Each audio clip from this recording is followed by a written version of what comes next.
Hello PUBG players, guess who? It's Danielle and Honey from New Jeans! Are you ready for some major tea? Because today's patch report's got some deets on update 30.1. Yes! Expect a total mashup of New Jeans and PUBG, transforming Tego into this super cute New Jeans themed wonderland. We'll be handing over the mic now, so get ready to dive into New Jeans Collaboration's world in PUBG. Along with all sorts of cool stuff like fresh outfits, gunplay tweaks, and updates to ranked mode. Woo!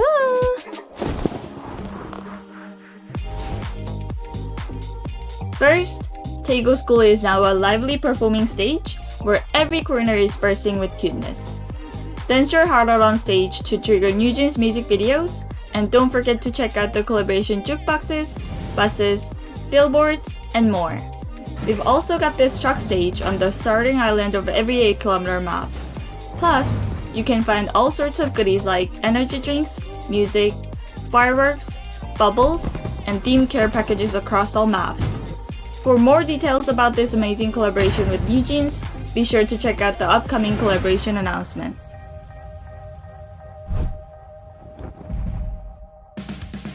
SMG rebalance from the gunplay laps back in March is finally here.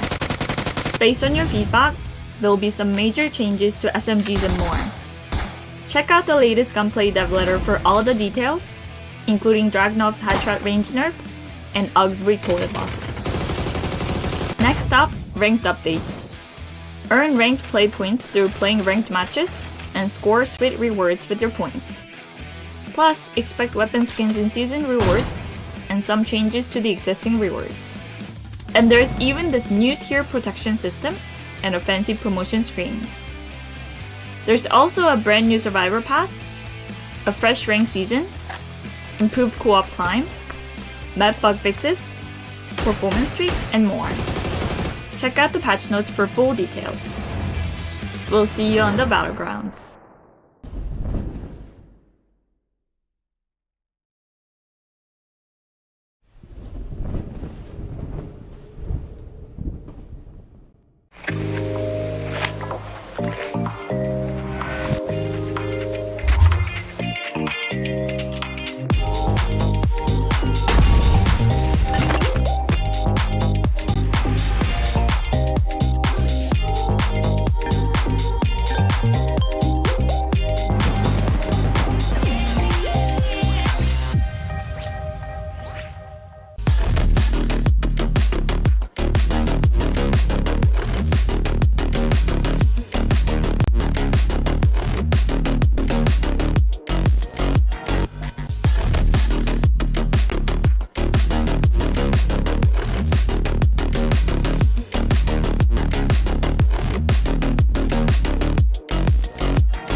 Hello, PUBG players. Guess who? It's Danielle and Honey from New Jeans. Are you ready for some major tea? Because today's patch report's got some deets on update 30.1. Yes. Expect a total mashup of New Jeans and PUBG, transforming Tego into this super cute New Jeans themed wonderland. We'll be handing over the mic now, so get ready to dive into New Jeans Collaboration's world in PUBG. Along with all sorts of cool stuff like fresh outfits, gunplay tweaks, and updates to ranked modes. Woo!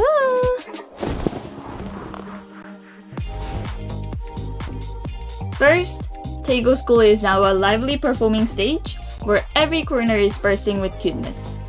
Dance your heart out on stage to trigger New Jeans music videos, and don't forget to check out the collaboration jukeboxes, buses, billboards, and more. We've also got this truck stage on the starting island of every 8-kilometer map. Plus, you can find all sorts of goodies like energy drinks, music, fireworks, bubbles, and themed care packages across all maps.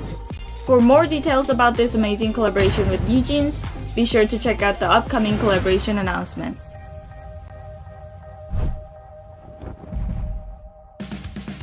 SMG rebalance from the gunplay laps back in March is finally here.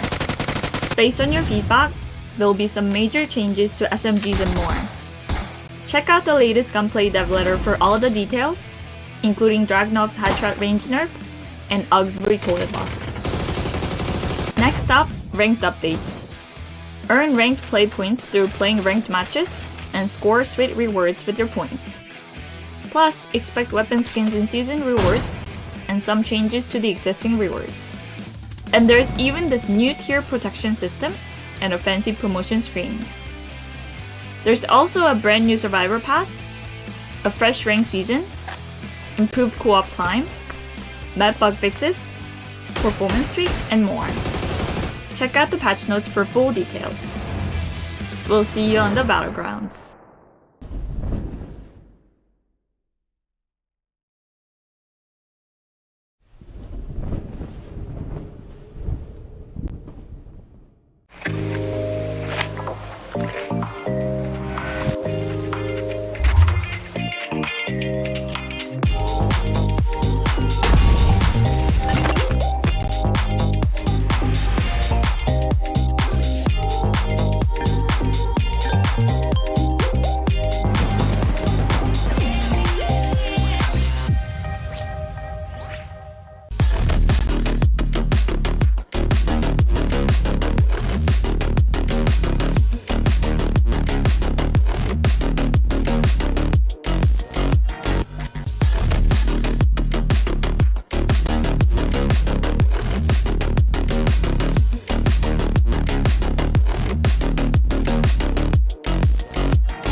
Hello, PUBG players. Guess who? It's Danielle and Honey from New Jeans. Are you ready for some major tea? Because today's patch report's got some deets on update 30.1. Yes. Expect a total mashup of New Jeans and PUBG, transforming Tego into this super cute New Jeans themed wonderland. We'll be handing over the mic now, so get ready to dive into New Jeans collaborations world in PUBG. Along with all sorts of cool stuff like fresh outfits, gunplay tweaks, and updates to ranked mode. Woo!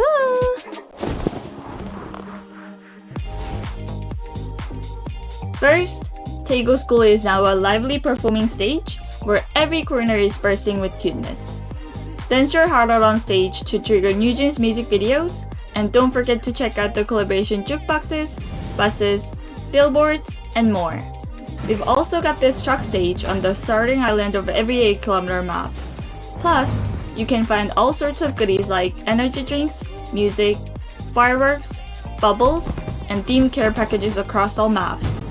For more details about this amazing collaboration with New Jeans, be sure to check out the upcoming collaboration announcement.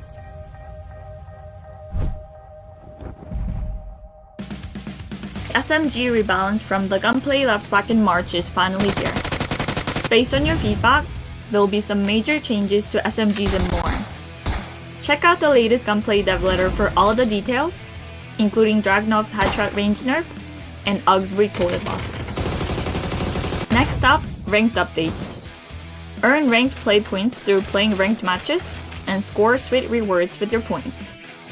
Plus, expect weapon skins in season rewards and some changes to the existing rewards. And there's even this new tier protection system and a fancy promotion screen. There's also a brand new survivor pass, a fresh rank season, improved co-op climb, map bug fixes, performance tweaks, and more. Check out the patch notes for full details. We'll see you on the battlegrounds.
Hello, PUBG players. Guess who? It's Danielle and Honey from New Jeans.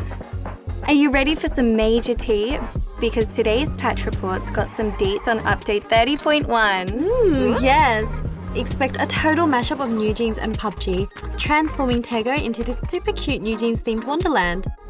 We'll be handing over the mic now, so get ready to dive into New Jeans collaborations world in PUBG. Along with all sorts of cool stuff like fresh outfits, gunplay tweaks, and updates to ranked mode. Woo!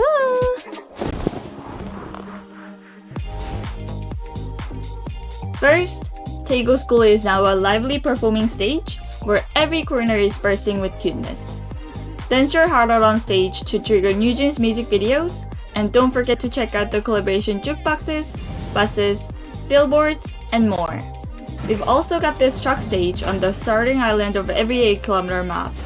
Plus, you can find all sorts of goodies like energy drinks, music, fireworks, bubbles, and team care packages across all maps. For more details about this amazing collaboration with NewJeans, be sure to check out the upcoming collaboration announcement.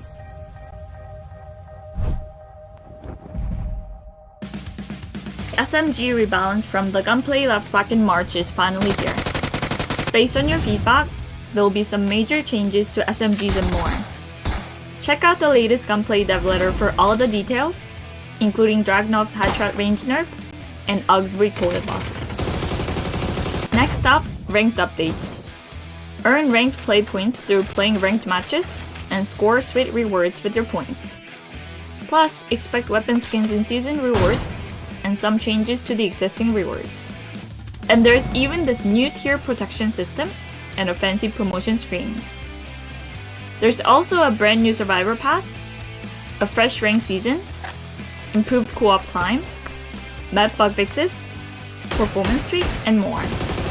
Check out the patch notes for full details. We'll see you on the battlegrounds.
Hello, PUBG players. Guess who? It's Danielle and Honey from NewJeans. Are you ready for some major tea? Because today's patch report's got some deets on update 30.1. Yes. Expect a total mashup of NewJeans and PUBG, transforming Tego into this super cute NewJeans themed wonderland.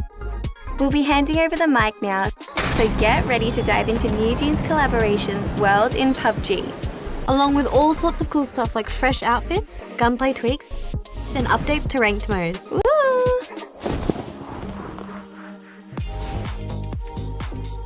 First, Tego School is now a lively performing stage where every corner is bursting with cuteness. Dance your heart out on stage to trigger NewJeans music videos, and don't forget to check out the collaboration jukeboxes, buses, billboards, and more. We've also got this truck stage on the starting island of every 8-kilometer map. Plus, you can find all sorts of goodies like energy drinks, music, fireworks, bubbles, and team care packages across all maps. For more details about this amazing collaboration with NewJeans, be sure to check out the upcoming collaboration announcement.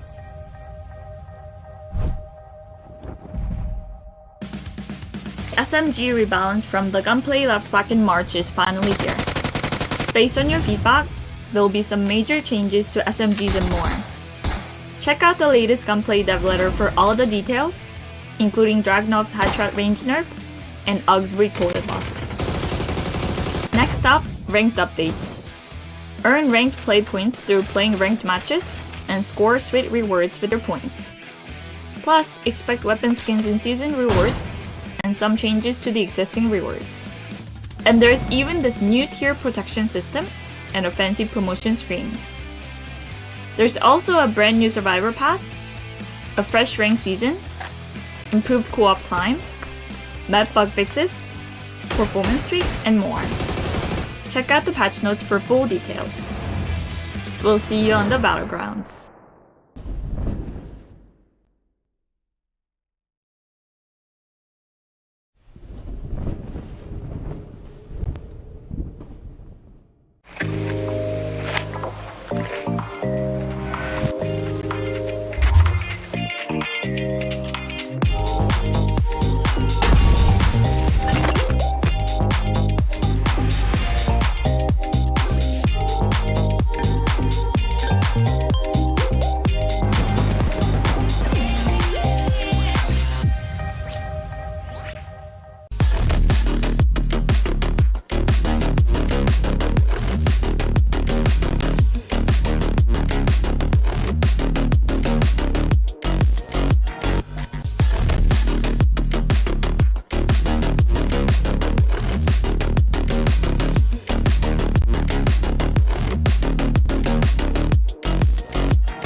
Hello, PUBG players. Guess who? It's Danielle and Honey from New Jeans. Are you ready for some major tea? Because today's patch report's got some deets on update 30.1. Yes. Expect a total mashup of New Jeans and PUBG, transforming Tego into this super cute New Jeans themed wonderland. We'll be handing over the mic now, so get ready to dive into New Jeans Collaboration's world in PUBG.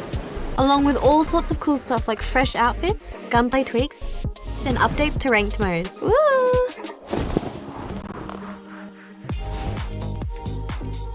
First, Tego School is now a lively performing stage where every corner is bursting with cuteness.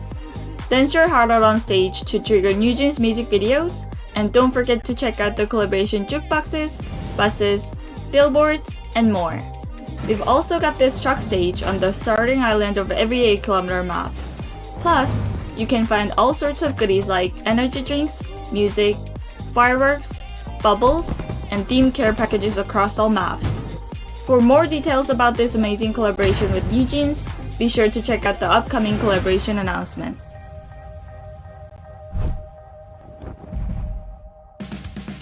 SMG rebalance from the gunplay laps back in March is finally here. Based on your feedback, there will be some major changes to SMGs and more. Check out the latest gunplay dev letter for all the details, including Dragunov's headshot range nerf and UG's recoil buff. Next up, ranked updates. Earn ranked play points through playing ranked matches and score sweet rewards with your points. Plus, expect weapon skins in season rewards and some changes to the existing rewards. And there's even this new tier protection system and a fancy promotion screen. There's also a brand new survivor pass, a fresh rank season, improved co-op climb, map bug fixes, performance tweaks, and more. Check out the patch notes for full details. We'll see you on the battlegrounds.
It's been a very long road to make it here today. The PUBG Master Series 2024 Phase 2. Whether or not you're coming in via the open qualifiers, invited, whatever it is, everyone here has come to play. This is going to be a very exciting one as we head to the last 3 days, the grand final, see who will be on top here in the APAC scene. I'm Tash Mendoza Contra, your casters for today, and it is going to be a very exciting one.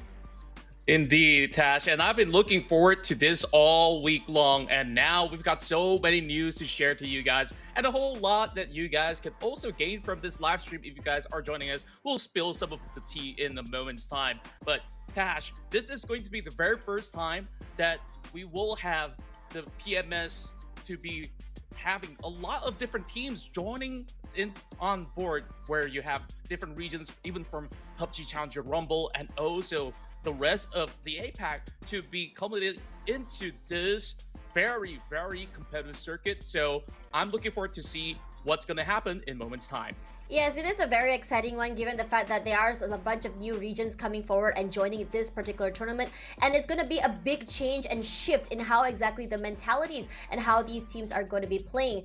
We talked about how the teams are going to be working, but before we talk more about that, let's talk a little bit about what you can gain when you watch our live stream today. Here, cheering for your teams today, you can win 300 G coins daily by scanning the QR code on the screen. That's right, do it right now, as it only pops up from time to time, and if you do miss this, don't worry, we will show you guys the QR code from time to time, or even tomorrow, who knows, but get it while it lasts on your screen, where you can stand a chance to get that 300 G coins. Could really help with whatever's offered on the store. And my, Tash, we were just talking about new collaboration with New Jeans as well, so I think that this could pretty much come in handy. Yeah, it can be in handy, but let's talk a little bit more about what we can expect here in this tournament. There's a lot to come through, a lot at stake as well as we go into this tournament.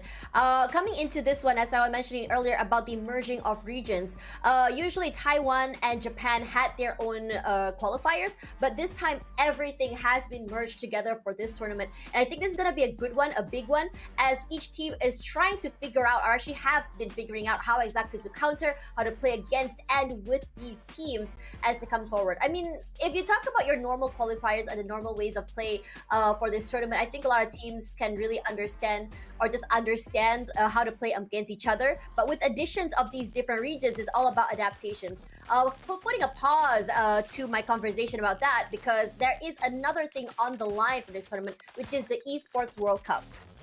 And not only the Esports World Cup, there's also the chance for them to qualify directly into the APAC rounds of the PGS APAC. So the top 2 seed will move directly into the finals, whereas you can see from the left side where the top 3 all the way up to the top 7 will be moving into the playoff stage. That is their chance for them to also get some of all these PGS points. And on top of that, of course, a whole lot of prize awaits them in the Esports World Cup. So not only are we looking at the top 10 to be in contention, it's going to be very vital for teams to make it into the top 7 to get a whole lot more playtime in the upcoming tournament.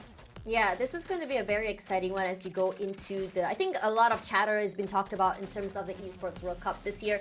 Massive prize pools. And speaking of massive prize pools, here's one. $20,000 prize pool is what all these players will be looking at here, with the champion walking home with $6,000. That's right, and on top of that, when they do get themselves, a little bit of reward here and there, I think they're really eyeing onto those spots. Certain teams, they have just missed out the chance for the PGS APAC on that previous run.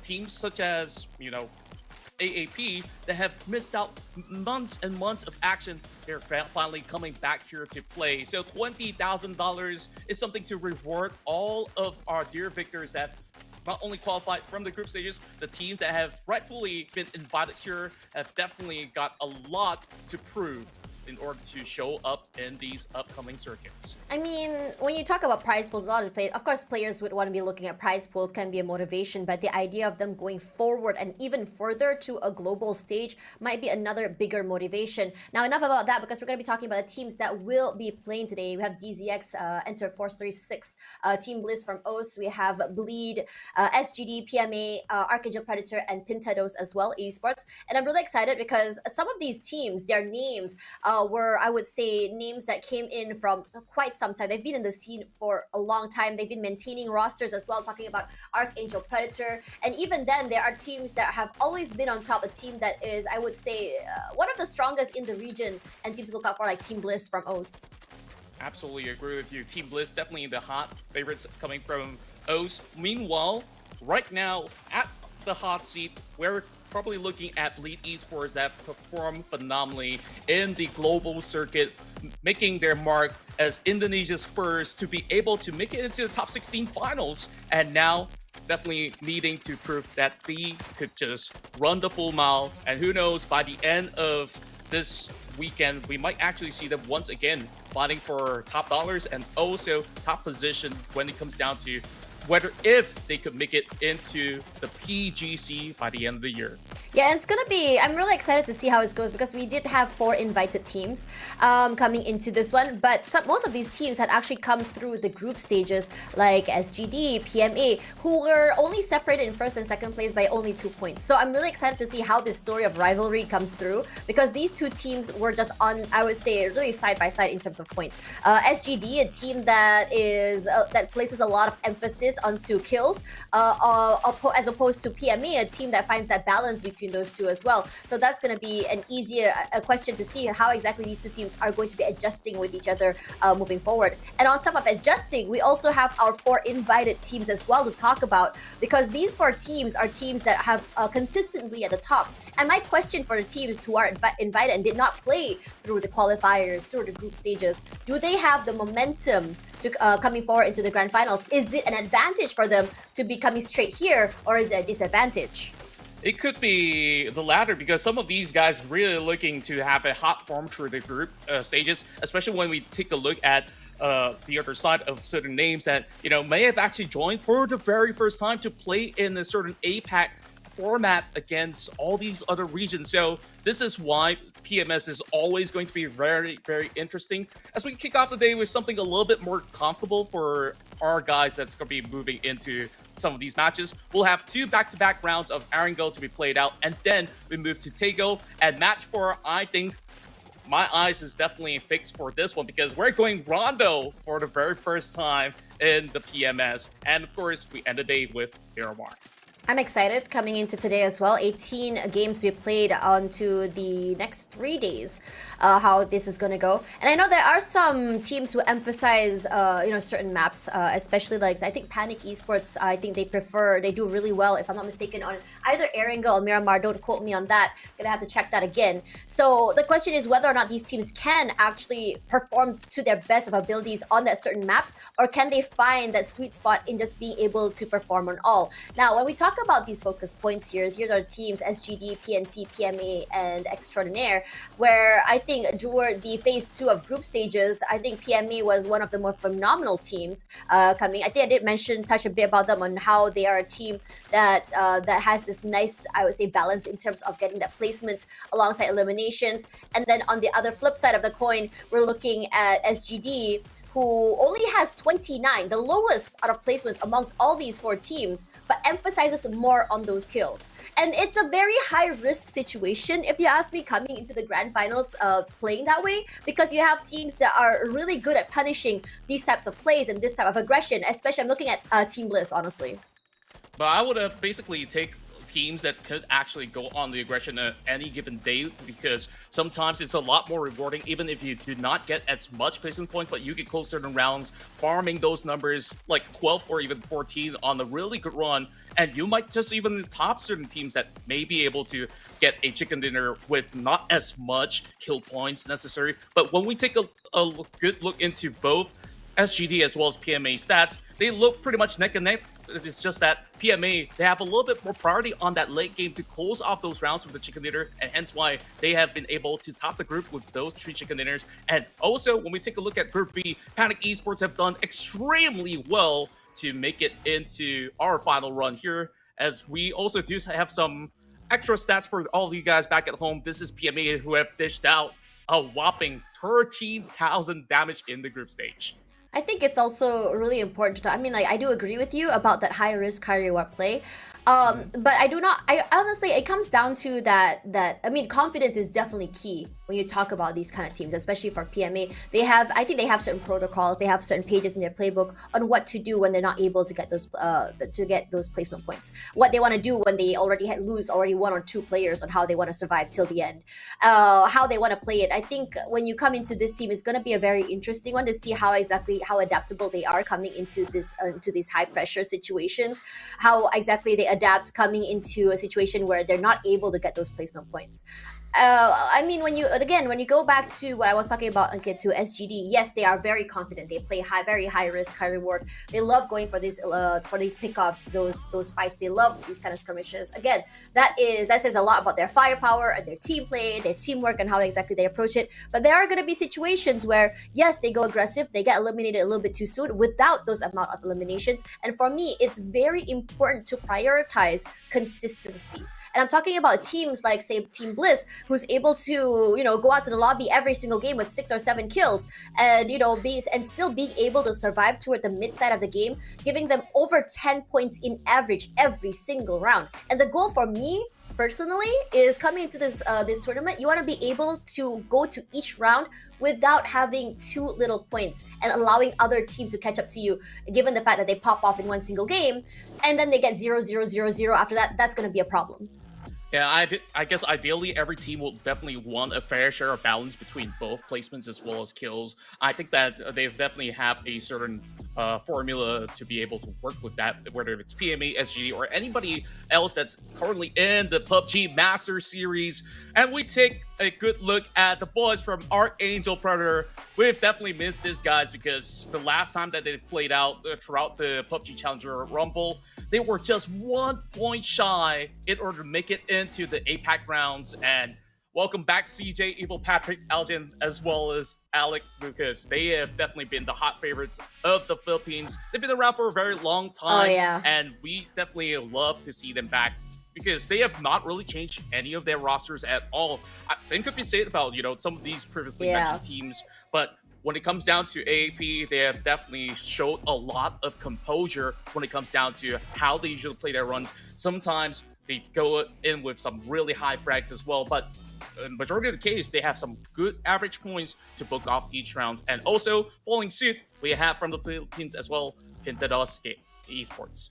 I think it's really exciting when you look at these Filipino players. Again, coming back to those teams that have maintained rosters for long periods, and it's really important. I feel like, as the world prioritizes success over and over again, some teams and orgs actually prioritize in making sure that they can create the perfect roster by nurturing and even allowing teams to really figure out their chemistry and how exactly they want to play with each other. And that's the reason why AAP has remained at the top for quite some time now. It's exciting to see them back coming forward. And, like you said before, when you come into this tournament, when you have teams that are willing to stay together for long periods, being able to invest the time and energy together as a team, understanding chemistry, that is where we can see some of the best teams really shine at the top.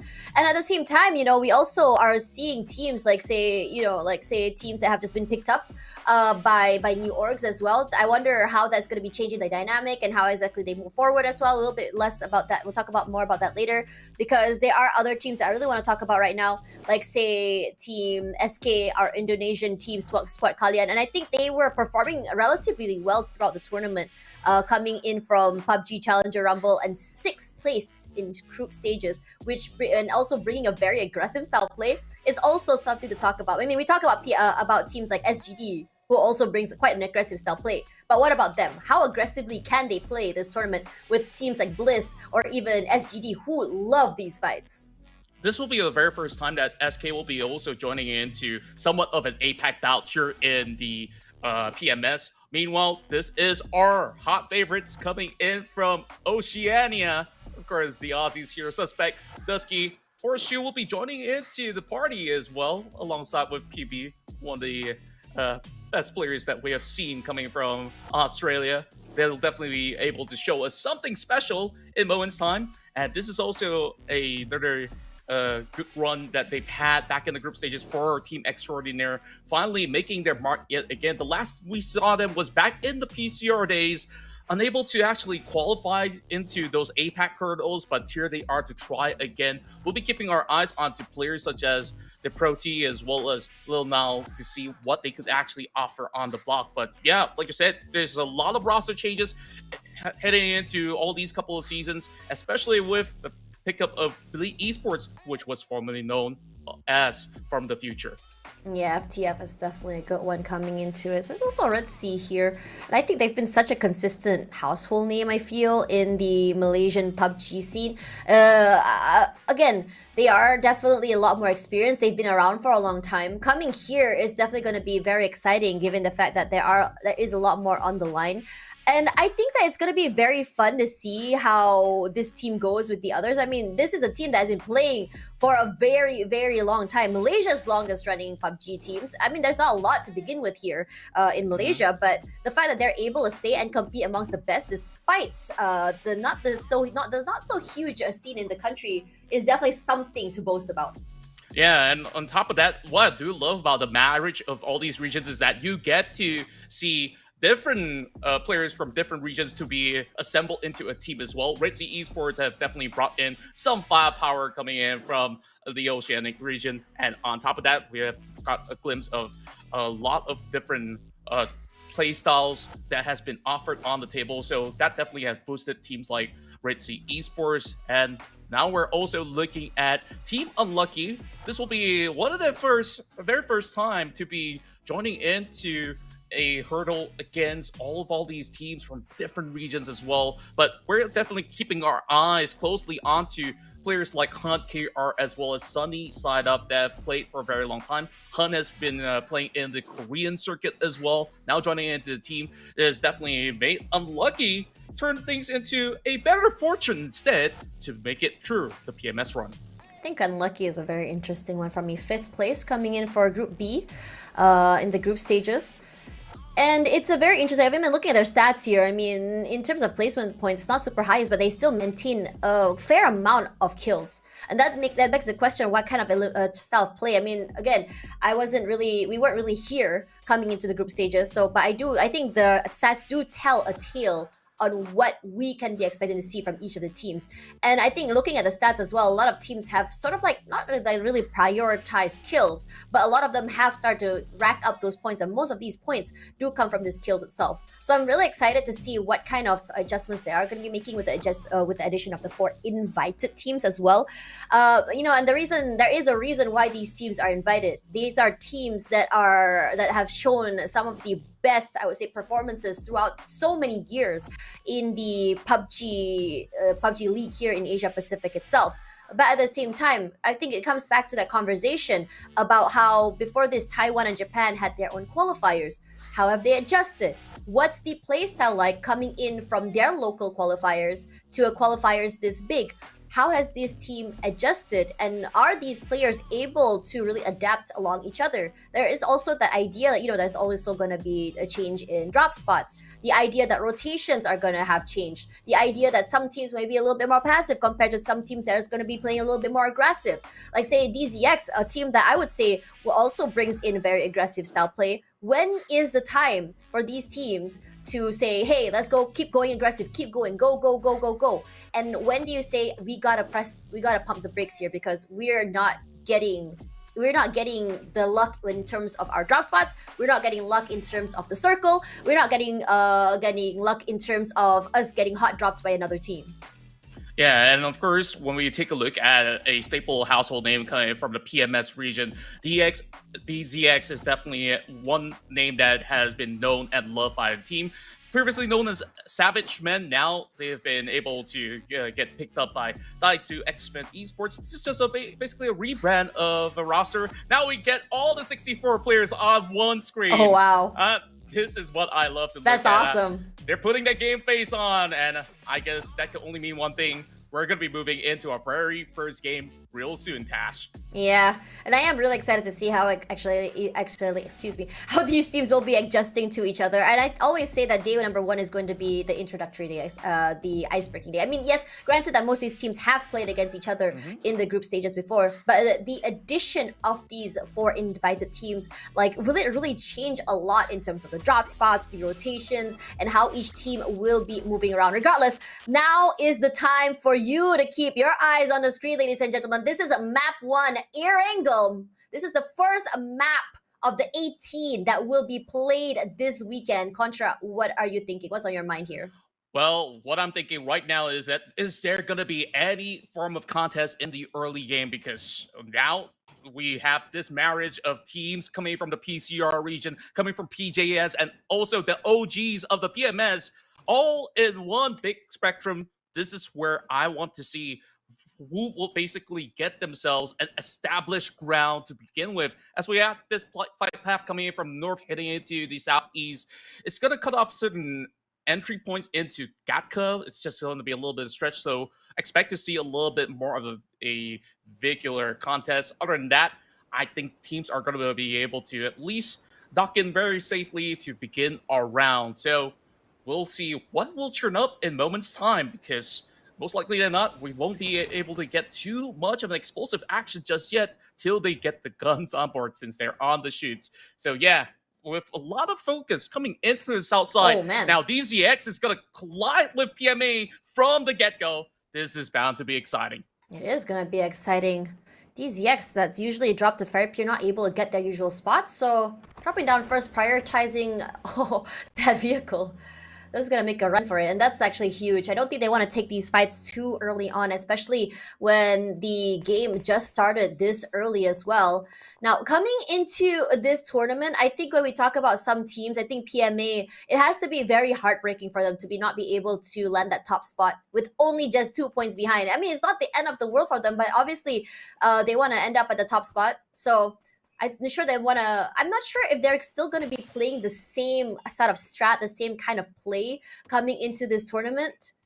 But yeah, there are some question marks to see if they are going to be adjusting to that.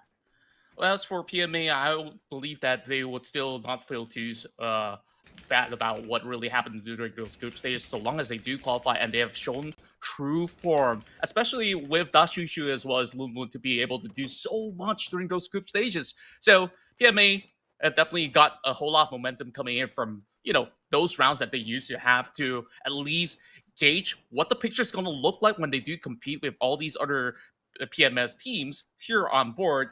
But of course, it's just a little bit of a slow starter here. No casualties thus far within the first 2 minutes, so that's a good sign for everybody on board. Meanwhile, it's really interesting to also note that with so many teams around that Nota corner, they might actually lock horns very early, but still the loading phase will give them a couple of minutes before we get any form of big action from the moment. So I think it's hard to tell, but at least for the very first circle, we are getting something a little bit more comfortable somewhere around that central region where majority of the teams will be able to get those access. Despite, the new patch having certain changes to the recall of certain weapon, I think specifically on that AUG, we'll see whether it still remains to be a popular choice amongst our competitors here. And we'll just have to take a look on what they're going to be wielding later on across the board. Curious to see how exactly these rotations are going to be working. I mean, the flight path didn't really, I would say, all those players who usually drop toward, like I'd say, Ferry Pier or even Primos didn't really get their drop spots here. They didn't really get their usual spots. So that's why we're seeing some hot spots have some hot drop. Not even a hot drop, actually, just people just dropping onto each other, prioritizing those vehicles. And it comes to that situation as well, like where are you going to be getting rotations coming from? How are you going to be adapting to these type of plays? You can already see an MK12 in Extraordinaire's hands. And I think Extraordinaire had a pretty, decent run in the group stages. I think when you look at Extraordinaire, they are definitely one of those teams that I think they had a lot of, I would say, situations where they had some moments where they had pop-off moments. They played aggressive. They got their eliminations. They were still able to survive. I think they were fairly okay to survive toward the middle to end game as well. So Yeah. they are definitely a team that I would keep my eye on because they are just full of surprises. I was able to catch a bit of their performances and their games, and it was very, very fun to see this team come forward. True enough, and they are being so proactive even in the very early stage of the game to be able to do some scouting duty. Now, this is a team that we would love to actually highlight for a moment. Red Sea Esports, we did talk about this Malaysian team being around for a very long time, and also on top of that, now they've added RIP to really amp up the firepower. So this has definitely propelled Red Sea Esports into such a better position. Now they will be competing with some of the finest coming into the PMS. So I wonder how much more can they actually reap out of it. Meanwhile, Enter Force 36, hot favorites in Japan, have been having some decent runs, but unfortunately in that previous PGS APAC, they have not really shown up what fans would have actually expected them to. They have not really shifted too much when it comes down to their mentality or how they've actually played out their roster. So there should be good chemistry on board, but I want to see Prime Eagle 36 once again. I mean, they do have Leklo, a new player, but he's not playing here today. So, I mean, I think this comes back to what I was talking about in terms of how the adjustments are going to be working. You have Enter Force 36, who's the top seed of Japan, the best in Japan, right? Then you have these players coming into a region that's a little bit more big, not even a little bit, it's huge, with very different and massive styles of play. They were a little bit disjointed in terms of how they're playing in their region side. So it's definitely going to take time for them to really understand and adapt to the different regions and aggression and styles of play, because what you would expect to see in terms of Japanese style play might be very different to what you expect to see in the bigger APAC leagues. I think when we look at a lot of the teams, like say teams from even the teams that just came in from Indonesia, the Aussie teams even, they are teams that I would say are again, this comes back to the situation where players are really looking into trying to play aggressive, trying to get as many kills as possible. And speaking of kills, Karin nearly gets chucked out. Actually, he does get chunked down there. RIP. Headshot. Beautifully Biting done. a whole lot more than he can chew right there. He was hoping to actually find a little bit more out of that situation against Red Sea. Yeah. Yeah, instead he was wide out in the open as well. So that was quick action coming from Red Sea Esports. So no flip but just yet. So Aquarin might still be saved by the rest of the lead. What a spread that they have. Now, that's going to be Chimoy that will be coming from the back to go in for that pickup. Shouldn't be too much of a hassle for Fleet to go in for a reset. Shouldn't be. You have to be careful. It's a wide bit open area. Don't see Red Sea looking to collapse onto them as well, so still too early. I think no one wants to really commit yet because no one knows, or the lack of information is giving them that hesitation. They don't want to go too aggressive. They don't want to be third-partied, especially this early. Want to be able to at least get those placement points. Go out with at least, I don't know, 6 to 7 eliminations or 6 to 7 points in terms of placements at the very least. Now, PMA... Oh, sorry, excuse me, go ahead. Oh, go ahead. No worries about that. PMA. So, as you were saying. Oh, me? Sorry. So yeah, PMA, a team that I would say earlier has a nice balance between aggression as well as, I would say, the way they play in terms of placements. I'm very excited to see them play, see how exactly they adapt with the 4 new teams that just joined us from the invited teams. And I think all eyes are also onto, like teams like, say, Panic Esports, who ended Group B on the first place. And I think Panic Esports had a quite decent lead compared to the rest of the teams. Excuse me, with 9 points ahead of the whole pack. I would say it was a very competitive Group B. But even then, I would say in terms of eliminations, Group B looks a little bit more balanced compared to Group A. That you have teams like, say, SGD that are prioritizing those eliminations, and the same could be said for Team Archangel Predator as well. Yeah, likewise, just like how you have put it, in Group A, it definitely looks to be very, very stacked with all these kill-hungry monster of teams. And even so, I would still say that Panic themselves are monsters by their own rights. Elite Esports have been able to secure a certain central compound across the shelter grounds, so they'll be able to at least take very good control across the area. So Antics definitely will have a little bit of struggle cutting by, but they've already gotten a little bit of a compound of their own as well. So not going to be able to flush them out of that Oh, Chick warehouse saw for that. the moment. Ooh, boy. He saw that, but Sans definitely saw him too. He shot back. Nothing quite yet. No one's... it's actually quite interesting how no one's just really fully committing to these fights. They just try to go for these pickoffs. No collapses. No full pushes. And it's, I think a lot of the time... Well, the circle. The ping pong toward the right. We can see those throughout the map. They are shots. These are all just long-range shots here.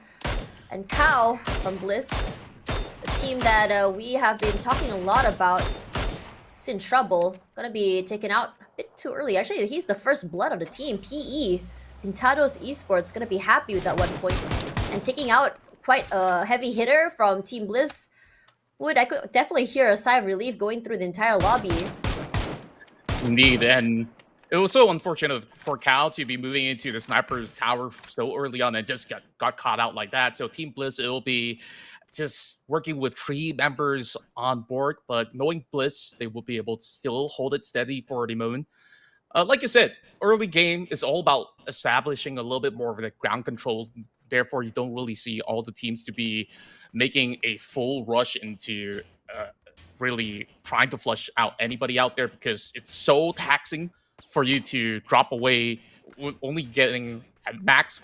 I mean, if it goes good, 4 points, but you might actually lose some members.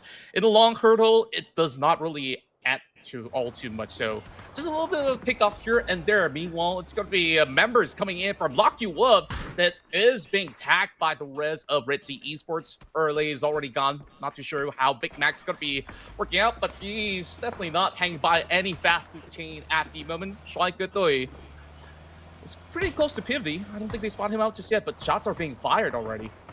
Yeah, Lucky Up lost 2 already this early. Might just... I mean, throughout the group stages, we've seen teams be able to survive all the way to the top 4 even with just 2 players. So I wouldn't be surprised if they were able to do it again. Coming back to what I was talking about in the pre-show, about how teams are able to adapt when they have lost 2 players very, very early. When we have seen how they pivot, how they adapt to these things. And looks like for Archangel, Predators in trouble. Jian in trouble. SGD, aggressive as ever. They see people, they want to take these fights. Knocked down already. CJ! Not able to do anything. SGD showing us what aggression looks like and how they do it in a very, very quick way. Archangel Predator had no chance to even react as they dropped down with those parachutes. It was just so unfortunate. Like you said, they were moving in with that emergency pickup, and the moment that they arrived, they just moved into the wrong neighborhood. And of all teams they've challenged SGD, they're just ready to brawl at any given moment. And just like that, in a blink of an eye, if you just miss it, man, that's straight up 4 points. All secured by SGD in that particular moment. Meanwhile, wait, Monty, hold up. Monty and Sunny side up could not react in time.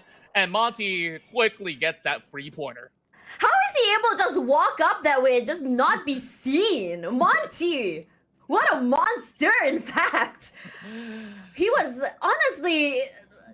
Sunny side out wasn't able to react at all. And Monty was just so quick on that. Technically, Monty should have won. I mean, Monty should have won that given the terrain, but... I mean, that's the beauty of how Team Bliss plays, honestly. They have these very silent plays. They're very quiet in how they do their rotations. It's really hard to predict where they're going to be coming from, given the fact of how they play. They always have insights coming into these scouting missions. They have a nice 3-1 formation, sometimes a 2-1-1. And, you know, when we talk about this kind of play, right, it's very high risk in a way that you're just so worried that you might be losing your teammates very early. No one is there to back you up or go for a pickup or even counter fire. But because this team is just so individually talented in how they play, and also we're talking about their firepower individually as well, they aren't afraid to be able to get out alive in these situations. Unfortunate about Kao though. Yeah, unfortunate about Kao though. But I think when you talk about Kao, I think that's how he usually plays. He's always been the scouter. He's always been the long ranger for the team. But yeah, when you're that far away from your team, you're not gonna get back up. But regardless, despite losing 1 player, they're already getting 1 point back. I think this is a good band-aid solution for now. And let's see how far they can go with just 3 players. Indeed, there's definitely a whole lot more. They have been very sneaky, but the rest of Unlucky have been alerted already from the loss of the player. Oh, so what a Hun is shot. going to be able to train right back, but Insight's doing a whole lot more as well. Overly trying to get that cat. They will get the angles, but shots are coming from the back as well. Overly just goes in to be able to puncture through Akita. Now, down to a 1 versus 2. Now, Insight's got to make that safe if he wants to turn the tides around, but the nades are flying in as well. Hun, can he actually find it through? Pops one through the trees, but won't be able to find it. But he will get the angles. We'll have to pull back a little bit more. Finds a little bit more of an angle, but puts him back into 21 health, and the blue zone's already here. He's got to heal up, and he's got no cover to begin with. If you want to see a player who's able to just save these high-risk situations, it's going to be Insight. Monty going to be chunked out by Blue Zone, but you can tell that Insight's trying to make this work. The sprays are true, and Hunt is low, and he gets it in the end. Insight knocked out, and Team Bliss, 15th place, possibly not the way they want to start this this tournament. But we move into Squad Kalyan. They too are trying to find the way into the circle. Yeah, that was just so tough for Monty and the rest of Team Bliss. I mean, you start off, of course, having Yukika Mukau getting picked off, and after that, things just go down south from that. So they only gotten about 1 or 2 points from the first round. I guess, like you said, maybe they just really gotta get things running back on full form again, heading into the next round. But I think that at least they've tried with a little bit of skirmish than to have it a little bit of a slow bleeding way to go out with. So now we see about 2 teams already being removed from play very early on, as the majority of these squads are also playing by the rim of the circle. The next one to be within the region of a potential skirmish is PMA as well as SK, but that circle is going to be pretty deadly if they were to hang too long on the outskirts. Yeah, I think as the circle has shifted toward the right, I think every team is trying to rotate. It's just, again, we're seeing a lot of teams hanging on toward the edges of the circle as well. Some are gatekeeping, some are just being very wary that they're being kept out. They're trying to just approach these situations or these rotations with, I think, with a lot of caution.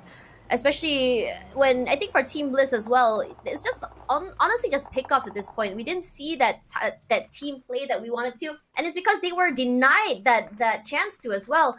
With Kao picked up so very early, and then Monty, despite getting Unlucky's 1 player, Sunny side up too early as well. But the thing is, there is an answer. There's always going to be an answer. Speaking of answers, Pintados find themselves toe-to-toe with Red Sea. Dean rushing on the inside of this compound, playing it very sneaky, finds Calls for PE. But there is going to be an answer back. Hachi takes him out very quickly, and we have a third party here in this fight as well. Bleed. Teddy finds Hachi. And it's going to be another fight on the other side happening at the same time. There's so many things happening. There's skirmishes happening as well because of these circle rotations. But Pintados find themselves on top here as Red Sea finds themselves struggling. And even then, for PE, they need to go for those fights and also those pickups. That was a really good ambush by the rest of Pintados, but that also will have them put into a really difficult stance over in the quarters of the Islam. Meanwhile, what a shot! finding a beautiful one against Pure Boy. That's an instant pickup coming in from Bohang. Meanwhile, Hunt's going to get a little bit more as SGD, the moment that they try to respawn and gets a tap onto DZX, you instantly get another third party in action. Now, let's see, Xavier, what he's got here with that nade. He's trying to get more members coming out of SGD, but no vision on board. Whereas Leo, they will take a little bit more of the terrain advantage, having some of all these barricades all set up. Oh my God. They can hold on for now. Red Sea! You can see on the other side of the map. Regardless of how dangerous it looked, Red Sea was able to just find the other members of PE, but hold a thought, because Extraordinaire finds themselves in a situation in front of PMA. So, the nade, he eats it up. Extraordinaire finding themselves with only 2 players left. No pickups, at least for DZX, are back here again. SGD, a team that boasts a lot of aggression, a lot of team fights. They love these fights, they want to go for it. Pintados, on that end, now out. Red Sea is showing their fangs. But the question is whether DZX will be able to take this fight against SGD. And SGD, they've been taking fight throughout the entirety of this game. They already have 4 eliminations after taking down the entirety of Archangel Predator, and now they go down with 6. PMA finds themselves outside of the blue zone, and they gotta fight. Extraordinaire is the one keeping them out. Yeah, there's just way too many crowds here over onto the west side of the map, and they're just slowly getting pinched from the edges here. Zenan trying his best to survive. Only have the cover of the Dacia. Meanwhile, Extraordinaire has already heard the ruckus, and that's a build-up one coming from Gallian, and even more blood to be spilt here. My word, the damage is good coming ahead from the side of SK. A lot of rotations happening, and Antic, they're doing so well keeping Bleed out of this area, forcing them to rotate further, either to keep them out of the blue zone or just not allow them to take that compound. Their compound is perfect. It's at the edge of the circle, allows them to play the gatekeepers and also to deny or just get those pickoffs to anyone that's going in or rotating into that circle itself as they're crossing by. They haven't been able to do that quite yet, but you know who's been able to get those pickoffs? It's gonna be Red Sea. They're going aggressive. They're taking down the top seed spot of Group A. SGD find themselves falling one by one, but they're not quite done quite yet. Jervis is here, as well as Pain. They can still make the Pain work. Gonna put down the smokes. Make a nice little wormhole for them, just cross forward. A lot of cover as well. Some denial of information, in fact. But no more pressure is being put in by RS. They're gonna have to try to keep it quiet. They're gonna have to try to go in for those resets. And they do. They're able to do that. Not enough pressure is put in by SGD. Unfortunately for it's not able to do more. Jervis, quick to see a pixel out of place. And he's still setting up more smokes for his teammates just crawl forward. They're just gonna try and play it very, very safely. But as that was happening, EF36 is down and out. Yeah, just too much going on now. There's only 7 more teams on board. A lot of utilities have been thrown out from the side of SGD, especially those smokes. Now they could only rely on those natural covers for now, as they need to keep stock for the late game skirmish. But they are hoping to lock out the entirety of Red Sea Esports. They're spread apart, so it's going to be pretty tough for Jervis to work out where exactly that they're located right now. 8 kills on the board for the side of SGD. Meanwhile, a 2-man setup as well as a split going on. Jervis humiliating, gets shot the moment he tries to move. But the reaction coming from Pain has been able to salvage the situation here. 1 versus 2, though. Still not going to be all too easy for him to actually work it out, but he's hoping that please sure even more. Looking for his 10, and yes, he gets it. He shuts out Red Sea Esports.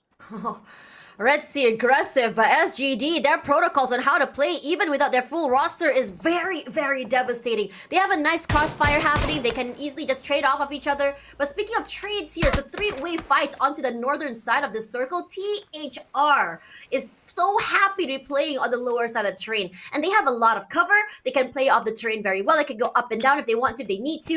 And I think they have full control of the area as well. And speaking of control, Bleed Esports, they're trying to maintain their aggression onto this area on the northern side. They need to take this fight if they want to move forward here. PNC is the only thing keeping them between them and also the inside of the circle. And they want blood, just like their name. They only have 1 elimination right now. So it's all about just finding that rotations, the areas.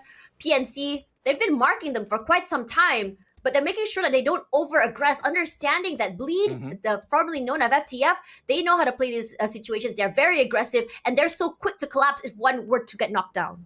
Yeah, I would say that Bleed's position is very advantageous because they've already revealed all these information out of Antic Esports very early into the game, where they were contesting for some of all these zones. So Antic Esports, as much as they have to leave that warehouse, now they need to climb uphill, and that's no easy task against Bleed at all. While they also have to be on the lookout because Trust is slowly garnering a little bit more control towards the center or the south as well. Now, shots now launched towards the side of Panic. So this is where these 4 teams are just going to have a little bit of a tug of war. But no casualties thus far. I wonder how SGD is going to be able to squeeze in, though, because they've just finished a massive haul against the rest of Red Sea Esports. They will be coming in from the western side, but they're pretty much outnumbered. Once they do join in, here comes a big name coming from SGD, trying to flush out the remaining members of Unlucky. Man, Pain is still putting in the herd, hence the name. They're just getting bombarded with so many utilities. Overly, At least he's able to find one for himself, so a good trade. But Jervis, he's looking to go and aggress. He wants to push forward to his shack. Pain does eventually go down. There's only one person left, and he is brave. He goes aggressive and will be punished. 6th place, not the worst way to be. The amount of eliminations SGD has had is massive. And speaking of massive, the amount of teams still alive in phase number 6, and this circle is slowly shrinking by the second. And this is situation Bleed. A little bit more quiet in terms of this start. All eyes trained onto the other members. Aquarin has his eye marking the other members of Unlucky, marking the other members of PNC, just hoping that for Bleed, we want to make sure that they don't want to, I would say, over-aggress or take or bite too much more than they can chew. But, well, they are so aware as well. Aquarin, not only is he aware and marking, he's still putting in damage, and that's a good thing. Dwindling resources, breaking shields. That would help his team phenomenally as they go toward these full team fights eventually when it happens. True enough, and Bleed Esports, they don't really have to exert too much of a pressure against all the other teams because at the end of the day, they are taking firm control closer into the center. If they really have to walk through the spine of the hill to get there, they should be able to do so very safely. As compared to the rest of ANX, they're not really in the best of spots. So Antic, They've already left the compound, but they're now out in the open. So whatever smokes that they require, they need to throw it out in order to keep themselves safe from Bleed Esports. And this is what I talked about. Perfect shot coming in from the side of Aquarin, but he does soak in a little bit of damage as well. But they not for the knock. Death knocked up. Yeah, so, it's not for a knock. That's a lot of pressure as well that Bleed is putting into Antic. And Antic's not able to rotate into the circle because of that. No collapse yet from the team, but it's a 2-2 formation from Antic. So if they're not careful, they might just be ambushed for a forward. Sans, not able to get a pickup. Their car already exploded, so at least a little bit of cover, but that just reduces their mobility by a whole. But the other two members of Antic are keeping very quiet. Not sure if Bleed has actually marked them. Yes, they do. Spots out Mila and Teddy, understanding that there's someone a little bit more closer. Gonna give a little bit more space, throws that nade just to put in a little bit more chip damage. And he's just juking every single shot and every single util thrown at him. Oh, spoke too soon. Despite having so little area to play with for covers, the rest of Antic has been able to respond in kind. Huge damage being done here, but that nade will seal the deal. Taddy just finesse them off, but really there was just no place for the rest of Antic to hide out. This is the best that they've got, a top 5 finish. Meanwhile, the Esports will establish so much ground control over the south side. And when you hear the music, you know it's time for the top 4. Panic Esports have definitely waited long enough. They're coming in from the north side, just needing to deal with 2 members coming from the Unlucky from the Shacks. Meanwhile, it will definitely take some sweet time before we actually get that full brawl going. Unlucky got themselves not only lucky to be able to survive against that ongoing attack that was launched by SGD, and I thought that SGD could have actually got rewarded with that push towards the door, which they managed to get small glimpse of a vision, but the reaction speed was immaculate coming from Hun to ensure that they will retain themselves in the top 4. So right now, anybody's game. It's all about who makes the first move. You really gotta give it to Unlucky. They have so many protocols and they're playing it very, very defensive and great at punishing anyone that's just chunking at them. And speaking of that, it's gonna PNC that chunks at them. Hunt, knocked down. 1 HP. Oh, overly. Despite the name Unlucky, I think he was very lucky to be surviving with only 1 HP. His teammate will be there just setting up those smokesters to deny information and also vision. And look at how he's really positioned himself through the door. A jump peek up forward, they see him, and they shoot from the top side. PNC! Great with that collapse toward that shack. They have that control the area as well. And look at how they position themselves. A 3-1 formation, giving them so much space with Pivy becoming, dare I say, their scout per se, giving information and going in for that first contact if need be. And speaking of first contact, Aquarin finds Sigs, but there is going to be answer back. Flick finds Teddy in return as well. Trick trying his best with his long-range fights, and he does. He chunks a lot of damage and breaks those shields. Chip damage imminent, Awkward, 1 HP left, but Bleed Esports cannot sustain too much damage coming in from PNC, excuse me. And now we find ourselves in a 3 versus 3, might be a 4 versus 4 if they're able to go for the reset. I think they want to. And Panic is in the prime spot to gain themselves the first ever chicken dinner cure of day 1 of the PMS 2024. The way that they had that confidence, the moment that they cleared off Unlucky. They know the entire region is for them to seize. So around with PV pushing upwards. Oh, that nade. A desperate attempt, but that will be seized by Bleed, Blast, and the rest of Panic should be able to actually eventually locate him through the smokes, but the trades are looking immaculate for the side of Bazaris. Gonna drop in that grenade to see if he could actually find more 1 versus 4. He might actually deny himself to the blue, but that will still be picked up by Panic at the end of the run. Panic Esports. Their run in the group stages were, I would say, were quite decent coming forward, and they're really showing us what they can bring to the table on this first match. I'm really liking the fact that they have these protocols on how they want to play. They didn't go too aggressive. They were more focusing on, I would say, area control. As the circle shrank, you start to see them sort of move into the circle toward the end, and then finally toward the last circle, they have full control of the area in a 4-man, I would say a straight formation, denying any space and rotations for Thrust. And unluckily for Thrust, they were getting dwindled out and getting picked up 1 by 1. So kudos to them. A great chicken dinner to start off the day for Panic Esports, and perhaps this is the momentum to really launch them forward as we move on to the next map. Now coming into that one, I really have to give, I would say, a round of applause, honestly, for Unlucky. They were very, very good to be able to survive with only 2 players toward the end. I believe they had lost their 2 members, I think, quite early in the game as well. So, you know, in those situations, a lot of players were always going to be questioning, what are you going to be doing with only 2 players? You're going to have lost so much firepower. You're going to have to lost another pair of eyes to watch your backs. But they were able to make sure they're able to play a little bit more defensively, surviving toward the end. And I think when it comes to just really punishing other teams for really pushing them, that will be a different problem. But let's look at highlights. 伊卡在观察点位上面是直接被点倒了，哇！而且这个位置完全 B 直接飞到是帅哥队的头上。哎，帅哥队这边其实打得很好哎，我猜他应该是看到降落，然后直接冲他直过来要打。接追了，那剩下最后一个选手跳进来也是直接被收。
To our opening round in Arangel, and that was won by Panic Esports, and that's good going for the Aussies to be able to claim that. And not only did they actually do well, other than Panic Esports, we see even Truz within the top 5 ratio, and not only that, we also had Antic that was giving a really good battle against the rest of Bleed Esports, which we saw. It was so unfortunate that Bleed Esports were overwhelmed by all the aggression coming from all sides, and that's the best that they could actually make out of it. But that was a good performance coming from majority of the teams that were on board.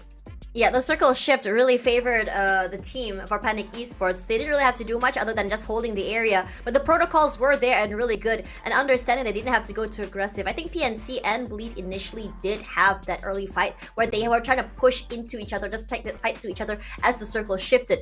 As Bleed were getting distracted by another team in front of them, PNC took all that time to be able to take up that space and rotate into the circle itself. So being able to be as opportunistic as Panic Esports Esports is definitely key here that really gave them that success to be getting that chicken dinner. Regardless, coming into the game as well, it's really exciting to see that some teams have not really changed their way or style of play. I'm talking about SGD here, who love playing very aggressive. They're so eager for those pushes. They love these fights, and they're so eager to react from it. So basically, any team that were to cross their path would definitely be a team that they're looking to collapse into. Archangel Predator was definitely one of them who were trying to drop down into their area, and they were really punished for it as well. And I wouldn't be surprised as we go into the next map, this would still be the very aggressive style of play, because regardless of their very aggressive style of play, their eagerness to fight, they were still able to survive quite some time toward the middle. I think 6th place was the placement they were getting just now as well. So I wouldn't be surprised if more aggression as we move forward toward the next Erangel map is what we can be expecting from the team. Sure enough, Tash, there's just so much to unpack out of that first round. And, you know, I was really eager to actually see the return of Archangel Predator, but I didn't really expect them to actually not be able to play that first round entirely. So that just shows how good teams like PMA or even SGD is. And of course, coming from the Oceanic region, they have definitely had a really common controlled style of play that have been able to allow them to make it into that late game. And what I really love about Panic's execution was that, like you said, the timing was perfect. The calls itself, where you start to see PV gaining that high ground control when he actually opened that space for the rest of Panic, that was a done deal. They know that there's just nothing that could possibly stop them so long as the other teams were actually occupied in those form of skirmishes. Meanwhile, in the mid game, I think that majority of the teams have been able to get some good fair share of battles to get themselves pretty much ready for our round 2 of Erangel.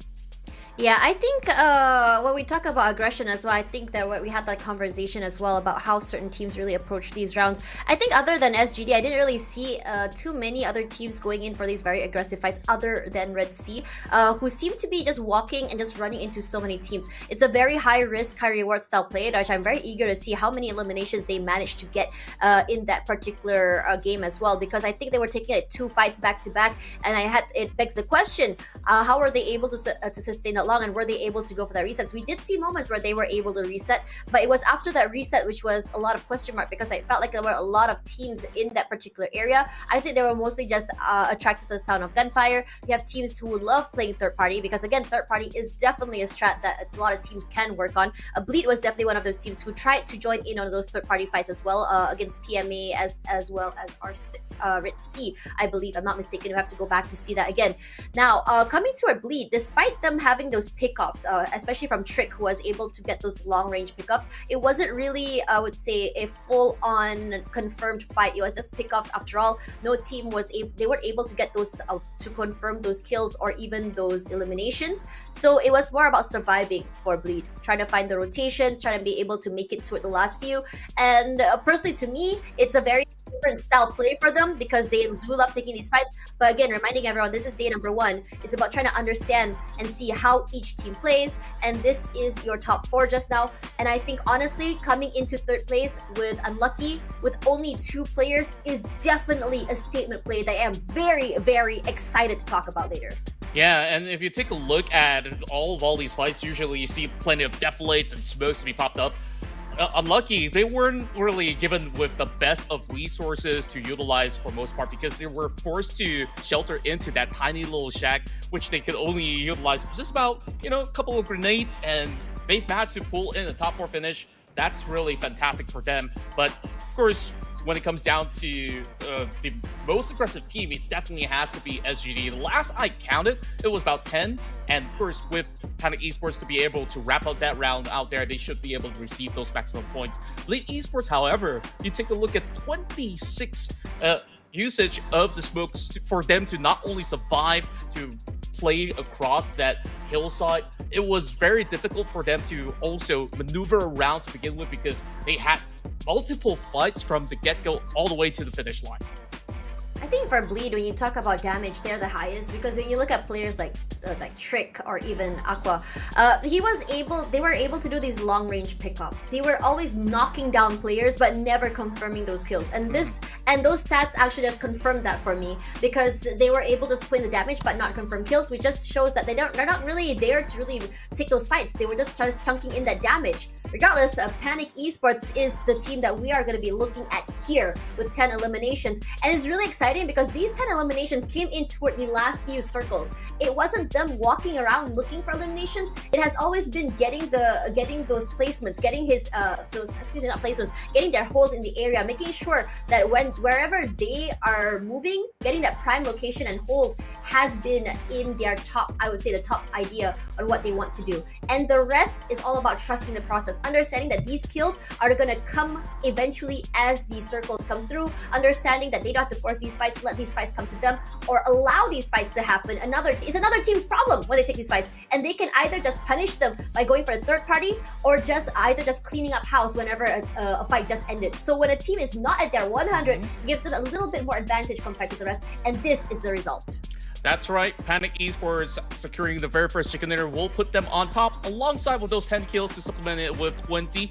Meanwhile, just 8 points shy, SGD still have chances for them to climb back up. Unlucky here with 11 points. Meanwhile, Bleed still, of course, maintain their usual standard to at least book in with those double-digit rounds. I guess the rest of the pack are still getting a little bit more of the grasp of how things are going to follow suit in these upcoming rounds. But Ritzy Esports have also picked up quite an astounding number of kills throughout that round.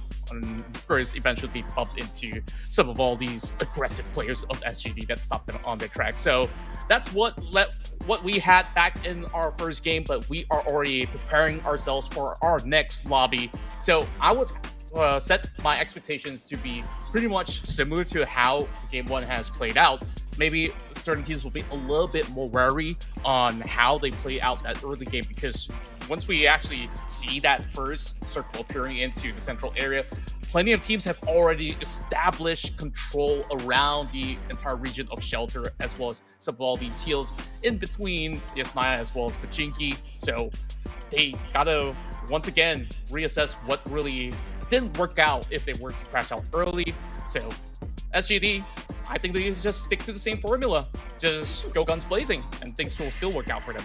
I mean, technically those 4 points for AAP was technically just a gift given from above. Technically, not even technically, literally for them. I mean, those 4 points just really gives them a lot of advantage in terms of that.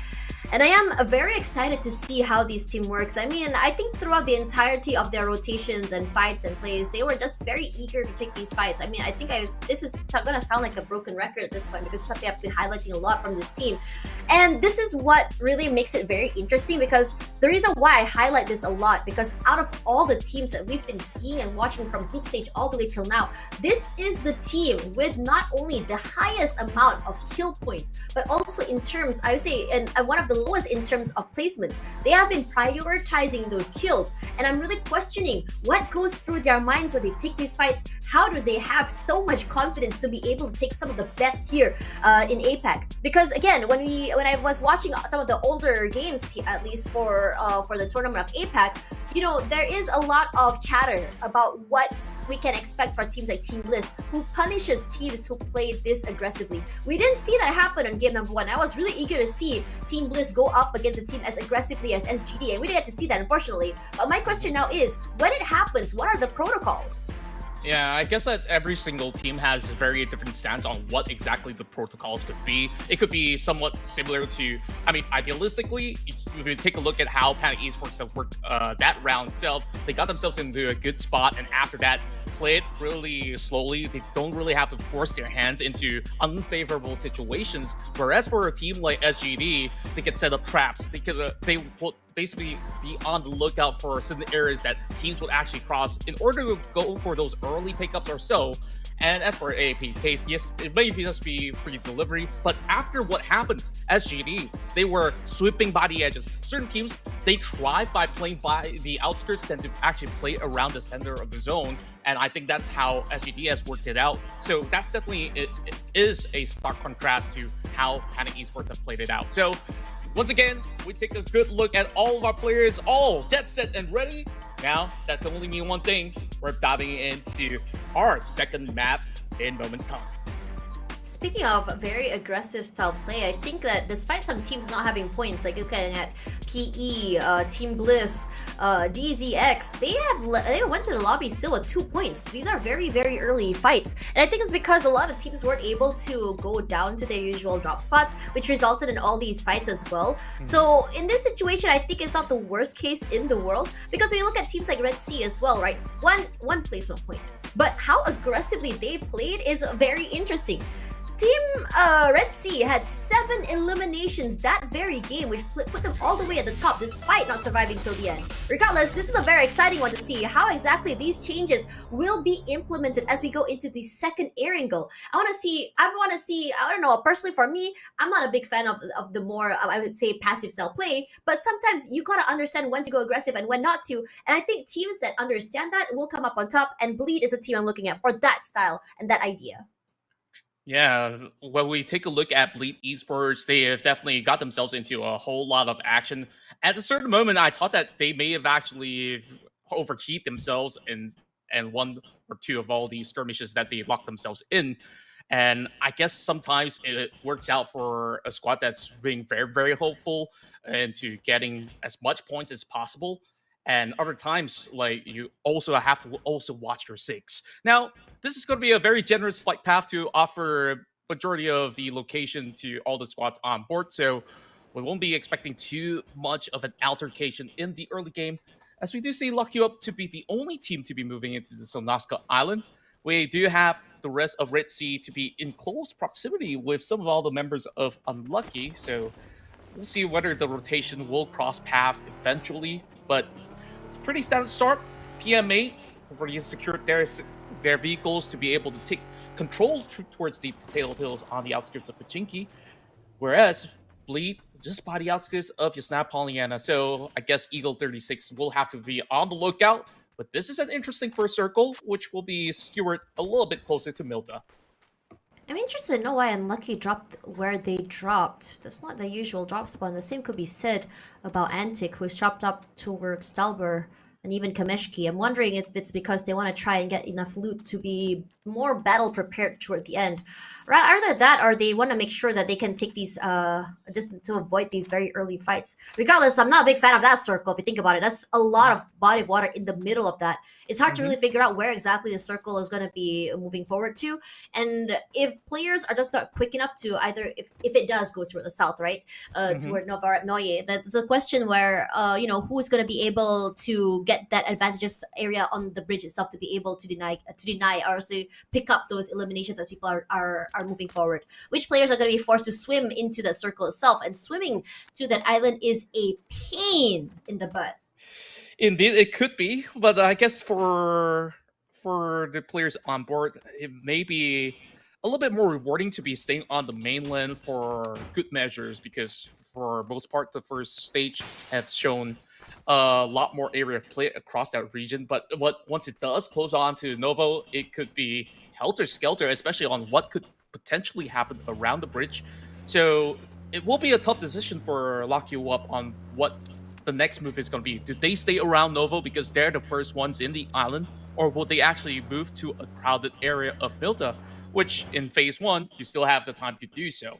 So Lock You Up, despite having a very solid performance back in the group stages, not much have been shown back in round 1 though. Orle, Big Mac, as well as the rest of the squad, they got taken out rather early in the midst of rotation. Now that they're in the island, they ensure that this problem does not occur once more. It's gonna be, I think rotation-wise, I can already expect certain fights already happening because of this circle.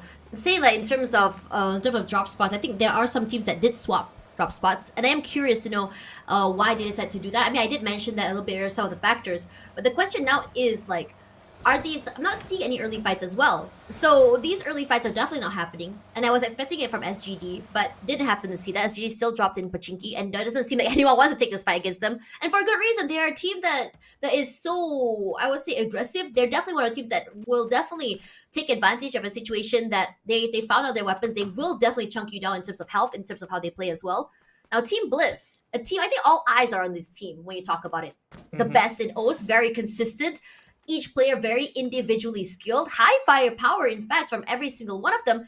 But the way they played in game number 1 was definitely not the outcome they wanted. So my question is, what did they learn from that game? And how exactly are they thinking to change that?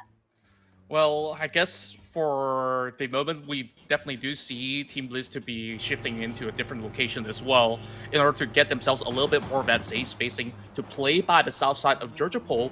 That's their usual spot, I believe. Yeah, that's your usual drop spot, yeah. Yeah, so that gives them a lot more room to breathe. Meanwhile, we hear shots being fired coming from Extraordinaire as the rest of Squad Galleon have moved into the farmhouses. So we will see ourselves an early brawl between both sides of the squad. This is now very watching early. forward, it's going to be Wahaha alongside with Envy King. It's just going to be a little bit daunting because these strikes can come from any angle at all because they haven't fully located the entirety of Extraordinaire. Interesting. Very early fights. But almost have a stalemate at this point. I think both teams are trying to figure out that they're just kind of prep up for these fights, making sure that they're able to move forward at a very, I would say, a more safer pace. Regardless, you can see Aoi. He has his eyes. He's been marking every single member of EO. And speaking of EO, they are a team that did, I would say, very fairly well in the group stages. I think second place on Group B. Let me check again. Yes, second place on Group B. So also a team that has quite a number of eliminations. So when it comes to this team, they have a very interesting style, I would say, not interesting, but a very controlled style of play, just like most of the other teams from their region. But when push comes to shove, I would say in terms of firepower, Squad Khaled shows a lot more aggression compared to the team. But I think because these teams have been playing together, I think it's a good read on or a good gauge on what kind of firepower on how exactly to approach these fights. But because these fights are, or at least it's still too early, I don't think both teams want to really fully commit to this. Because you can see Squad Khaled is just really focusing on the looting, and they're looking to leave the area. And only Diprot has been moving forward to kind of scout out, perhaps go in for a little bit of chip damage, get one knockout. And if there is one knock, perhaps there is the conversation or idea or call that a collapse can happen because they have a reduced fire rate. But even then, the other members of Squad Kalian... Oh boy.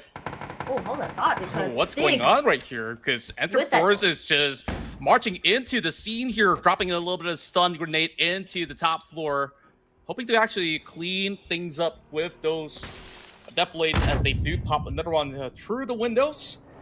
Trust need to do it all by themselves. XK still hunting out, but they've already jumped off of the compound, so that's just going to be setting up a trap as the rest of Trust is re-entering the fight from the lower ground. So the rest of Enter Force, they got to be prepared for this one. Nade's chunked down. All the way outside, and Nade does hail through. Blessed will be knocked down. A flash. No follow-up though.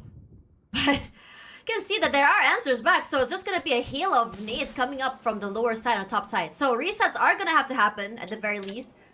But it's a little bit hard when you're denied this information and idea where you're gonna be pushing from. Kane is coming through. The cavalry is here to give at least some support and firepower on the outside. The question is whether or not THR is aware of this happening. The Silky they're already down on firepower. It doesn't really matter when you have able to get the knock. And just cleaned up by Kane as well. Quick. Really, in terms of calls, in terms of communication, it's huge! But can't do more when you have someone just waiting at the door. Knock, knock, who's there? Hail of bullets. K on the inside. Can't do more, jumps out. And he sprays, he's good for one! And he tries one more time, can't do that! Enter Force 36. Cannot hold and win that out. But Extraordinaire finds themselves one man short. That was a beautiful execution and a great idea coming in from K, but just the timing couldn't be any better for Trust to be able to just salvage the situation. Coming out pretty clutch out there, but I thought that Kane would have actually offered a whole lot more in that scenario. He came in a little bit late into the compound, hoping to provide a little bit more assistance. As much as Trust have been able to win that fight, now the rest of Ritz is here to try to be a little bit more of a vulture to see if they could get more of all these damage units of the rest of Trust. But they will be able to go on a full reset as the rest of Ritzy Esports are circling them from the outskirts. Got some eyes on them, but Rip is just going to be a little bit disciplined. A couple of shots now fired true. Not really finding anything just yet. but at least full intel for Red Sea Esports to work with. Just gonna go for a one. THR can be very patient. Is close, so for Umpad, I think it's about just trying to find the right timing. Max Zoris will be knocked. Ripped is doing a lot of work from this long range. That scope that he has, getting that knock is really important. As Umpad throws that nade in, Blessed narrowly misses that, jukes it out of the way. Has intel where exactly he's gonna be. A blue zone nade thrown out, so they're gonna have to be forced to move out of the compound, or the damage will be quite devastating. And speaking of devastating, Monty once again finds himself downed. It's gonna be SGD that's just chunking in and putting in a lot of hurt for this team. Knocked down and out already. Bliss find themselves one man short once again, perhaps even two eventually, if they're not able to pick up Monty. MML for SGD, they are a type of team that will completely collapse onto you when just punish this style of play coming in from Team Bliss. They're playing a very, very separate comp. They're not close to each other to go in for these answers, for the firepower, the trades. And Insight finds himself all the way on the lower side of the trade, running for his life. It's gonna be really hard for him to get away. Cars running at him as well, shots, and he gets knocked as well. Thrust gets eliminated, but Bliss potentially finding himself in the same situation. Disaster strikes again for Team Blizz. It really feels like deja vu, the way that they try to establish a little bit more control over the hill side, this time bumping into SGV. Did not actually offer them any form of salvage point, where SGV just clears off 3 members of the squad. And you can see that they're also low on resources, and they don't even have vehicles to actually move off. Very, very unfortunate start, but with the emergency pickup, the rest of Team Unlucky just pulling through, trying to get a little bit more ground on the open hills. PMA on the lookout, might be able to actually get a little bit of damage done, but for now, Unlucky will be safe for the meantime. I wonder if they do have any other resources. The problem about using emergency pickup so early is that you gotta start to look out for vehicles as well. I don't think there's any for them to work with. Meanwhile, PMA driving by, the Shushu just gets shot the moment he passes, so he will have to play it safe for now. Plenty of teams across this farm area, so they need to at least get a little bit more of a reprieve, so they will get themselves a compound for the time being. Still 14 teams on the board. PMA was being very eager in that instance, but I guess they just gotta wait for a little while longer. I'm curious to see how Kao will be able to survive till the end. And despite him being the last man standing, he's still trying his best to go in and put in those damage. Just really deny, chunk out, take these fights. Really gotta give him kudos for that. As for PME, it's just all about free fires. I think it's they have a bit of an idea where Kao might be, but they're not too sure where he actually is. So it's about making sure that they don't get ambushed or get picked up. I mean, they do have man advantage, but for Kao, the only way he's going to be able to win these fights or get these pickups is either by third party or being able to get these long range pickoffs as they move forward. And I don't doubt that Kao wouldn't be able to do that. He's one of the best long range, I would say, snipers or players that I've seen so far, at least from OS. So all eyes are onto him on what he can be for the team, and he's definitely feeling that pressure as well. 3 players already down and out, and the last map not being the best of situations with only 3 days left. You have to make the best out of every single map, and Team Bliss, they don't look so great in the first 2 air angles. You just have to really play it safe. Now, of course, I spot with my very own eyes Bleed Esports going for the glider as they try to scout around the area, but Aquarin got himself into, or should I say Trick, got himself into the edge of the zone, and I don't think there's any vehicle for him, so maybe he has to hop onto that glider for a little bit longer. Meanwhile, trades happening between Dazu X-Men, as they did some chip damage, but won't be fancying any form of a kill pickup from that distance.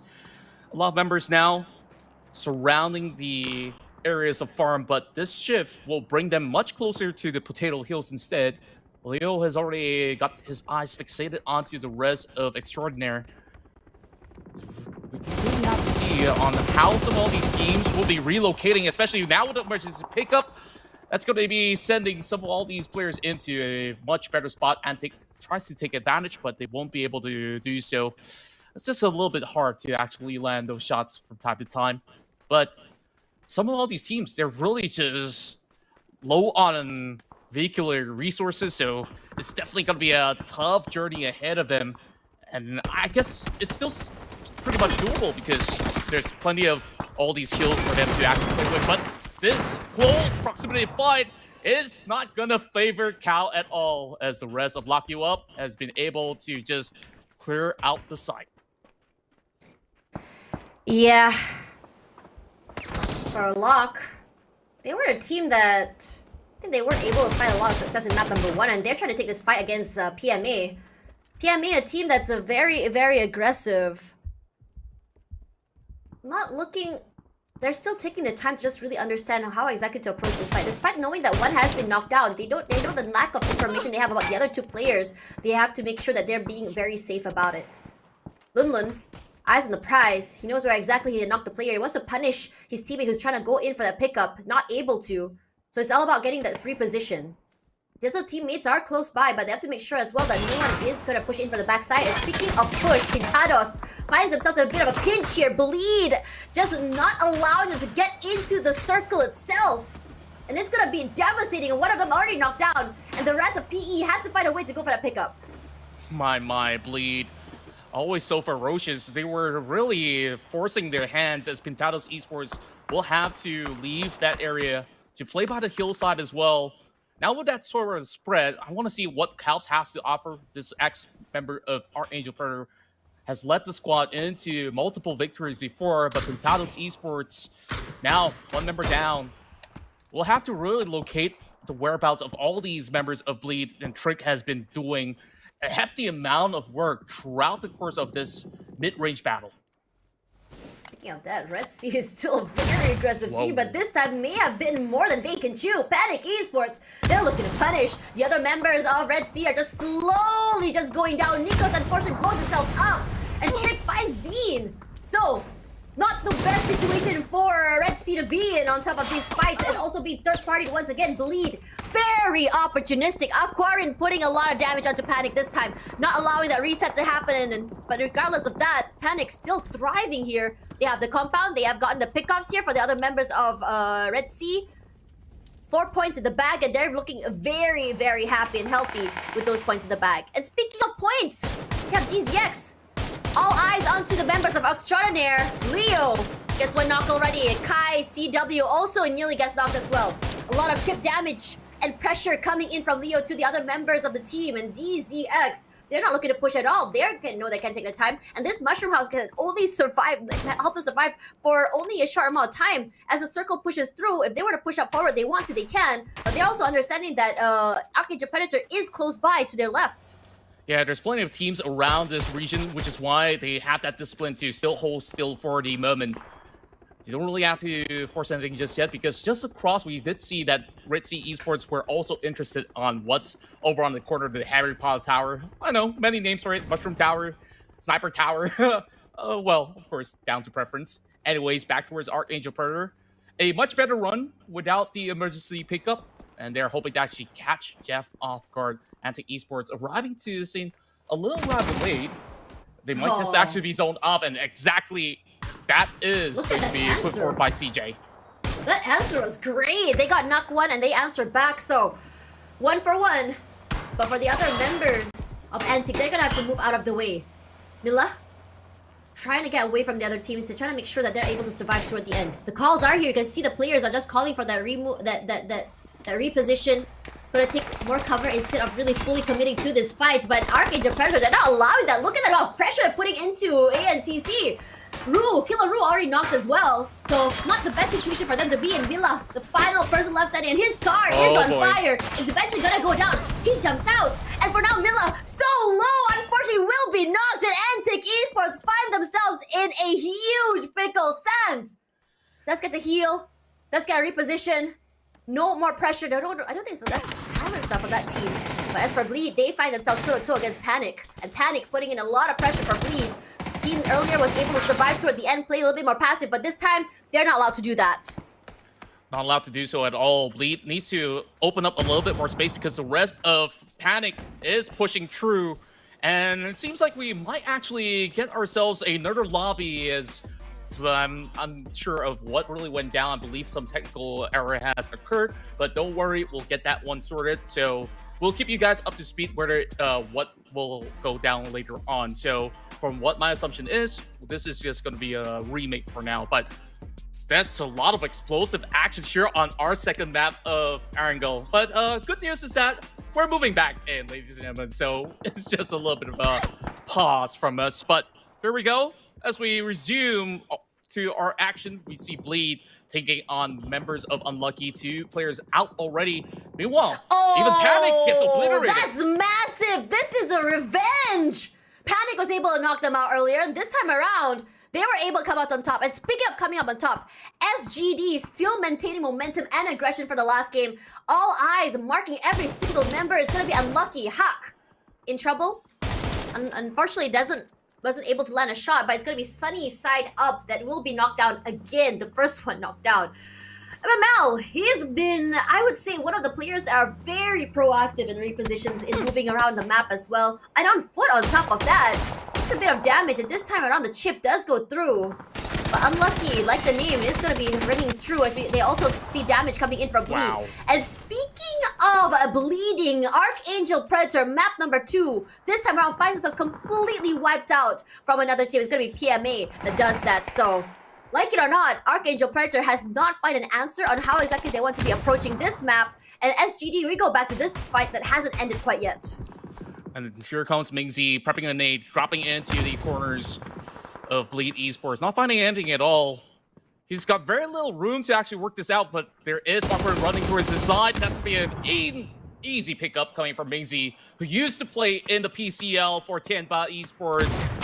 And his faithful hands will definitely bring those points on the board here. Shren now finds Awi Walk as well. Such a tight spot, and I don't think that he's got much here for him to work with. But look at the collapse from Bleed! Friends.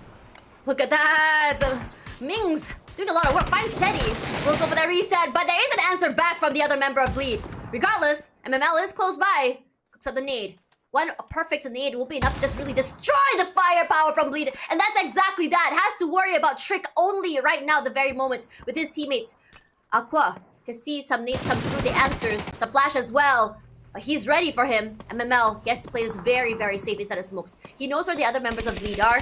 Wants to really try and get those members forward. Bleed does get taken out here for SGD. So they're looking really strong. And speaking of strong, these Yeks, they're still putting in a lot of pressure to the other members of SK. Wahaha, knocked out already. And Bohang from the other end. Bohang, the previous member who's played on the big stages of China. He's showing us what it means to play here on APAC. And he doesn't stop. And they will continue to do so. Inflict plenty amount of playing. The rest of SGD really winning that fight due to the heroics of Mingzi. Even despite being put in such a difficult circumstance, Split Esports, they all clump up into one tiny little angle that made it work all too perfectly for Mingzi, and the rest of SGD strikes right back. Now, SGD spots out the rest of DZX as well. They just got this whole beautiful sight to be able to get a glimpse of out of all these teams, but the circle is not really in their favor. They will have to actually move down eventually. So, not sure how that's going to work out for the rest of the squad as SGD tries to at least pepper them with a little bit of warning shots. Ritzy Esports, I'm surprised that they've managed to make it to the top 5 with one member still hugging into the center. I think a lot of teams already have protocols on how to survive, and they're executing it very well. SGD, the high ground is in their favor, and I think what they're trying to do here is try to put in as much pressure as they can as long as they have this advantage in hand. Speaking of advantages, Red Sea, Amtal alone here. Gonna try and fight back.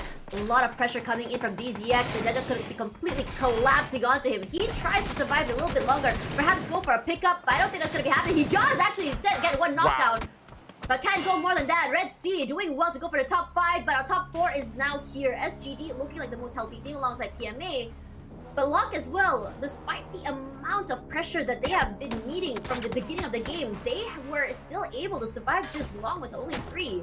All the way to the top 4. DZX taking some cover inside of this little shack. Buys some time, goes for that reset. So this is a good thing for them as well. And speaking about trying to be a good thing, SGD. They have to find their way into the circle, and they're just so undeterred. They're so eager to play on the side of the circle. They have a lot of terrain cover to play with, alongside these very tanky vehicles, and they are going to be making it work. But I spoke too soon. MML knocked down. But talk about knocking down. Pain wants to be able to deliver that as well. He runs straight into the hands of Lock.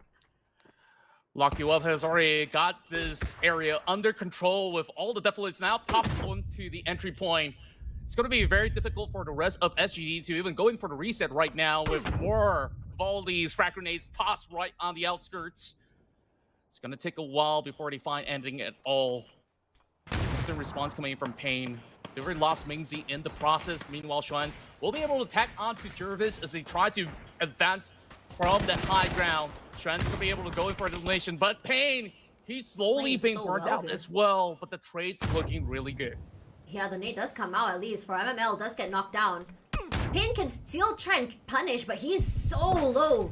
But he just gets those eliminations. And that's enough for them. 10 eliminations in the bag with a third place finish is definitely gonna just rush into the top. And speaking of rush, PMA rushes in and will also go in for the punish. The third party is imminent, and they are trying to make sure that they're not able to go for the reset. Regardless, Lun Lun is here, clears out every single room. There's only one player left for Lock You Up. Nope, not anymore. Eliminated at third place. But PMA, they're looking very strong and very devastating, finding the last two members of DZX. When you talk about DZX, they are a team that's also as aggressive. They were able to survive coming into these final few zones with only 3 players left and only a Shack to play with. And despite that, look at that, Zennan taking in a lot of damage. Just chucking in the shields and also putting in a lot of damage, chip damage onto him, forces the other member of PMA to go in for those force heals. Regardless, for PMA, they're not going to force this fight. They're just going to say that the circle eventually is going to chuck through. It's all about just trying to make sure which player has to move first and how we're going to be able to collapse. But Lun Lun, he has other ideas. He has moved away from the rest of his team, and he's trying to figure out where exactly the other members of DZX are. And DZX are playing so separate from each other. Yes, they can trade, but in a situation where they get knocked down, the pickup is going to be almost impossible. It's all about securing all the spots in order for them to slowly choke out DZX. With only 2 members left, they really have to strategize how exactly this could still work in their favor. The best possible scenario is to get a few points out of this skirmish. I mean, when it comes down to placement, top 2 is as best as it could already get for the side of DZX. But we've seen some clutches happen in some of all these tournaments. Some smokes now being popped by Bohang. As PMA, they're just slowly going to wait this out. They know that eventually they will run into an open area. That's going to be an easy picking. And they already spot Bohang right underneath the Dacia. This is not looking all too good. The Shushu's got the AWM as well. The moment his hit just pops out from that corner, he's just going to get shot. And there's nobody out there to be able to revive him. He's going to finally take his chance, though. Let's see if he's going to get a hit shot right here. It's going to be hard. A jump shot forward, chip damage. Body shot, good enough. Yeah, it's good enough. Chunks him down quite a bit, but end of the day, if DZX wants to have a miracle run, they're going to have to isolate these fights enough. They're going to have to be able to be put in a position where they're not able to trade off each other. And that's a tall order. It's a 2-on-4. Unless PMA are a little bit more, a miscom were to happen, it's all about capitalizing on misplays. And it's really hard. A team like PMA that's had a really good run, it's gonna be a tall order, but I wouldn't be surprised if they're gonna be able to do that. A 2-2 formation from PMA, they're making sure that they have a buddy formation coming through. Bohang, the only thing separating him and the last 2 members of these 2 members of PMA are these areas. Need to come through as well. Flash has to move them out of the way. And Savior tries to answer back. Savior knocked down as well. Bohang in a 1 versus 4. It's hard. It's not impossible. Gets a knockout to Zennan, but his teammate is there for the trade. So a winner chicken dinner for this Malaysian team, PMA, and they're gonna be happy with this one. Calm and calculated. That's how PMA has scored themselves their first chicken dinner here in the PUBG Master Series. And just look at how well they've been able to stay afloat throughout such a tight area of play. There were plenty of teams that were surrounding PMA of sorts, but they've been able to just overwhelm them and also pick the right fights at the same time. You see how they will be just swarming into a compound the moment that 2 teams lock horns, and that's how they have been able to really shoot a staggering amount of kills on top of that. And of course, solely weathering out the storm has been the best plays that we can see out of this Malaysian squad. Meanwhile, DCX, they were one of the early teams moving into farm, but we may not have seen too much of aggressiveness being shown coming from the side of this Taiwanese squad overall, but they have finally found a little bit more of that rhythm here in Game 2. DZX, I think it's quite a phenomenal play for them. I think surviving till the end with only 3 and being able to survive that long in that shack. And on top of that, they're still able to punish a few teams coming into the circle itself. So not the worst way to go in the world.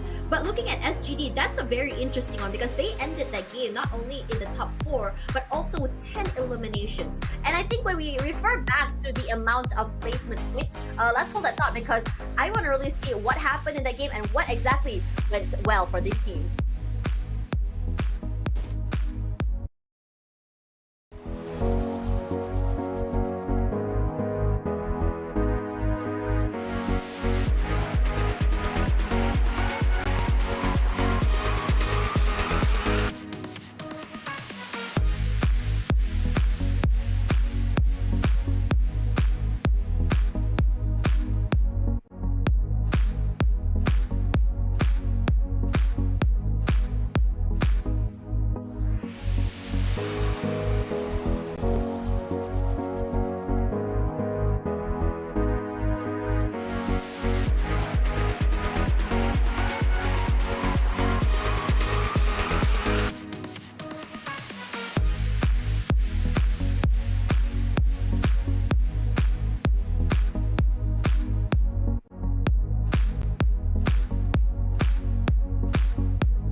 And we move back into our PUBG Master Series with a perfect win for our players of PMA hailing from Malaysia to take a glorious chicken dinner with some high staggering amount of kills to really close out that round. But what a helter-skelter of an ending where we saw so many fights taking place from the top side of the hill and into the farmhouse. We thought that SGD was looking really good until they got overwhelmed by some of all these players from Lock You Up, and those third parties were excruciatingly painful for them to just be succumbing to what was the result of that. But what an ending it was, Tash.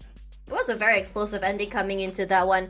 I think coming into that particular ending is just all about just being able to stay alive toward the end. And I think a lot of these teams, I think throughout these 2 Erangel maps, it's all about just survivability. I mean, we saw that happen in the first map, and I wouldn't be surprised if it happened again today. PNC had 10 eliminations with all their players still alive, and the same could be said from PMA as well. Now, coming into that particular one, I think it's always important to highlight, I think for that particular one, PMA was able to get about 13 eliminations before everything went down. And I wouldn't say that PMA is the most, I would say, aggressive teams if we were to look at teams like, say, Archangel, Predator, or even SGD. They were just really teams that were just really punishing any teams that were in the middle of their rotations or even denying them area into the circle. It wasn't really a full, I would say, committed fight.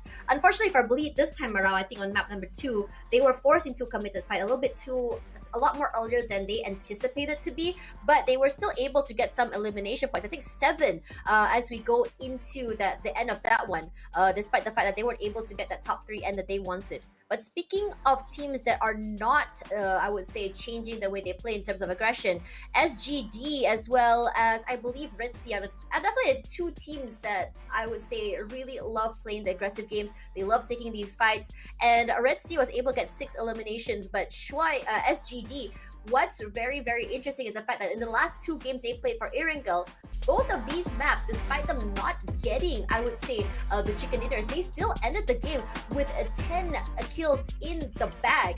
Let's not talk a little bit more about a high of damage here, because their damage just comes through by taking in teams one by one. They didn't find themselves in situations where they're taking on 2 teams at the same time. Unlucky was one of those teams, I would say, that tend to be found by 2 teams. I'm not sure whether or not it was intentional for them to be taking out these 2 fights. I think they were just marked too early. Their locations would just happen to be in the same rotations as other teams, and they've just been unlucky throughout both these maps. I think in map number 1 they were able to make it to the end, and number 2 not as much. Yeah, and I definitely do see that when it comes down to how PMA has played, it's kind of similar as to how SGD has played out. It's just that they're not as flashy when it comes down to how they want to acquire some of all their numbers to secure their rounds in specific. When we take a look at how these 2 maps have played out, it's really about how they establish control. How SGD have racked in all those kill points, they managed to shut off teams that were hoping to gain some of all the grounds, and time again they've been able to deny it, and PMA has been able to do the same, but they have taken things maybe a little bit slower as compared to SGD. As you see, these 2 teams are racing their way to the top, as this will be the conclusion of our previous round. We'll tally up the leaderboard in a moment's time, but PMA, that whopping 23 points definitely juiced them up. Probably will be on top of the leaderboard when we add everything all together. Yeah, coming into this one, I think it's a very good one for PMA. I think we did have this conversation about PMA earlier, about how they were only 2 points shy when it came to their placements in the previous matchup and the groups. Now, coming into this one, the fact of the matter is, this is why I want to highlight the value of being able to find that balance between placement and kills, because they are definitely understanding that when it comes to kills, it does put them a little bit more forward compared to the rest, is number 1. And number 2, it also allows them that extra points to really push them forward. So you imagine that you're able to survive all the way till the end, and you're getting these kills as you get toward the last circle. It gives you a lot of boost in terms of moving forward. But the same could be said about SGD, because despite them getting 2nd place in the last 2 Erangel maps, every single one of their points have been coming, well, not every single, but most of their points have been coming from kills, and they are not changing the way they play because it's something that works. Yes, chicken dinner can be I would say the objective, but if I were to ask all of these teams, what exactly is your objective coming into this tournament? What do you want to do every single time? What's your mindset? I think most of them will say, we want to try and get as many kills as possible. The chicken dinner is just a bonus. Yeah, that's basically the mindset for majority of the teams that are playing globally, because of how the Super Bowl rules have implemented on how this rewards proactive play overall, which is why you see PMA as well as SGD, they know how to acquire it the best. And likewise, when it comes down to all these teams that are on board, I would say certain teams have equal firepower to offer on the table. It's just that when do you execute is really going to determine how you place by the end of the run. So sometimes, even some of the best teams coming from Australia, you take a look at Team Bliss, which we have definitely rated them as among the top teams here in the PMS, but they have not really shown it just yet. It's just that they couldn't really get the engines running to its full force just yet. So I guess later we'll see how it's gonna go, because later on we're moving into Tego. Yeah, that's right. So don't go anywhere, because after this, Tego coming right at you. This is the PUBG Masters Series 2024. We'll be right back.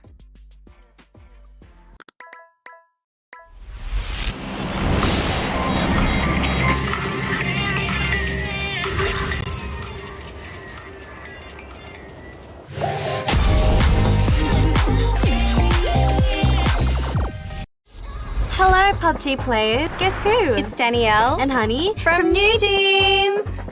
Are you ready for some major tea? Because today's patch report's got some deets on update 30.1. Yes. Expect a total mashup of New Jeans and PUBG, transforming Tego into this super cute New Jeans themed wonderland. We'll be handing over the mic now, so get ready to dive into NewJeans Collaboration's world in PUBG. Along with all sorts of cool stuff like fresh outfits, gunplay tweaks, and updates to ranked mode. Woo!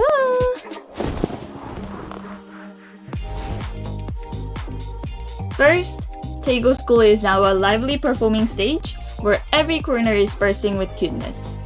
Dance your heart out on stage to trigger NewJeans music videos, and don't forget to check out the collaboration jukeboxes, buses, billboards, and more. We've also got this truck stage on the starting island of every 8-kilometer map. Plus, you can find all sorts of goodies like energy drinks, music, fireworks, bubbles, and themed care packages across all maps. For more details about this amazing collaboration with NewJeans, be sure to check out the upcoming collaboration announcement.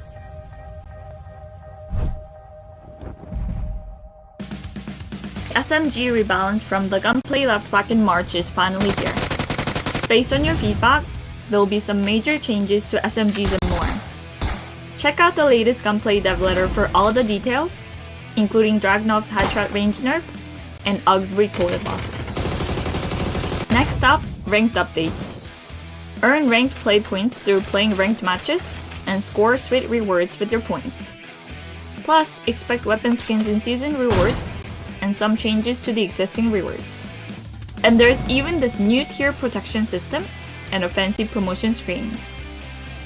There's also a brand new survivor pass, a fresh rank season, improved co-op climb, map bug fixes, performance tweaks, and more. Check out the patch notes for full details. We'll see you on the battlegrounds.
Hello, PUBG players. Guess who? It's Danielle and Honey from NewJeans.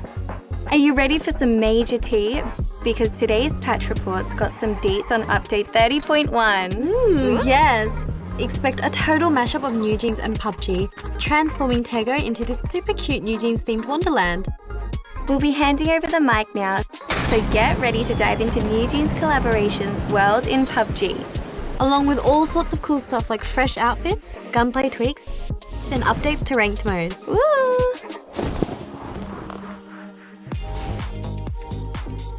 First, Taego School is now a lively performing stage where every corner is bursting with cuteness.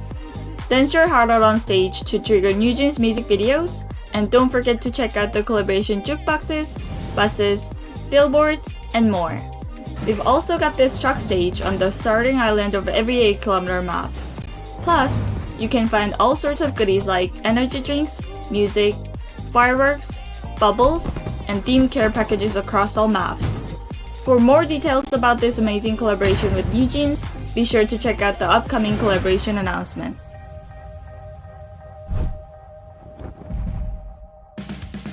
SMG rebalance from the gunplay laps back in March is finally here.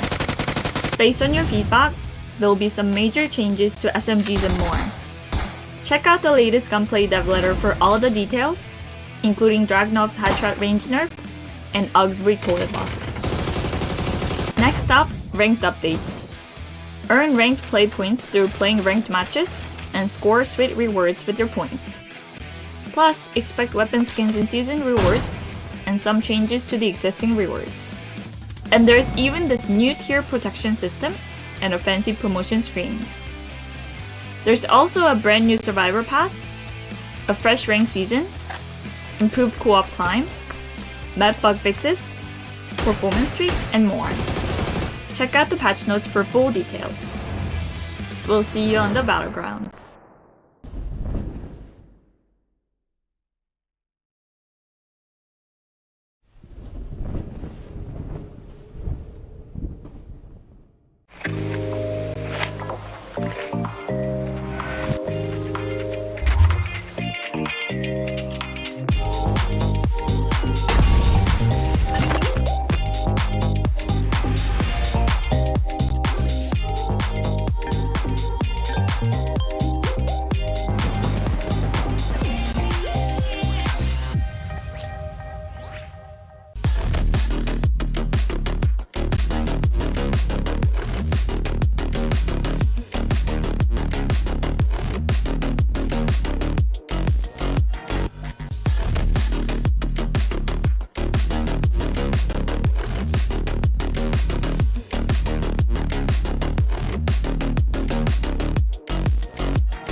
Welcome back from the break, and if you just joined us, this is the PUBG Master Series 2024 Phase 2. I'm joined here alongside with Tash Bunny, and of course, my name's Contra, as we'll be your casters for the entirety of the evening. And we're already at the midpoint of our Day 1's tournament, so I think things have been looking really good for certain squads, and some of them are still picking up the pace. Definitely, this change of pace moving into a different map is going to be pretty interesting, because we're going in for our match in Taiko, and after this, we're going for the first time ever, Rondo.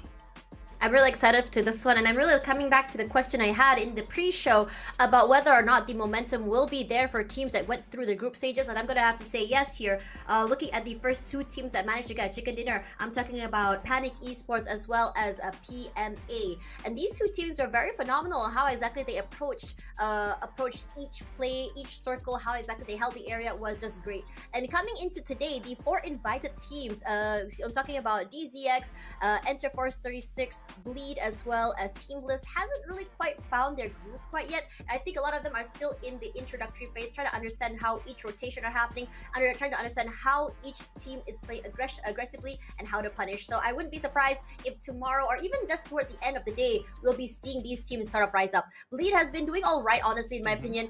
They weren't, I would say the struggle isn't quite there. They're understanding that a passive style of play would be very important, really, number one, as they go through as they try to understand how exactly each round were to go. And they were quite successful in getting those eliminations toward the end of the game as well, or kills in the end of the game. But Team Bliss, unfortunately, has been twice in a row has been eliminated a little bit too early. First game, they were able to get 2 points. The second game, I don't think they were able to get any points at all. So it's all about trying to play catch up here for this team, and perhaps Tego might be the map for them. Yeah, I would still say that there's still plenty of maps for them to salvage the situation for the moment, because it's just 2 maps out of the many. Each day we will have six maps to be played out, and hopefully we'll see a little bit more of a performance booster coming in from the side of Team Bliss, now that we've gotten them about 10 minutes to discuss what exactly they really have to readjust into getting themselves back on track. So first, we take a closer look into some of the top performers right now. PMA, as you speak, is at the top of the table here, and it is currently a tie between them as well as SGD with those 26 points. As much as they may have looked to be pretty much on the same record, but the difference here is that PMA, they've definitely prioritized getting themselves into that late game, solely choke out their opponents into scoring their win, as compared to SGD. They don't care about that chicken dinner. They could just go guns blazing, get those kill numbers, and look out the match with high flying colors. Yeah, and they're doing really well. Twice in a row, second place, 10 eliminations in the bag. And I think that's, I mean, just by seeing this on Erangel, I can already say the average of kills they're getting from Erangel would be 10, regardless of how exactly the outcome goes. And it's a very interesting one, because this team, you can tell, they love collapsing onto other teams. They love taking that first hit contact. And I think it's always important to look at how MML really plays with his team. MML, I had my eye on him, on how exactly he plays a little bit more separated. He loves going up first, going and picking off those initial contacts. He's always in the front line, so his teammate gives him a lot of space, and I would say gives a lot of pressure to the team, so that he's able to go up in their faces to take these fights.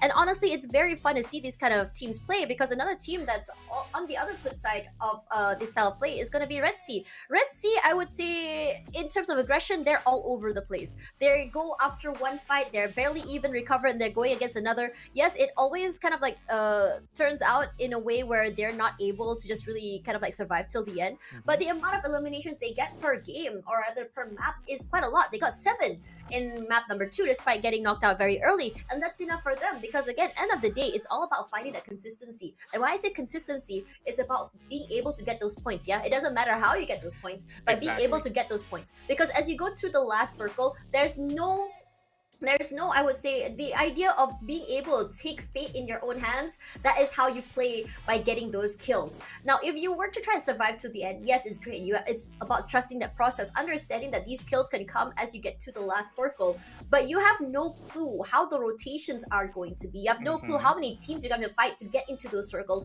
and that is why some of these teams prefer to play aggressively, because it's a different way that is a little bit more secure and safe when you're able to really take these fights. And again, when you come and take these fights, when you're playing this aggressively, it comes down to confidence and understanding what kind of firepower your team brings, and that is what I'm seeing from both Red Sea as well as SGD.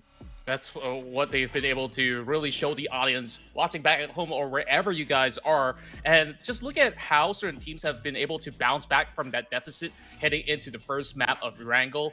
And in game 2, DZX as well as Lock You Up have definitely have been able to recuperate with a lot of massive points to be added up into moving up the charts of the leaderboard. Lock You Up definitely have some surprises there. They're the ones in charge of shutting down SGD on those very pivotal moments, especially on that top 4 ratio, lock you up, really hold down that doorway, and have definitely halted any form of aggression coming in from the side of SGD. So perhaps this is what really works out for the side of LYU, where you could just set yourselves up into a really good compound and just play for a little bit more of a defensive hold until you could get into a more opportunistic position. Now, with that being said, we're getting ourselves ready for our upcoming map, Taego. This is definitely going to be an explosive round because Taego's definitely action-packed from the start all the way to finish. So I am definitely excited to see how, with a culmination of all these different regions packed into one Super League of PMS, this is definitely going to be another tough round for the 64 players on board. Yeah, I'm very excited as we go into this one. Now, coming back to what I was talking about in terms of aggression, I am very excited to see how exactly each team approaches this particular map. Because when we talked about aggression, I think we talked about, like, you know, team like SCGD and also Red Sea. But I forgot to mention another team that ended the game with a high amount of kills instead of placement points was also Bleed. Bleed ended the previous game with 7 kills previously and not getting elimination. This is very different than what we saw on map number 1 of Erangel today. So I'm really wondering and I'm trying to understand like why the change in pace. I'm loving it. It shows a lot of range in how exactly they approach this. But you know, end of the day, I'm trying to figure out like what the mindset is coming through here as well. I think it's really fun trying to understand how each of these teams or calls are coming through, and I'm really hoping that we're able to get, I would say, an interview with one of these players just to understand how exactly they approach these situations. That's right. Of course, approaching into our Taego map, this flight path is skewed towards the northern Look at the portion amount of of map. teams to the right side there. We have SGD right beside THR, and Antique is there, Bleed is there, E36 is there, RS is on Shipyard. What is happening?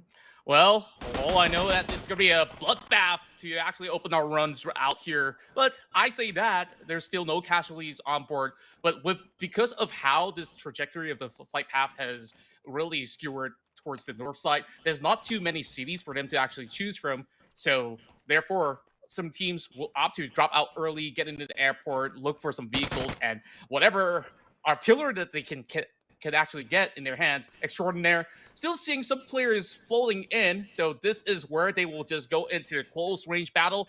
We see a couple of weapons already in the hands of Squad Gallian.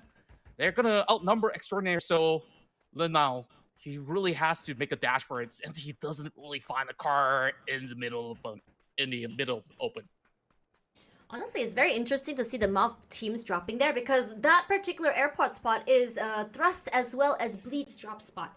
So the amount of teams that dropped there, that was very interesting because, again, you did say because it's skewered up to the northern side. So a lot of teams, I wouldn't say that a lot of teams weren't able to go toward where they usually want to fly through because Archangel Predator usually drops in the middle side. I think Bliss drops toward, hang on, let me just bring this up.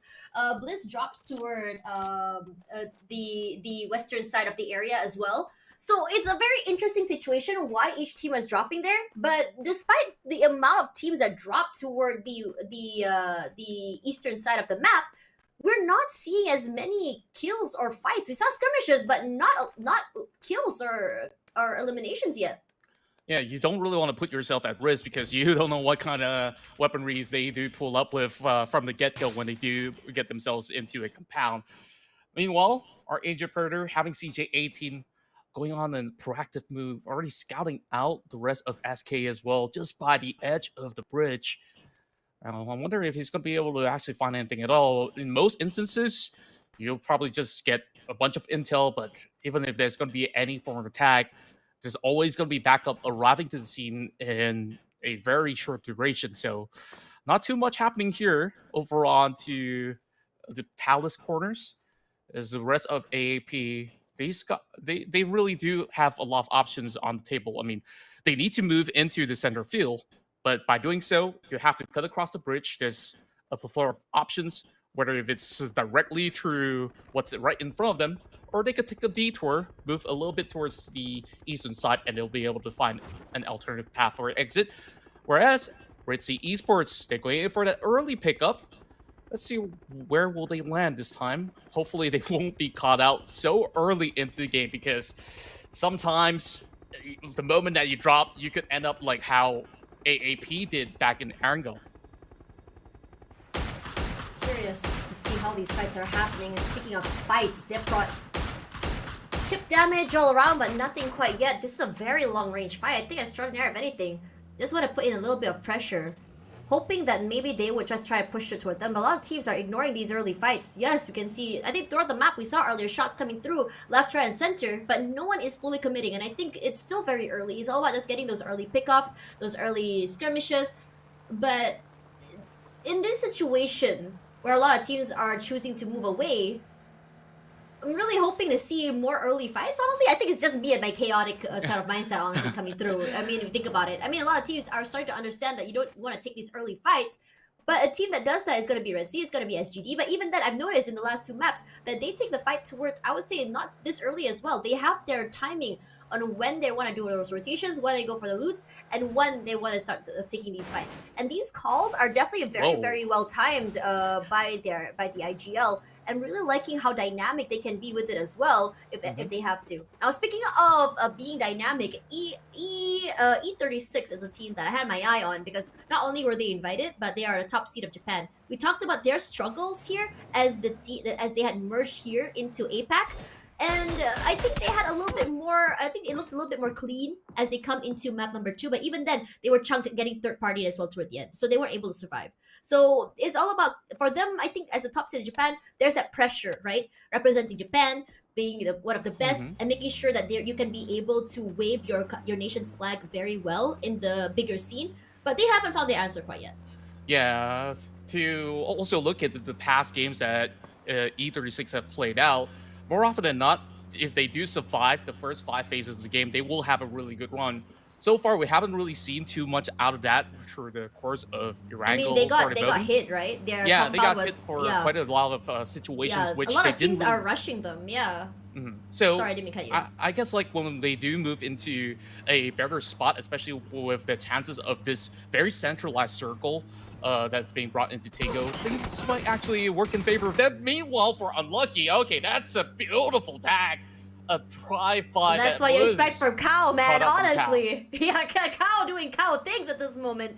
He loves his long-range pickups, and he's so adept at it. And Unlucky, honestly, Unlucky has been pretty unlucky today when it comes to these rotations because they're always getting cut and shot in those mid-rotations, and they are a team that's always seemed to be picked off one by one as they're doing that. But one thing about Unlucky is that they have all these protocols to survive toward the end, the last few circles till the end, and they still put up quite a huge fight. So that's definitely something. Even though they had lost 1 member, 2 members early, do not count Team Unlucky out. Yeah, I would say so myself, because when we do look at the playstyle of majority of the players that have played back in the PJC, they do have that form of a tendency to play a little bit more of a defensive hold the moment that they lose a member or even 2 members. But don't underestimate them because they always pack a punch. Whenever they are forced to actually go into a scuffle, they might actually come up on top in some of all these instances. We saw back in game 1, Unlucky has been able to turn tides around, securing a top 4 finish. Now, Enter Force 36, excuse my tongue for a little bit, where we may not have seen the best of them just yet, but usually these boys cook up a storm somewhere in the middle of the tournament. They're usually a little bit more of a late bloomer. You could say the same right now for Team Bliss because they haven't really had the best of starts possible. But do expect that once they have already figured out things, once they do go back and re-watch some of all these bots as well as how other teams rotate, they start to come up with even better rotations, even better ways to actually strike their opponents. So for them, it's all about really gathering whatever intel that they have, not only in game, but out of the game as well.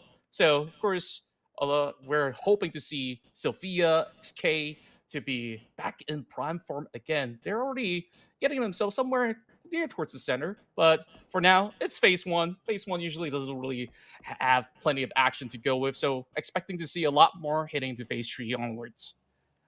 I mean, despite the flight path toward the northern side, I think the circle coming into the southern side has really made a lot of teams just shift down to the middle side. The amount of teams right now in Hosan is phenomenal. You can see so many shots coming forward, but no one has really got a pick up at all so far. spoke too soon. Red Sea is definitely a team that will shoot back, or even they would shoot first if you were to rotate past them. So I think for PME, understanding that they don't want to really be involved in these early fights as well has been, I would say, one of the fundamentals on how they were making it till the end. Now, speaking of fundamentals here, I would really like to talk about the player 21. He was able to get 6 eliminations in that last game. There was a lot of pressure as well as space that he was able to take and give to his team to be able to make it till the end. He is, I say, the most aggressive player in the team as well. And when it comes to that team for PMA, I think the way they played is not really like what you would expect to see from SGD or even Red Sea. It's about collapsing or just rushing up forward. They love these long range picks. They're putting in pressure from advantageous areas, say high grounds, terrains. And they know, and this is coming to a situation where they know when to press the brakes and when to go aggressive. TMA is doing this very well. And speaking of pressing the going aggressive or not, the circle shift is kind of harsh, honestly. Yeah, very harsh on some of all these players, but not too much for Archangel Predator. This might be their chance to really get some points on the block finally. Because their rotation is great, honestly, if you think about it. Yeah. They come in at Palace, they crossed over because they had a good read of the circle and understanding that they had crossed toward Fishing Camp and now toward the northern side of the area. That's great. Good read from them. Yeah, they didn't really have to force their hands too much, where they just take a slow rotation and they manage to reap the rewards. Now they're in the center of the zone, whereas I'm taking a close look at SGD because they're being circulated with all the other teams passing their way. So this is going to be a good catch for them, perhaps, where Extraordinaire got themselves into a little bit of a predicament with majority of Red Sea Esports swarming into the bottom floor. They gotta reconvene into one shack in particular. Nate's now cooked up. He just passes. Wait, hello? Red Sea, that's not the way to go. Nikos just passes by, and just like that, Extraordinaire punishes them for it. Oh man, they do it. It's just only one person missing on everything, and suddenly everything just falls apart for Red Sea. Not looking good. They do get those pickups for the other members of Red Sea. So, Ampat, unfortunately, has to be the last man standing. Protocol's in play. How exactly is he going to play this? Is he going to still play aggressively, or is he just going to try and survive here? Because the other members of Extraordinaire, I think they are very aware. There's still one more player to look for. You can see Lil Neil. He's trying to walk around the area, just making sure and scour every single nook and cranny to find him. And speaking of that, we're talking about nook and cranny and finding one. We saw a member of Bleed getting a knock onto another team. Wish we could see what's happening there. And over on this side, SGD doing SGD things. Aggression is key for them. Jervis, a beautiful nade onto Sans, so he's gonna be knocked. So the other members of Antic, I don't think they're gonna go for the pickup. They just decided to abandon him, and it's just so unlucky in this situation when you're meeting a team as aggressive and high power as GD. And for now, even then, you can see Jervis out in the open, here all alone playing with this terrain, and he still wants more. Yeah, this is classic Tego play. You set up by the corners of all these broad roads and you just find catches after catches if you can. And Jervis just excellent at that, getting the first point in for the side of SGD. And the bigger portion of that is to deny any form of entry coming from the rest of Antics, forcing them to back away, and the rest of Bleed Esports have found a different spot of their own, pretty much secluded from all the other teams, but they love to play for that late game. Bleed Esports will go in for a very wide setup, hoping to actually go in for long-range trades in moments' time. But from where they are over on the southeastern side, they have a lot of area to seize for themselves. Any further they go from there, they might bump into some of the Aussies coming in from Trust Esports. Algen Bots finds one out of the side of Unlucky, and Unlucky is now down to only 2 members left. Interesting. Coming into this one, I think we saw a lot of players coming in just camping into the side of Hosan. And as the circle shifted up, it's a lot more rotation toward the northern side. And now suddenly a lot of these teams are forced to just really try and fight their way out of Hosan itself. And it's still pulling up out of Hosan. And the teams inside of Hosan, talking about RS, Extraordinaire, SK, Antic, and even PMA, they're gonna have to find a way to just really not just move out of that area. Well, it's gonna be hard for them to rotate out because of the urban area. You have to assume that every single I would say area and building has someone inside. PMA coming into the northern side of Hosan, they might just be able to reap the benefits of this as players are trying to rotate toward the northern side. ENTC was in trouble. One player was taken out by PMA, and I don't think it's gonna change. Indeed, and that's the problem about hard locking yourself into an urban setting. Now they have to commit to any form of fight that they could get. Squad Kalia now pushing in with Wahaha. Let's going in with an instant shred as he catches onto the extraordinary member. It's going to add a whole lot more on the block. Whereas there's still a member struggling to get out of that with the UAZ. He will be able to sprint forward, or should I say dash, with the vehicle that he has in hand. So these EX, they are the ones in the center of the attention because this is one of the only few compounds left in the direct center of the circle. And here we go. Drops coming through.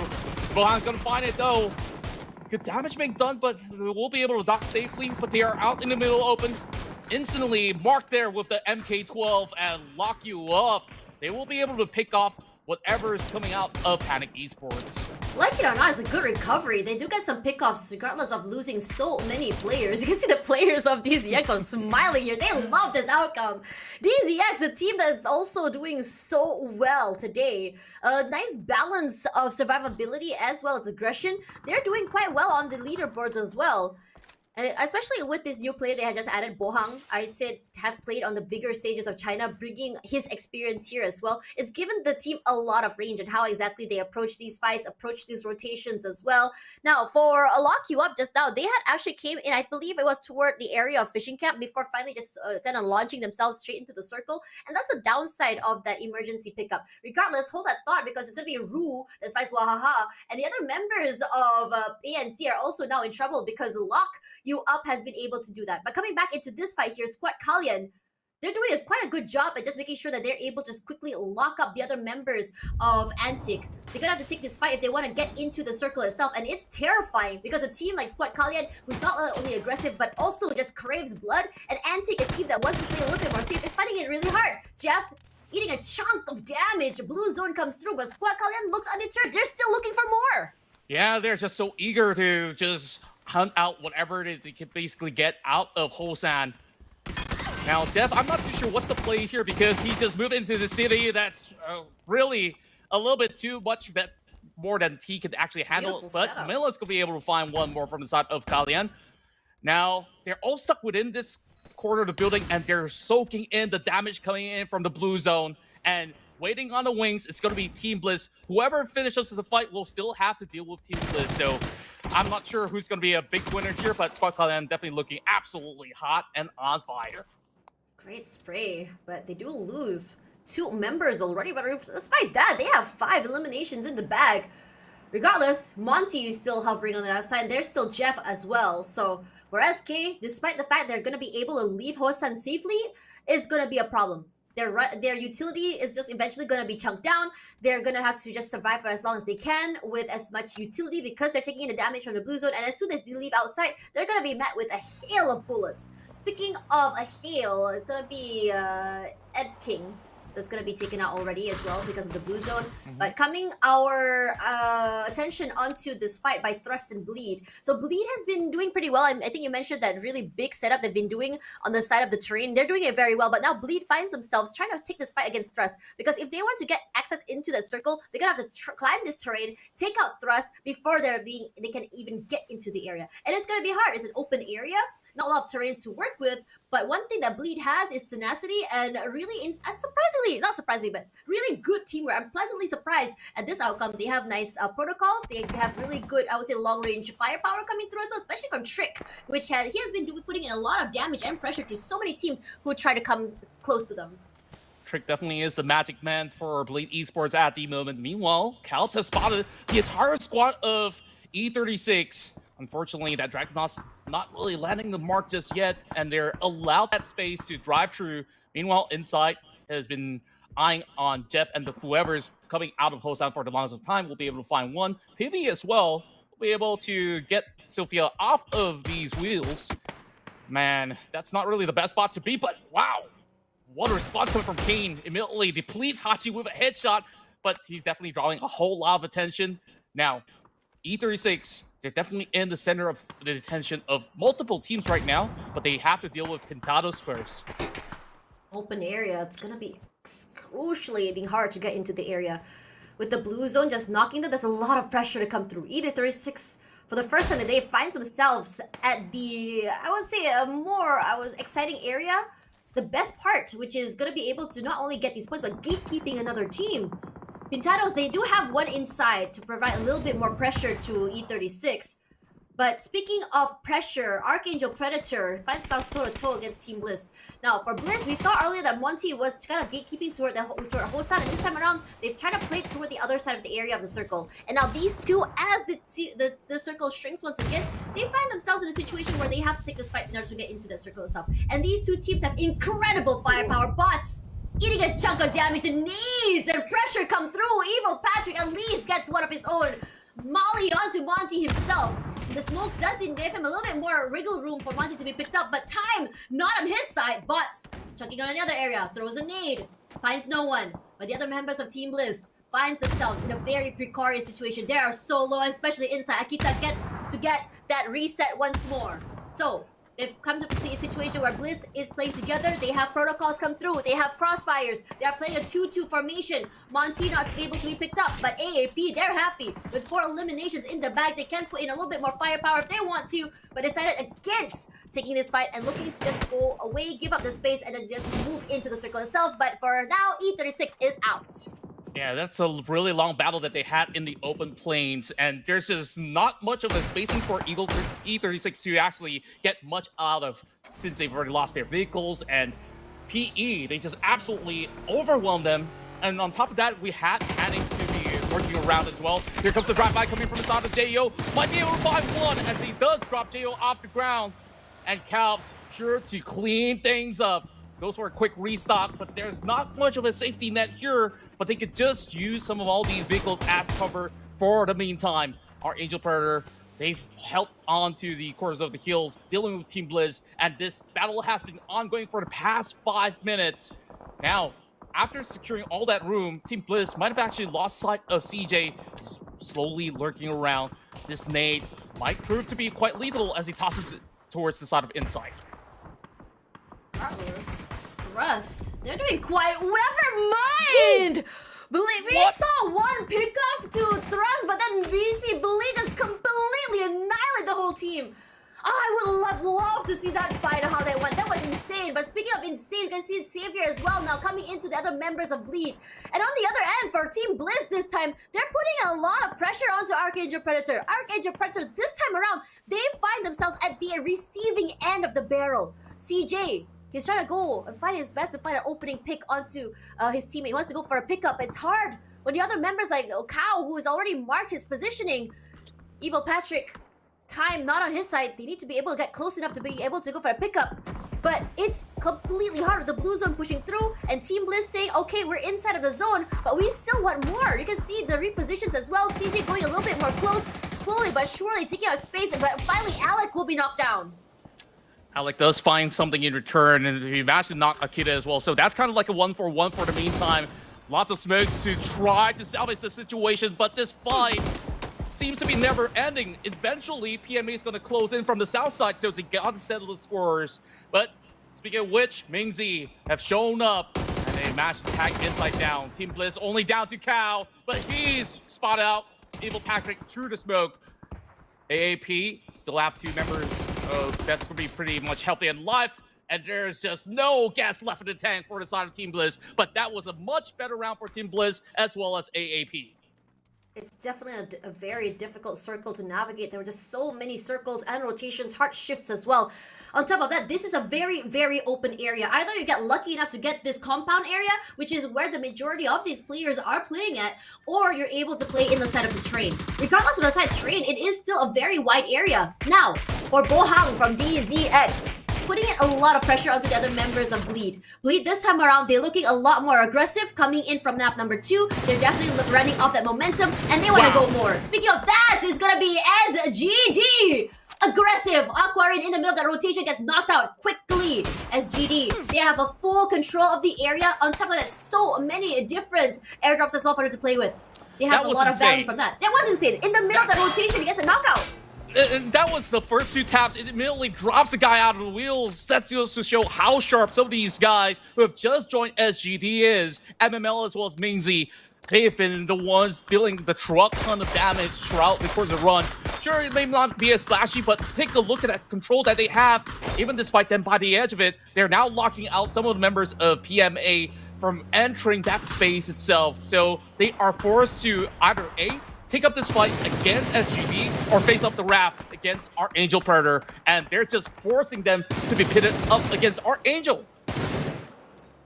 This situation for SGD, they are definitely a team that not only has managed to, I mean, we looked at them in the group stages, they are a team that did not have a lot of placement points, but today they're looking a lot more healthy in terms of survivability. They're doing so well in terms of picking, in terms of kills. They're looking sharper than ever, and it's almost terrifying when you go up against this team. Look at how much control they have toward the southern side of the circle. Speaking of control, Jervis, a great opening onto Lunlun, knocks him down, and despite these smokes, they are just knocking them one by one. PMA, it's so hard for them to go to get the pickup. So hard for them to get those reset. When you're being just I would say pressured by so many nades, so many bullets. And SGD, they're not even releasing their grip onto this team. And on top of that, they're in the middle of Archangel Predator, another team that gives a lot of aggression. At the very least, PMA has gotten themselves a little tiny ditch for them to at least hide out for the meantime, away from the crosshairs of AAP as well.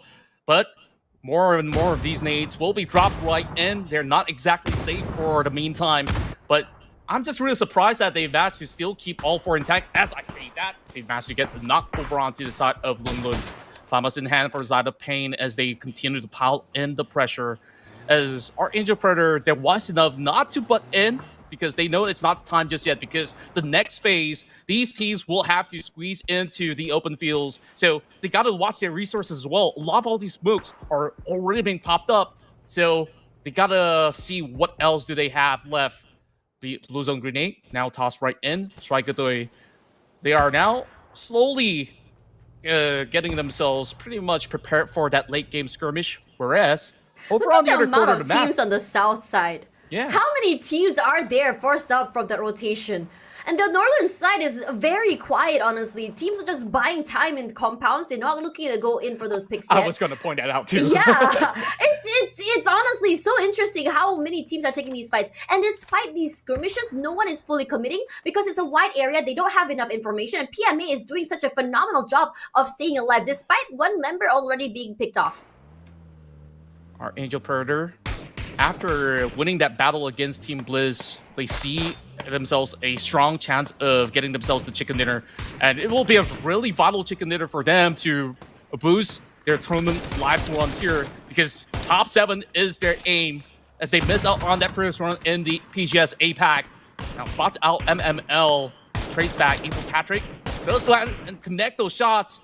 SGD forced to turtle in for the meantime, and PMA, honestly, where can they go? Even when the circle shifts, who will they take on first? AAP or SGD? That's the biggest question here in this three-way fight. Yeah, SGD.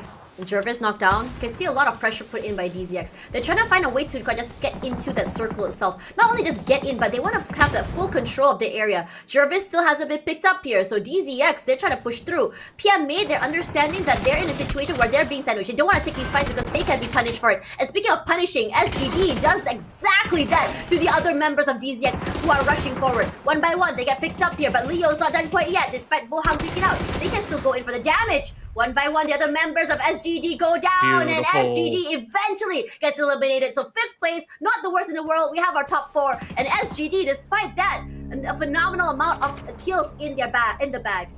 Yeah, it really felt like SGD got exhausted from that fight as well. They were so fixated onto trying to get AAP, trying to get those kills against PMA, but the moment that DZX arrived, they just got that full picture of the entire squad, because nobody's really watching the backs as well. And now, DZX once again moves their way into a top 4 One member left for the side of Blade Esports, Teddy, just hugging by these corners directly in the centers. He does not have to budge at all. Meanwhile, Pintados Esports, they've been quiet for the longest time. They did have some skirmish against Red Sea Esports in the few to pick up a few points out of that, but this is their moment to shine for the Philippines. I am honestly pleasantly surprised at how many times Bleed Esports has been able to just survive these situations and survive till the end as well. Placement points definitely on top of that, and on top of that, eliminations on point. They're looking consistent. But speaking of the top three for now, it's now a Mexican standoff for these teams. Just trying to be able to just secure their areas. It's a very big site if you think about it. But PE, they look good. They were hanging on to that northern side, that compound northern side, and they slowly but surely took advantage of how much noise is happening on the southern side to be able to take control of the entirety of the northern side of the map and slowly made their way into the circle. They have a three-way hold here. They have one player in the front line, the tip of the spear, if you may, and two players in the backside, and this allows them to completely be able to play off each other if they were attacked. They can crossfire, they can put in pressure, but the biggest problem now is they're not too close to each other, which puts me in a little bit of worry. But again, when you put in the situation where you're in this part of the circle, getting a reset and the pickup can be a little bit hard. PMA and DZX finds themselves at a disadvantage in terms of area, but in terms of firepower, they're definitely up there. They're definitely up there as well. And it's funny that PMA, they had the last laugh. We thought that they'll be having such a difficult time because they were in between both AAP as well as SGD. And now they swarm right in. Up10 immediately spots one out. Zenon trades right back. 1-for-1 for now. And Leo, once again with the FAMAs, doing miraculous duties here. And Pintados Esports strikes at the same moment. Now leaving two members behind. That will be the rest of PMA pretty much shredded out with only one player left. Now DZX. They're focusing the attention onto Pintados that's very close in proximity. And Xavier, he's got this off angle right here, right now, to be able to spot majority of all these players out there, but there's still smokes that deter him from getting much more to be done. PMA is already out. Now, 2v2. It's Pintados versus DZX. No player, no team has full control of this area. Despite that, it's going to be an opening. Great one from Xavier. The firepower dwindles for PE, but they're not out yet. Kalps rushes forward. He's kind of low right now, playing the smokes. And you can see Xavier just quickly marking him, but it's going to be Leo with the opening. And Leo, he finds one more to his name. And DZX, a winner chicken dinner for himself. Looking good for this team as they end this particular map. The OG PMS favorites are back on top. And once again, they come in with a slow and steady pace, but they always clear up the map in a very convincing manner when they get their chance to do so. And you can see all smiles on their face, finally celebrating what they deserve. And first, now we will have one of the invited teams to be able to get themselves that chicken dinner on the block. Tash, this round was definitely a nail biter, and I thought that, things could have actually been very different in terms of the scenario. SGD once again looking hot and firm, getting so aggressive, and they eventually got shut down by the winners of this match itself. I think this was a very, very difficult map to play if you think about it. That map in particular, not only was the flight path toward the northern side, the circle was to the southern side. And it kept ping-ponging, making and forcing so many players to go in for those rotates. Teams that think that they had full control of the area were not able to. I mean, yes, SGD still played SGD way. I think in a way, circles does matter for SGD. But because of how aggressively and how proactive they are in terms of movement, it's given them a lot of value. Archangel Predator, this time around, their drop spot gave them a lot of value coming forward. But before that, let's have a look at the highlights to see how exactly the team that managed to get the chicken dinner managed to go forward.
there you have it, ladies and gents. The hometown favorites, Datu X-Men Esports, finally get the chance here to get a bite of that chicken dinner. But Tash Bunny, my word, that was an epic fight that they've had, where it was one of the more difficult settings in the playing fields where many teams were struggling to make ends meet. But for some reason, not only has DZX managed to stay afloat for the course of the run, they really chose the perfect time to really strike down some of the hottest teams out there. There was SGD, there was AAP, and also PMA. They just shut them off completely.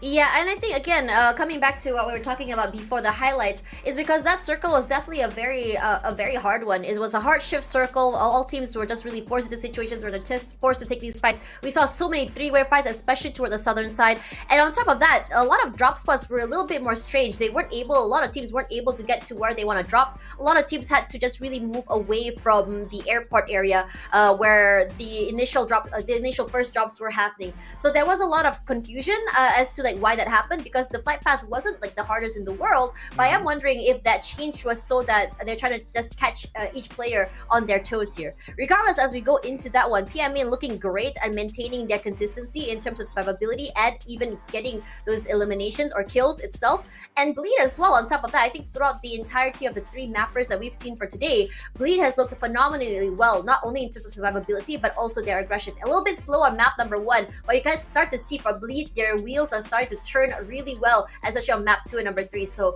really fun to see this team go forward. For Archangel Predator, Intego, I think was more of the fun situations they've been in. They looked really good in terms of their dark spots. They were able to get into the circle early, which allowed them to really set up for these potential fights. And we start to see the aggression, or what really made AAP in that particular map. And in so many situations, a lot of teams were just forced into these Mexican standoffs. PMA was just really unlucky, honestly, if you think about it. They were stuck in that little terrain.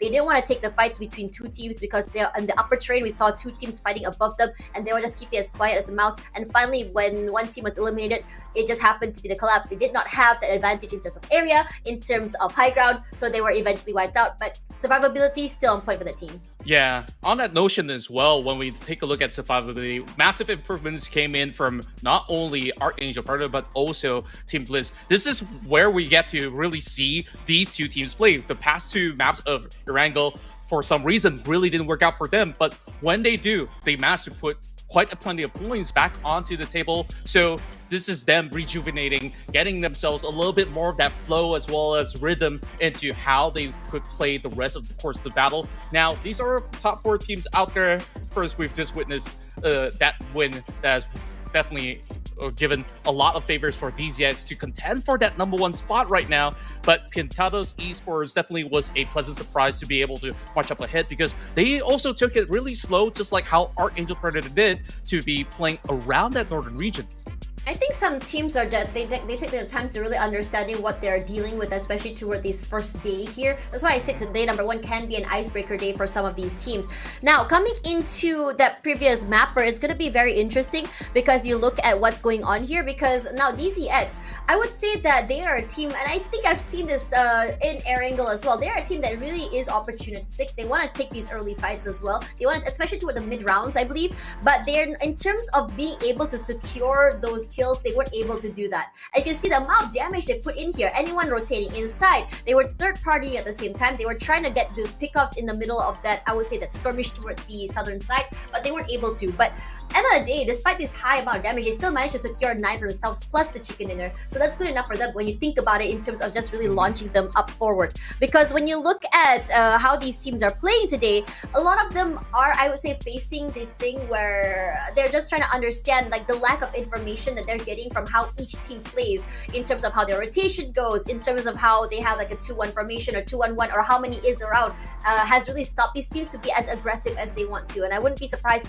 if that were to change tomorrow or even later tonight as well. Now, coming into this one, I think Leo had a really good finisher. I love the protocols coming in for DZX, because how they played is, despite the fact I know that for PMA they had a one-man advantage, they didn't really force that fight with PMA. They understood that PMA was in a situation of disadvantage. All they had to do was just wait for the fight to end, finally just collapsed onto them before going toward PE. PE did try. I mean, PE had one of the most interesting ones in my opinion, because they were chilling throughout the entirety of the match. They had a compound to the northern side, finally going inside the circle. They had a 1-1-1 formation going on, but because they weren't able to play off each other because of how exactly they're just so separated in such a big setup, DZX took full advantage of that situation.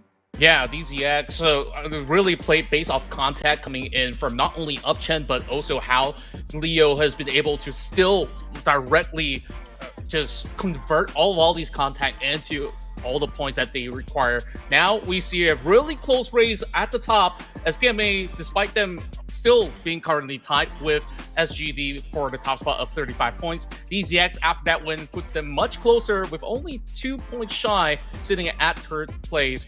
Bleed Esports, we haven't seen anything too flashy just yet, but they're definitely maintaining the pace alongside with Panic Esports, both respectively with 25 points as well as 23 points apiece.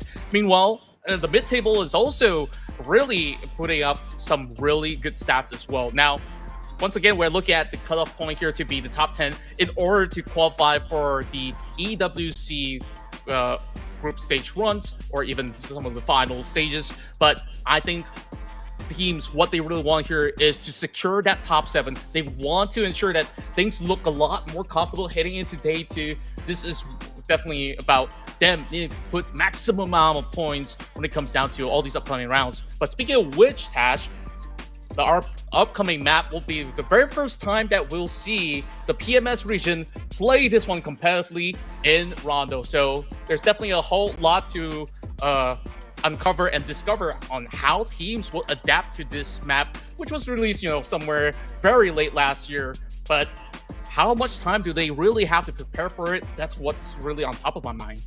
Sometimes, as you go into these sort of tournaments, I think coming into this match as well, I think a lot of teams are put into question mark situations, trying to understand what each team is bringing to the table when it comes to this map, how exactly they're going to be played. Of course, they've been having a lot of, I would say, scrims coming forward. They also have an idea on how each team will be playing.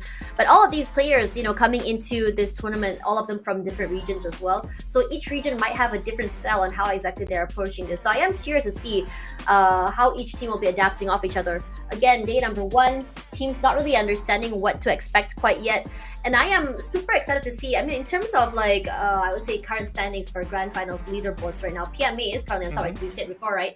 And I think this is kind of like the situation because SGD was a team that was on top before, overtaking PMA just by 2 points. But this is one of situations where you see a situation where you need a tiebreaker. SGD will not be able to take out, just overtake PMA when it comes to those placement points as well. So the idea of still being able to maintain that placement points in case a tiebreaker is needed is definitely something that maybe SGD might want to look into. Regardless, it's still very early in this tournament. We still have another, how many more maps to go? I think 15 more to go. So they can take their time in how they want to approach that. But DZX, they actually jumped 3 places since the first 2 mappers until that Tego just now. So I think it looks so good on them.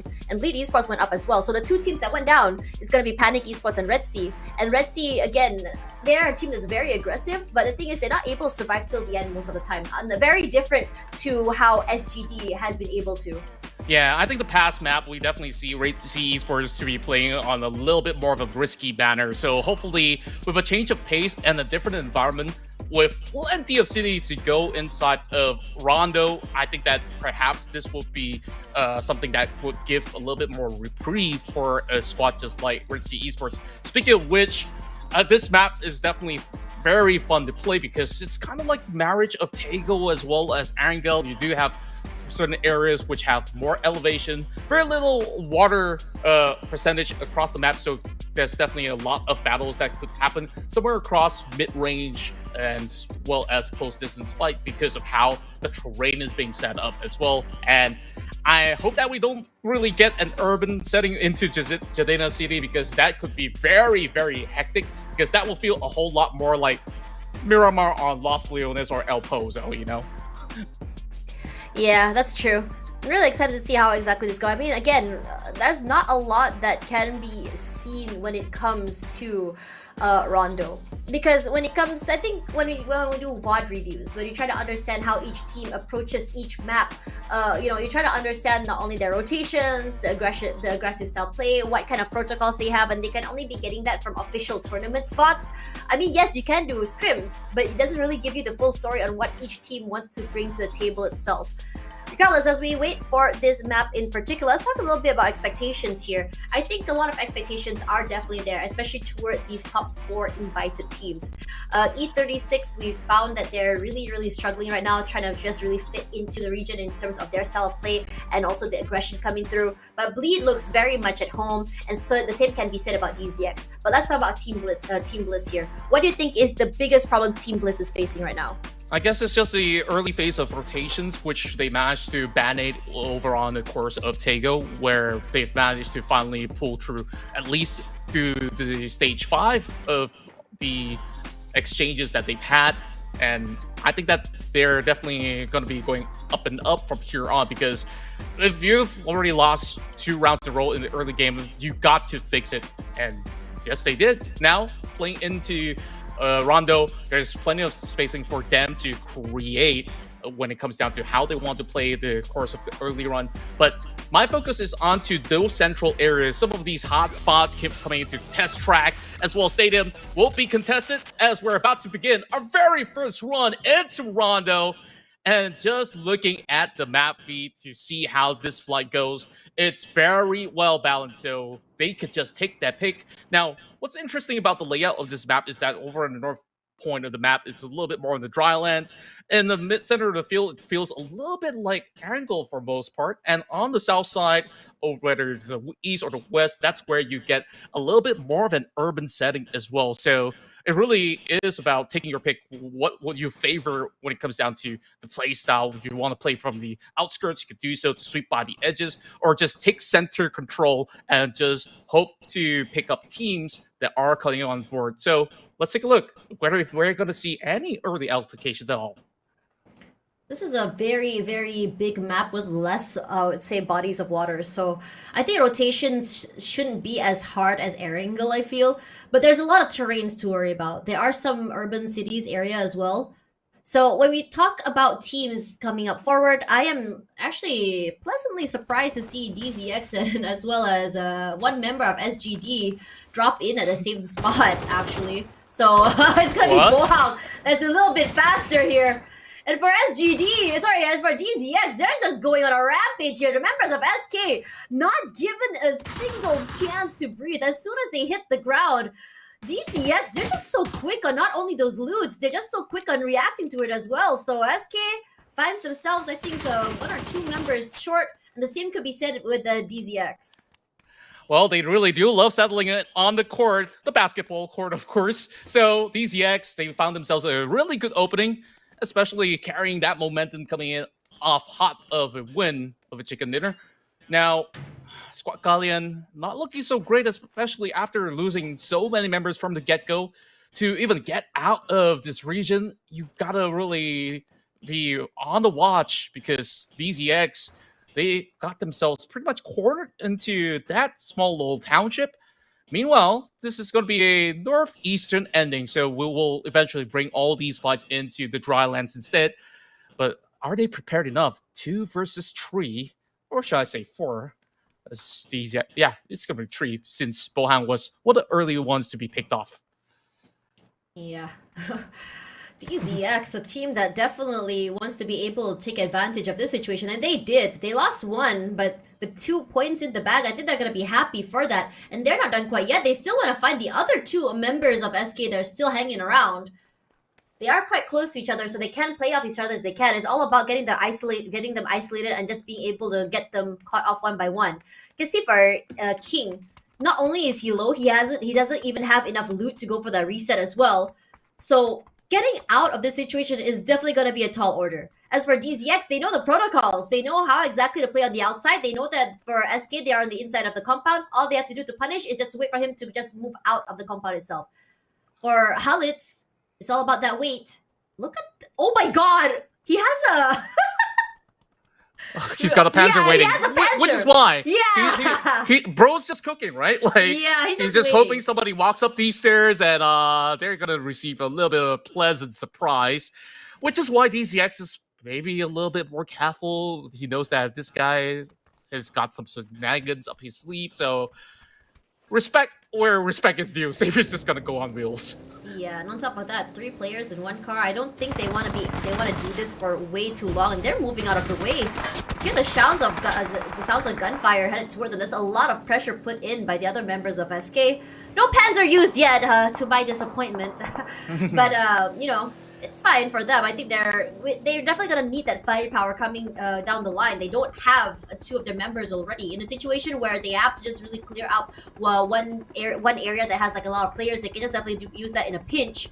But for PNC, they're just quickly gonna find their way straight into the circle itself, because that circle all the way in the northern side, this is gonna be a very long rotation for most of these teams. The only team that's actually doing well right now is in Hime Town. I do expect a lot more teams to be utilizing the emergency pickup to quickly get into the zone, because if you take a look at the map feed as well, some teams are just by the edge of the other corner of the map, so they're definitely hoping to loot up an emergency pickup to get into a spot rather instantaneously. And what's also interesting about Rondo is that there are EMP zones where sometimes if you're driving, your car will just be stuck because any electronic devices will just malfunction in those EMP zones. They just gotta keep an eye out if that ever were to happen. Now, looking up closely towards the north point, though, we do have Lock You Up that will have the rest of E36 pass by, but they're just indoors, not looking to go for any sort of cheeky ordeal, but they do have some interesting setup across these hills. So, Lock You Up, they might have actually missed a little bit of a moment to actually clear off some of all these players that hail from the PJC. Now they're part of the PMS family. So I love that we actually get a stiffer competition when it comes down to how all these teams have been able to, you know, bring forward only the best teams of each respective region now in one melting pot of culture that they're going to develop here in the brand new PMS. Lucky Up has been fairly quiet today. I think out of all the teams, they're one of those teams that have like their drop zones are definitely far out of the way compared to the rest of teams. I think it was SMB, and now it was toward Ryan. So it's definitely, I'd say, further away from the other teams, and understandably so. They want to make sure that they're able to really prepare for the worst and just really not take these early fights. And I think in terms of survivability, they've been doing pretty well. They're not flashy. They don't go for these early fights except for those rotational picks. And really early in this game is just more about just testing your luck if anyone were to really answer back. And let's just be honest here. A lot of teams don't want to be able to do that really early.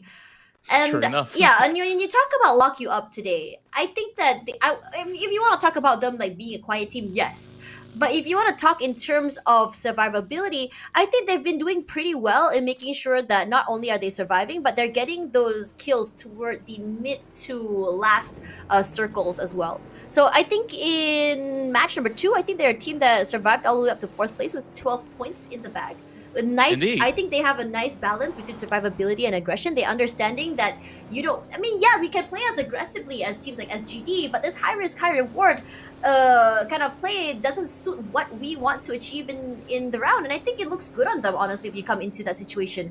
And if you look at their performance coming into the group stage as well, I think Lock You Up was a team that ended in quite, I would say, had a decent run. They had a very decent amount of placement points, 29, decent amount of kills, and I think they have an idea on when is the best time to be aggressive and really commit to these fights, and when is the right time to just really stay quiet and just focus on rotations and taking an area to hold. And today I think is a lot more quiet for them, and I think because they didn't really feel the need that to take these fights, because they're understanding that these teams, if they're not taking this fight with us, just let other teams worry about them, let other teams deal with them, and try to like worry about them when the time comes, because we don't have to rush this, and we can just really try and not only survive but make sure to maintain our resources till the end of the game itself.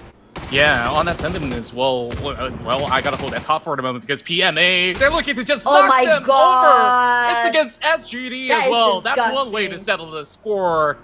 And now it's going to be PMA that's hoping to climb on top of the leaderboard by just getting the edge of that one quarter, but Zenan's getting traded out as well. Mingzi retaliating, and they're going on a bumper car ride, just point blank. What on earth are we witnessing here as PMA sends them to remember true? Lulun's going to find it as well. Oh, this is this is pandemonium. scrappy. This is so scrappy. Both teams suffering heavy losses this early. I am shocked. Yes, the first opening pick was done by SGD, but PMA, they wanted to go aggressive as well. They took this fight. They decided to go aggressive. And now both teams are punished, but PMA, they're going to be happy. They have 3 kills in the bag here. Well, the other members of SGD find themselves in a situation where they want to be. And this is what I was talking about, the high-risk, high-reward play. You want to take this aggression very, very early. If you suddenly find yourself in a domino effect where suddenly you're not able to pick up your teammates, not able to give, to be able to support your teammates as well, now you're put in a situation. Just muscle through. Yeah, you just have to muscle through. And I think that, again, we have seen teams really survive till the end by playing quietly. But SGD, we haven't seen that quite yet today because they are a type of team to survive all the way to the top 5 with 4 still alive in the end. And speaking of lock you up, finally this time around, they're the one going aggressive with the other members of Unlucky. Juan with that opening pick, and he's still going for more. Hutt just now was the first player knocked out in the previous game, and I don't think he wants to see a repeat of that situation.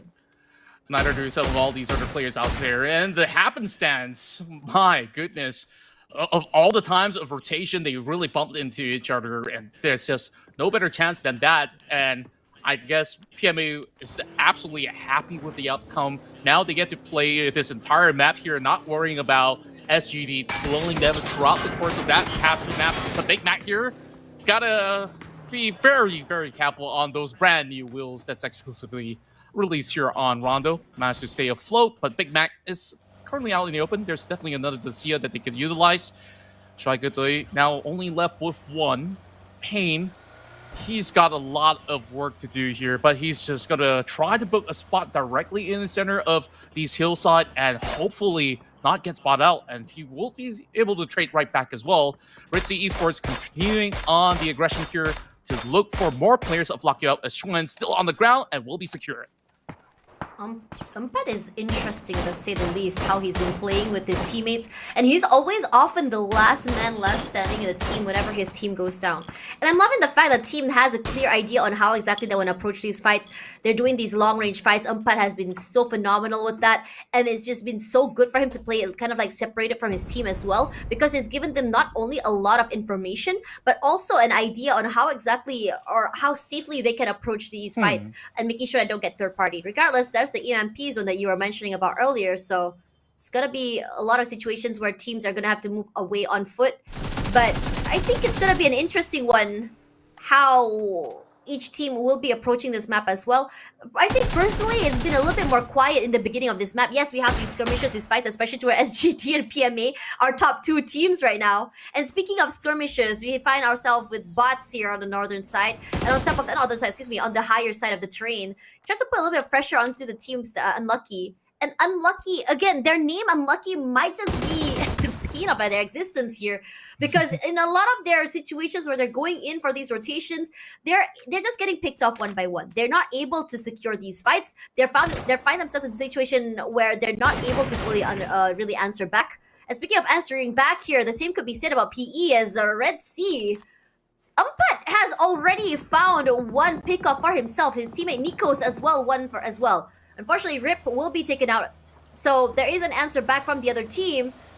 But in this situation, it's all about trying to really quickly finish off this fight, because the blue zone is chunking through and it's going to be a long rotation for them, given the fact that this circle is just pushing up to the northern side.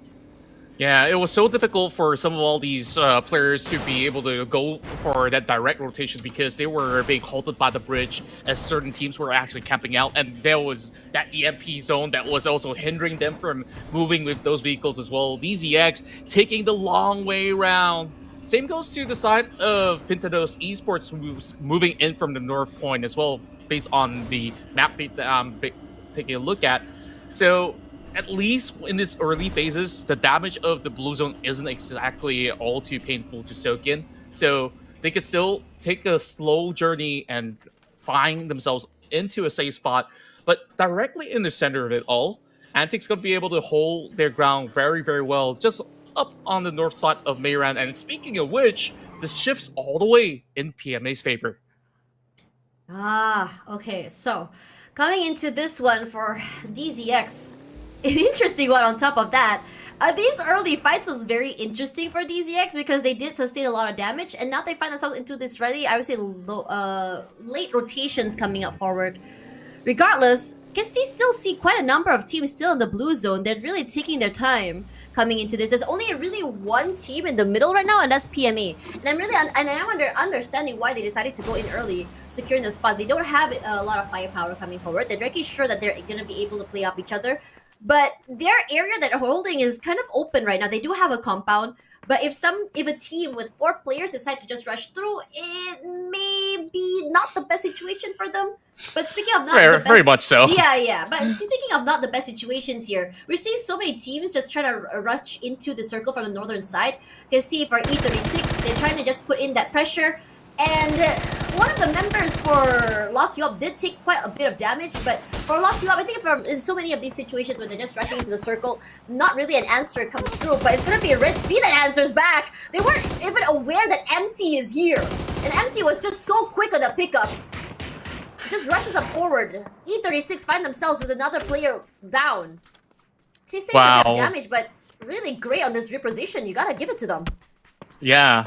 And it was so cheeky of Red Sea to go on foot as well, just launching a surprise engagement against E36, which they least expected to do so, because when you're playing in such a wide map, you thought everybody's going to be on wheels. I mean, maybe the EMP zone have definitely favored some guys out there to go on foot instead. Now, moving over on the side of Trust, we have had a really good start back in Erangel map 1, but after that, there was not much to be seen out of Trust. But now this is a good chance for them to trade against Bleed Esports, but it's going to be Teddy that finds them instead. Bless already down and out. Meanwhile, I love this. Not working out. I love this from Bleed. They're just so aware, quiet, but just so opportunistic. Teddy is just so adept. A lot of information and scouting has been done, and they just quickly react off of any sound that comes through from Thrust. In so many situations when these teams think that they're going to be there with the opening pick, suddenly you see Teddy just go in for the pickup. Straight go in for the pickup in those long ranges. And the same could be said for Enter Force 36, honestly. And speaking of that, they're going to find Shoehorse in trouble here. Extraordinaire, a team that's doing quite well in the group stages, still bringing that momentum here. They've been great in just catching people in the middle of their rotations, being able to gatekeep. And this situation, they're not really trying to force this fight against PNC. They're just trying to make sure that, okay, we're just gatekeeping them, forcing them to stay in the blue zone, and just quickly but slowly play into the zone itself. And speaking of zones, we find this team Red Sea stuck in a blue zone nade. So their HP chunked down, D knocked down already, and for Empty, he's trying to find a way to just at least get the pickup and be able to get out of there alive.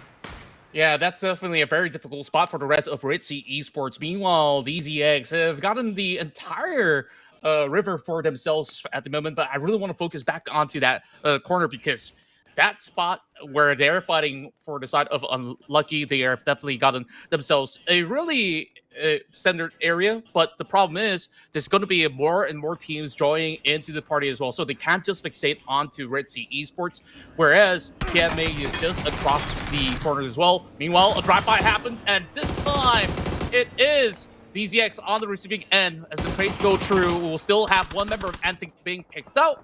DZX still adds one more point to the table, and it wasn't all too much that Pintados could actually do to salvage whatever they have. They have the worst rotation moving from the north, and the moment that they enter, they're met with the rest of AAP. This ping pong circle is just doing no one any favors. Look at how many teams are toward the southern side here. And you can see so many sounds of gunfire coming through. And this time around, DZX finds himself against Antic. Antic is one of those teams that had some really, really unlucky rotations. They keep finding themselves against so many teams as soon as they try to get into that circle. And this time around, they have to fight against not 2, but 3 different teams. And on top of that, a team as aggressive as DZX, San's already knocked down already. And you can see for Lock You Up, for Big Mac, they're just trying to find the other last few members of PNC. Privy is just so low right now, and his teammate Mac is just waiting in the backside, just trying to make sure his teammates are able to get through before he rotates into the circle itself. this is so difficult for all these players to play out. I mean, this region where they're pretty much landlocked with not much covers to begin with, they will have to play by the terrain side, and the moment that they do, this is what happens. You have players like DeadPro over on the top side of the hill getting those great picks from across the corner. So it's all about those mid-range trades at the moment for majority of the team. Big Mac has already lost his helmet. He really has to be careful. One good tap to the head, he's going to be down and out. And DZX, they played through this region, and they will do their level best in order to negate the approach of Bleed Esports. That's going to be coming in a matter of seconds, because Phase 4 is closing within 20 seconds time. This situation, Bleed as well finds themselves in a bit of a pickle. Alcarin already knocked down as well because of the blue zone. No problem to go for that pickup. But the amount of pressure Bleed is facing as they try to rotate into the circle is phenomenal. You have PNC waiting in front, PMA. Even Thrust is just trying to keep them from getting inside. DZX on top of that as well. Now for Chimoy, no worries about getting into the circle. He's managed to get that reset, just going to be rushing through. But the pressure coming in from for his rotations is going to be posing a problem. No worries at all. Alcarin has been, I would say, left behind for the time being. Trick knocked down as well by the blue zone. One of the most difficult circles to navigate, in my opinion. But for Lockyup, here's Big Mac playing this terrain to a T. Now, the other teammates for Lockyup was actually taken down, I believe, by AAP just now. So he's in a situation where not only does he not have a proper vehicle, a buggy, there's a lot of pressure put in by AAP. And AAP, they are on a rampage here. They love the fact that they have the high ground terrain. They are able to just really knock everyone out as they try to rotate into the circle. And they're looking really good compared to the previous maps we played tonight. Yeah, same goes to the Oceanic teams as well. Taking a look at Panic Esports, as much as they've only got one, they've definitely done a truck ton of Dusky's going to find another in the form of Extraordinaire, as they're all blinded by the smoke, using it as protection at the very same time as well. They're just sweeping by the edges. That's how all the teams have been playing so far. You got to be on the lookout as well, because they can't afford to stay too long by the outskirts. There's still a couple more smokes that they could basically deploy as they try to prance forward. Just stuck by the corner of the trees. Not much can be done by that member of Extraordinaire. But Dusky, he's being very aggressive here, looking for more as he spots one member of Extraordinaire moving by. But there's one still by the tree that Dusky did not pay attention to, and that is going to be picked up by some other team, and that's Flick as well. Extraordinaire. Man, they just have a tough hurdle. Oh man, for Sylphia, all eyes are on Patrick. He's got a bit of damage. He's knocked out already. So for Thrust, they're looking rude this time, but they still go down as well. Look at that. Team Bliss this time around playing a little bit more opportunistic. Instead of them making that first contact, instead of them trying to go in for these fights, and they're playing it a little bit more, I would say, conservatively in this particular round. They're waiting for the right time to third party, and I think this is the time where they want to go on the aggressive. They were waiting for the right time to get those pickoffs, and they were able to, I think, get 2 pickoffs or 2 points for themselves in terms of kills. And this time around for Sylphia, he's still marking the other members of AAP. Speaking of AAP, Alec goes down. This time around, it's going to be from Red Sea. Red Sea looking a lot better on this map compared to the previous one itself. Panic Esports, they're looking great. They found their last member of Bleed Esports, not able to survive any much longer. Regardless, for Bleed Esports, they had a phenomenal run for tonight. So this one, not really the worst ending in the world, at least for Rondo. That's right, Panic Esports, flag bearer for the Australian side. So far, just having such a great showing coming from the side of Dusky on how he's been approaching those fights. It's definitely shown the best on how he just goes charging against the rest of Extraordinaire, forcing them to move away. And Team Bliss, now that they're also taking a little bit closer approach onto how they manage to move into the direct center of it. Now, I'm going to also pay attention into how E36 is going to play this one now, because they've taken the high ground for the longest time. It's time for them to slowly move down towards the southern side, and that's where Panic Esports still have a whole lot to actually deal with. And speaking of which, 2 of the members down. Now it's only down to Dusky, and it has to be Team Bliss here that will be denying their entry. I think this is great for Team Bliss. Not only did they hold on to the area very well, they always answer back when it comes to these fights. Pivi goes down to Akita, and I'm really liking the fact that for TB, they're playing a little bit more closer this time. They're not doing that wide setup they're used to, so that gives them a lot of space as well as time to really play off each other and also pressure other teams. Coming to this one, I really gotta point out that Pain has been surviving for quite a long time alone. On top of that, despite losing his 3 teammates so early to PMA, that early fight by SGD was very much an interesting one. someone, and being able to not only survive this long but playing by the side of the terrain and not being detected is a very, very interesting way of how they play this. For MT, this is a good one for him. MT has been massive in not only just really playing this front line, but he's very aggressive as well. So how many times has he been able to just really creep up onto other members and just spray out? And I'm not sure if he's aware that Pain is close by. He might smell a rat, I'm not sure, but he hasn't really moved forward quite yet. Again, this circle has been just really shifting toward the top side, bottom side itself. And now for this situation, AAP is a team that I want to keep my eye on, especially on this particular game. Spoke too soon, they have been eliminated, but the amount of eliminations or kills they have gotten has been quite phenomenal, given the fact that they've been pressuring so many different teams who have been trying to get into the circle itself. And speaking of eliminations, Panic Esports as well eats the nade beautifully by PMA. And PMA, despite that early fight they had against another team so early and only having 2 players, they're still surviving so beautifully. Yeah, they really know how to hold the fort really well. Same can be said about the final member standing in the way for SGD. And Pain, he's been hiding, I don't know in what crease or nook or cranny that he has. There's a little terrain. Yeah, and a rock there. He hasn't moved at all. I'm surprised no one has seen him as they're rotating forward. Oh yeah, for real. Yeah, for real. Yeah, and for that, as much as things have been working really well for the side of PMA, if you take a close look into how this circle is going to shift later on, PMA is going to have a little bit of trouble moving into the direct center without being spotted out by all these other teams. So whatever smokes that they have, they got to keep stock, because that's a highway that will put them into a really precarious situation. Team Bliss, however, they've been getting themselves a great vantage point for them to not only take a look at what's really happening at the top, they have also spotted members of the side of Panic earlier where PMA was at. So I think that Team Bliss, this is their best shot at the chicken dinner if they could basically run the full mile of it. They look really good there. I think the only team that's healthy with 4 players still left alive. But the only thing right now they don't have is height terrain. Never mind, actually. They're looking good. Circle pulling toward them. Great for their situation. And PMA finds himself in a situation where they're forced not only out into the open, but they have to leave this compound.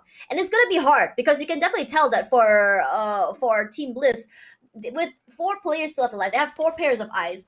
They're trying to rotate into the area itself, and on top of that, the front of them is an open area. Is going to be, I would say, difficult to say the least. They do have a vehicle to play with, which is not the worst, but the lack of firepower they have, as well as so many eyes onto them, is going to be, I would say, difficult in itself. Now, we do have 2 teams that only have 1 player still left alive. Talking about SGD as well as MT from Red Sea. And for them, yeah, getting into the circle shouldn't be the problem itself, but for E36, yes, I understand that they're trying to capitalize on that high ground, but moving off the high ground as well could pose to be a problem. And I think for Team Bliss, they have their eye on E36 for quite some time now, and the same could be said about Unlucky. And Unlucky, I honestly, how is their name Unlucky? Yes, Unlucky in the early games, where they get picked off one by one in the middle of those rotations. But survivability-wise, despite not having full amount of teammates alive until the end, it has never been a problem for them. This is the second time tonight that they've been able to survive this long without so many teammates. And I spoke to Usu about Pain, will be eliminated by E36. And now for E36, it's all about just getting to the circle, and they're just rushing forward now, as you can tell that there's a lot of pressure put in by Team Bliss. Yeah, finally getting spotted out, since he will have to actually make some certain measurement to move into the corner of circle up in the north. And as that happens, a fight breaks loose over on the top side as Unlucky finds himself members of the side of E36 as they match to make it into the top tree. Tax now shot from the side of Team Bliss as well. PMA, they finally get their shot once again, hitting into the top tree scenario, but going up against Team Bliss, like you said, 4 pair of eyes to be able to just overwhelm all the other players on the board. This is very likely their game to take, as Fonty drops a big one alongside with Insight to just clear off the remainders of Team Unlucky. So now 4 versus 2, just like how it was back in Tago.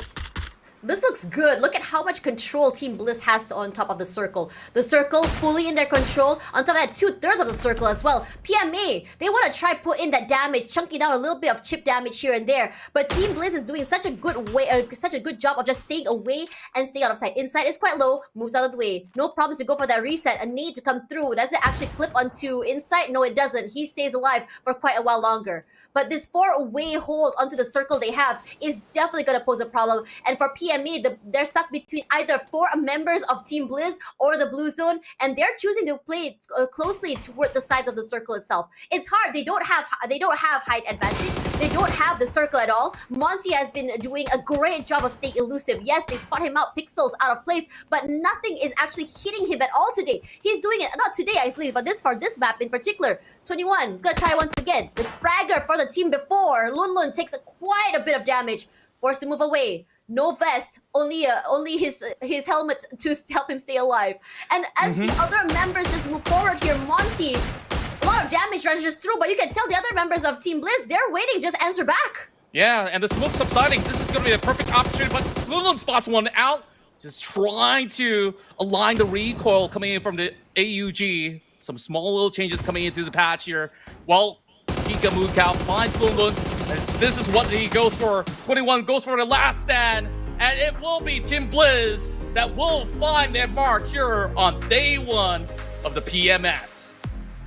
Looks good for Team Blizz this time. I'm really liking how they've really adjusted the way they think and how they approach this map. Yes, it looks a bit more dismal toward the beginning of today, but I think that Team Blizz is definitely a team that takes some time to really figure out, right, that momentum and understand how to approach these type of games. And it looks so good for them with 8 kills. They're understanding that their approaches before playing aggressive and trying to go for these early fights were not working. They swap the lines and say, okay, let's try to go for a more conservative style play. Let's try to survive till the end. Instead of us trying to engage these fights, let's try and wait for other teams to engage and just pick them off one by one. That's number 1. And number 2, what's also very, very important for this team is trying to make sure that they can survive for a lot longer. Instead of playing in a very large setup, they're playing a little bit more close together, allowing themselves to be picked up, allowing themselves to really answer back and just trade back if the need be. It's looking great for them. Love to see it. I love to see more for them. There is a reason why this team is on top, and let's see what they did on that particular map on this highlights.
It's a bit of a rough run for Team Blizz in the beginning of the day, but it's looking so much better for them being able to get that chicken dinner and a handful of eliminations or kills in the hand as well. And they're looking a little bit better now and more like the Team Blizz that we know.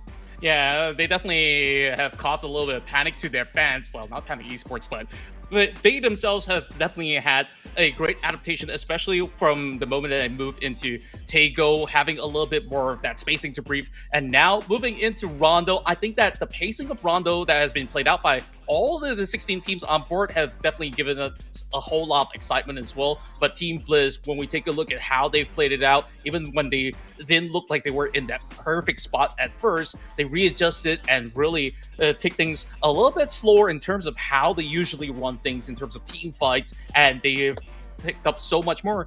And the tendency of a lot of all these teams that were playing in Rondo were to sweep body edges, come in a little bit late as well. Some not by choice, but so teams like SGD, if they had more members with them in the early game, they would, but because of that run over by PMA, that definitely hindered them from farming all too much. So definitely a shift of pace, a shift of momentum, and a very necessary win coming into teams coming from the Oceanic region like Team Bliss, who have finally been able to cook up a chicken dinner of their own. So I believe that later on, moving into Miramar, they should be jet set and ready to score even more now that they've already gotten themselves that winning formula.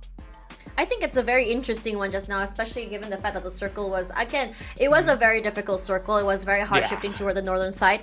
That was also something to talk about. But let's talk a little bit about the change and shift for all of these players. I think teams that were playing a little bit more passive and prioritizing, survivability were the ones that came up on top in this particular one. Talking about Team Bliss, talking about teams like E36, it looked a lot bit better in terms of their survivability compared to the previous maps itself. Yeah, Unlucky as well is definitely a team that has done pretty well in surviving toward the end. And most of the time, when you look at teams like, say, Unlucky or Enter Force 36, they're not really the type of teams to really force these fights. If anything, all of these fights were happening in the middle of the rotations into the circle itself. So it's looking a lot better for them coming into Enter Force. I mean, top 4 is definitely something that looks a lot better to them on how they started the day as well. So it's looking really exciting to see how these teams go. And speaking of top 4, let's see our top 4 just now. And I think it's a very interesting as well how these teams ended. Because when you talk about PMA, they were a team that had a fight very early against SGD, I believe, very, very soon. And they had protocols on how to approach each map and each circle and each phase with only a deficit of players. And the same could be said about Unlucky as well as Red Sea. Now, for Team Bliss, I would say that they're more of a passive team. They didn't really go for those aggressive pickoffs, aggressive fights very, very early. It's all about positioning and being able to play in with their strengths itself and surviving as a 4. And they found that winning formula to work very well on Rondo for them. So I'm curious to see how exactly they want to approach Miramar coming forward. Is it going to be the same, or are they going to go back to the usual protocols coming to the day? Because today is day number 1.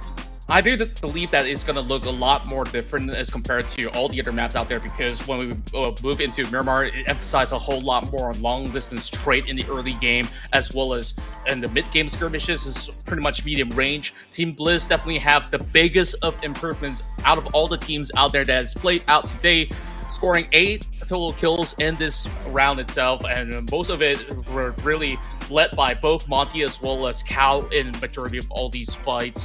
When you have mentioned it, sure, they've played a little bit more composed as compared to all the other rounds, but when they see that opportunity, they really strike them pretty hard. And now, with that, they got themselves 18 total points in the round of Rondo.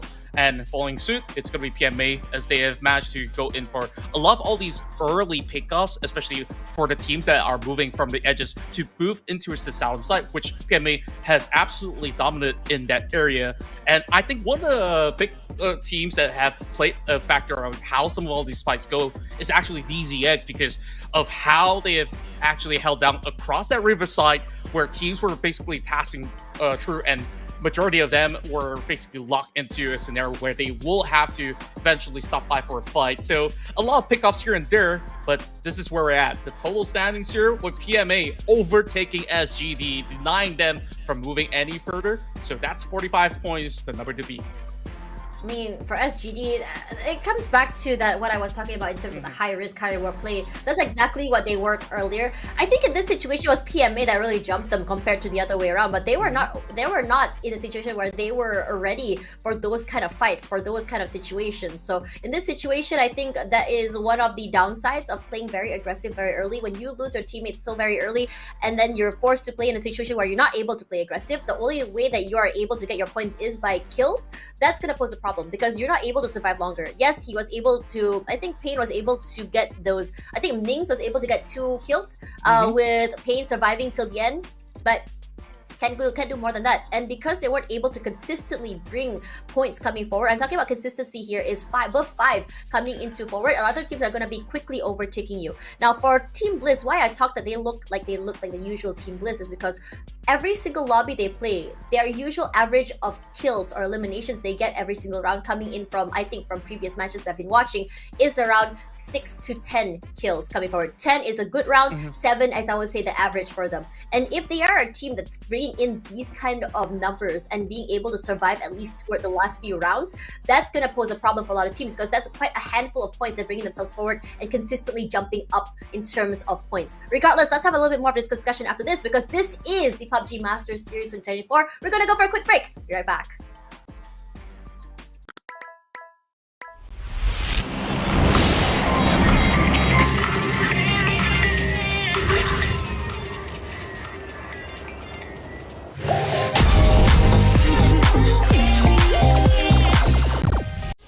Hello, PUBG players. Guess who? It's Danielle And Honey from New Jeans.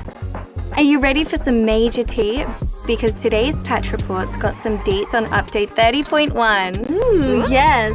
Expect a total mashup of New Jeans and PUBG, transforming Tego into this super cute New Jeans themed wonderland. We'll be handing over the mic now, so get ready to dive into New Jeans Collaboration's world in PUBG. Along with all sorts of cool stuff like fresh outfits, gunplay tweaks, and updates to ranked mode. Woo!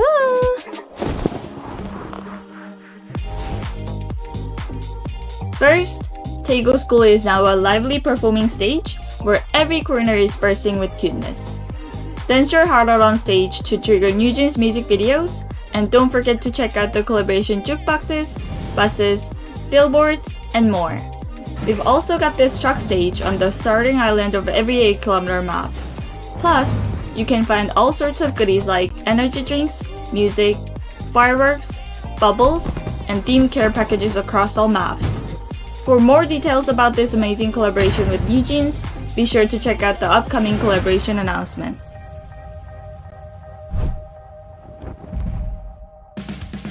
SMG rebalance from the gunplay laps back in March is finally here. Based on your feedback, there will be some major changes to SMGs and more. Check out the latest gunplay dev letter for all the details, including Dragunov's headshot range nerf and UG's recoil buff. Next up, ranked updates. Earn ranked play points through playing ranked matches and score sweet rewards with your points. Plus, expect weapon skins in season rewards and some changes to the existing rewards. And there's even this new tier protection system and a fancy promotion screen. There's also a brand new survivor pass, a fresh rank season, improved co-op climb, map bug fixes, performance tweaks, and more. Check out the patch notes for full details. We'll see you on the battlegrounds.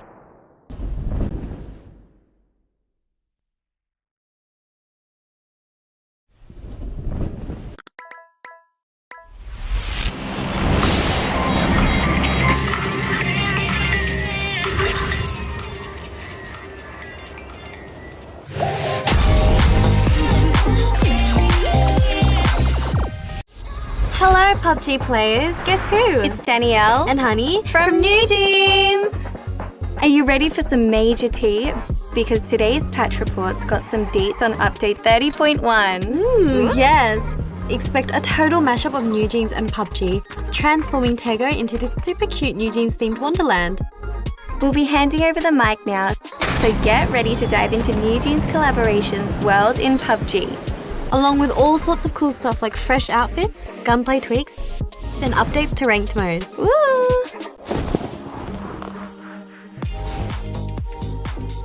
First, Tego School is now a lively performing stage where every corner is bursting with cuteness.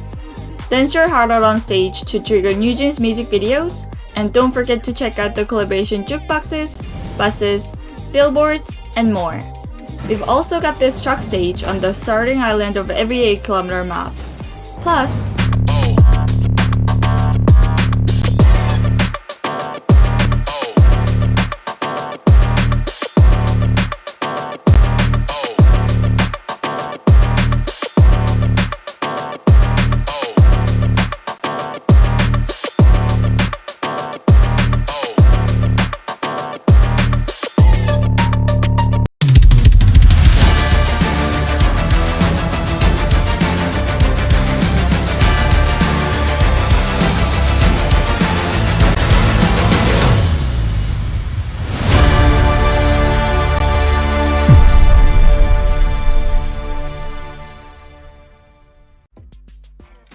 Welcome back from a very brief break, and hope you guys got some snacks with you guys because we still got 2 more maps of play to go as we're diving into Miramar back-to-back rounds to close off day 1. This is the PUBG Master Series 2024. Tash Bunny, now we see Team Blizz bringing the second chicken dinner for Oceania, and they do it in high fashion.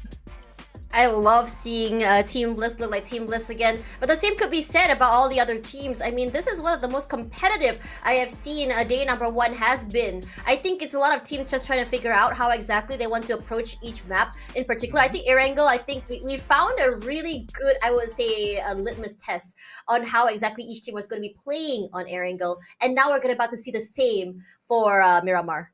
Wow, this time a much more rapid way for us to move into the map. And what's interesting to note is that all the way down south, we're seeing multiple players dropping into, a brand new city. Early. And I am definitely keeping my eyes peeled as whether if Trust can win an early fight against DZX. AAP dropping on toward the northern side this time, but look at how many teams are all the way down in Partona. That is actually Bleed's drop spot, but this time around we're not seeing Bleed there. We're seeing, look at DZX as well as Thrust.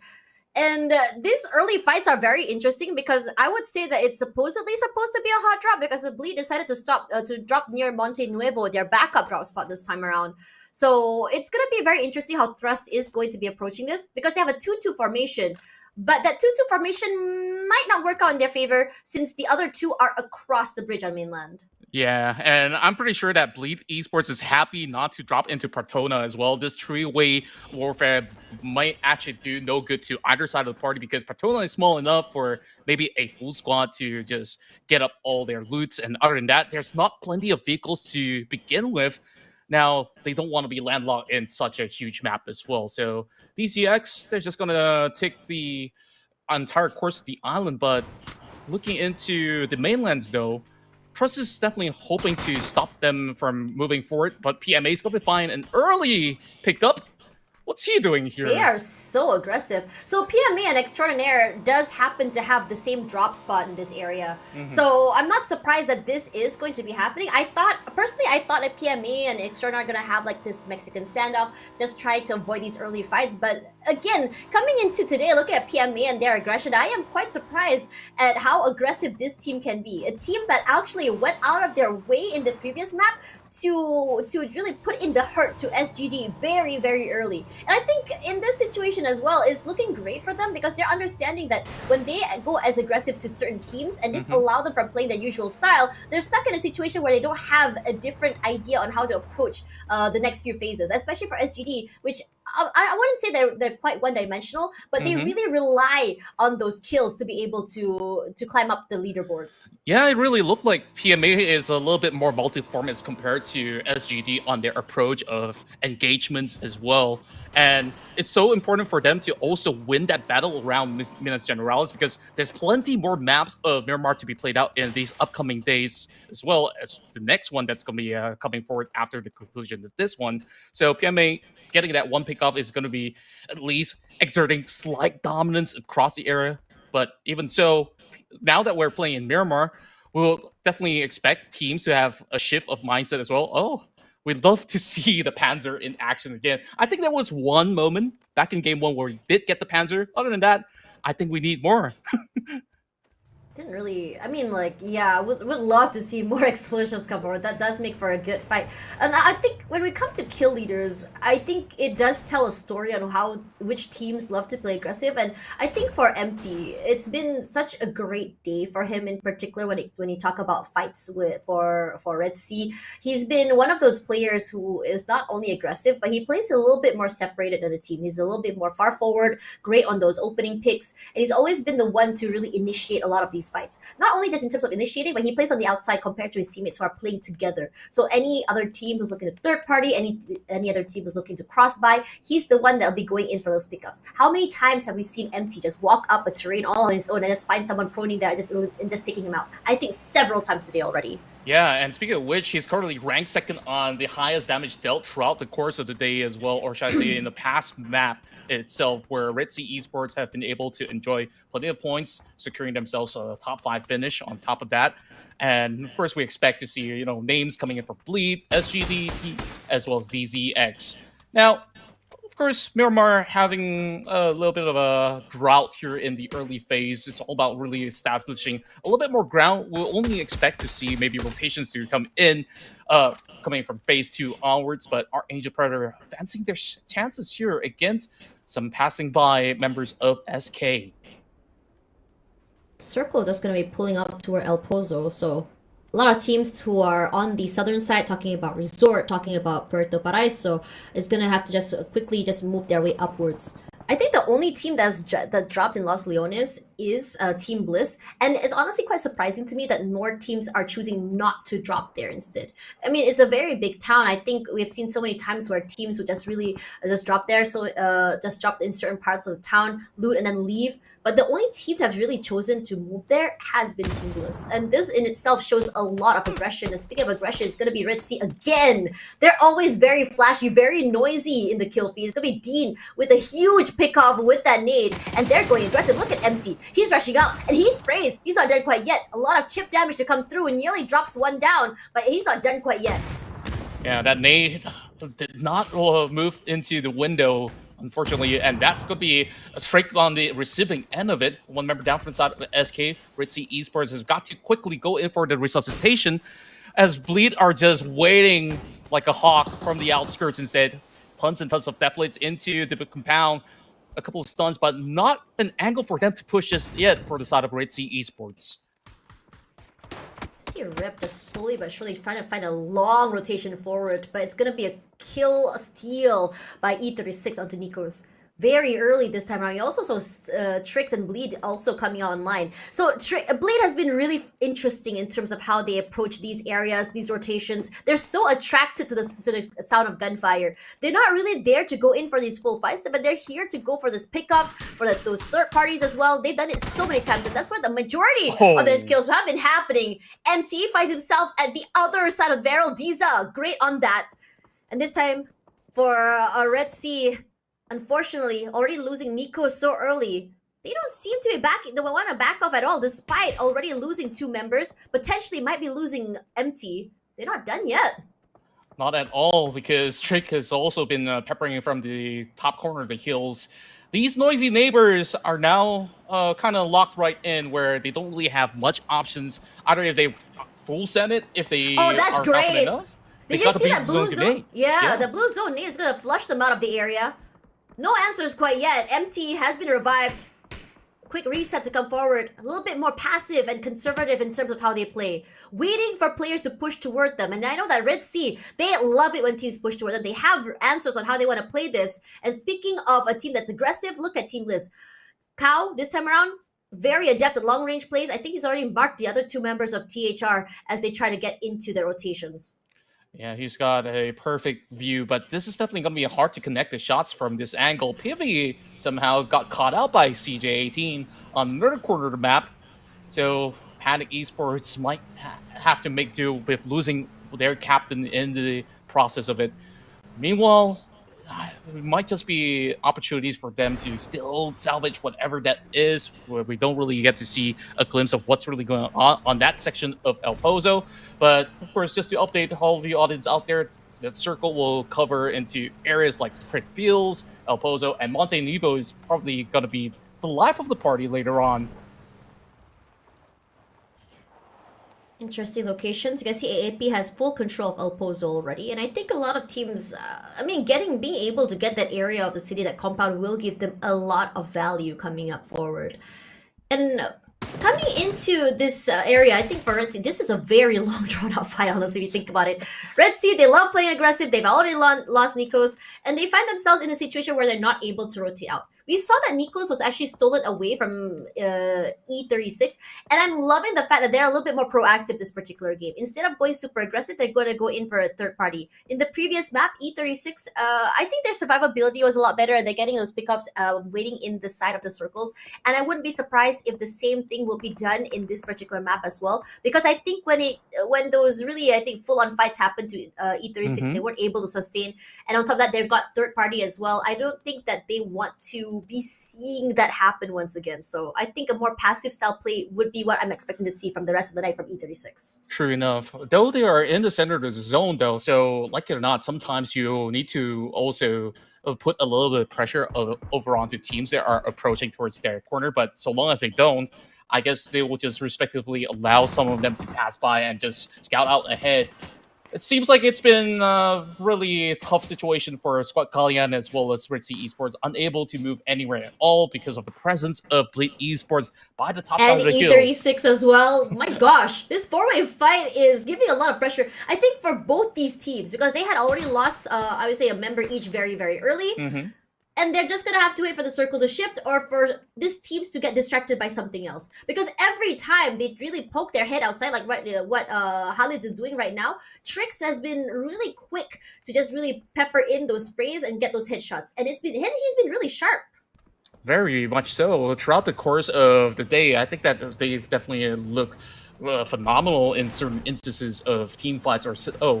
Meanwhile, Strikadoi has been taking a slower approach as they drive into the southeastern side, as that is being spotted out by a few members of Extraordinaire.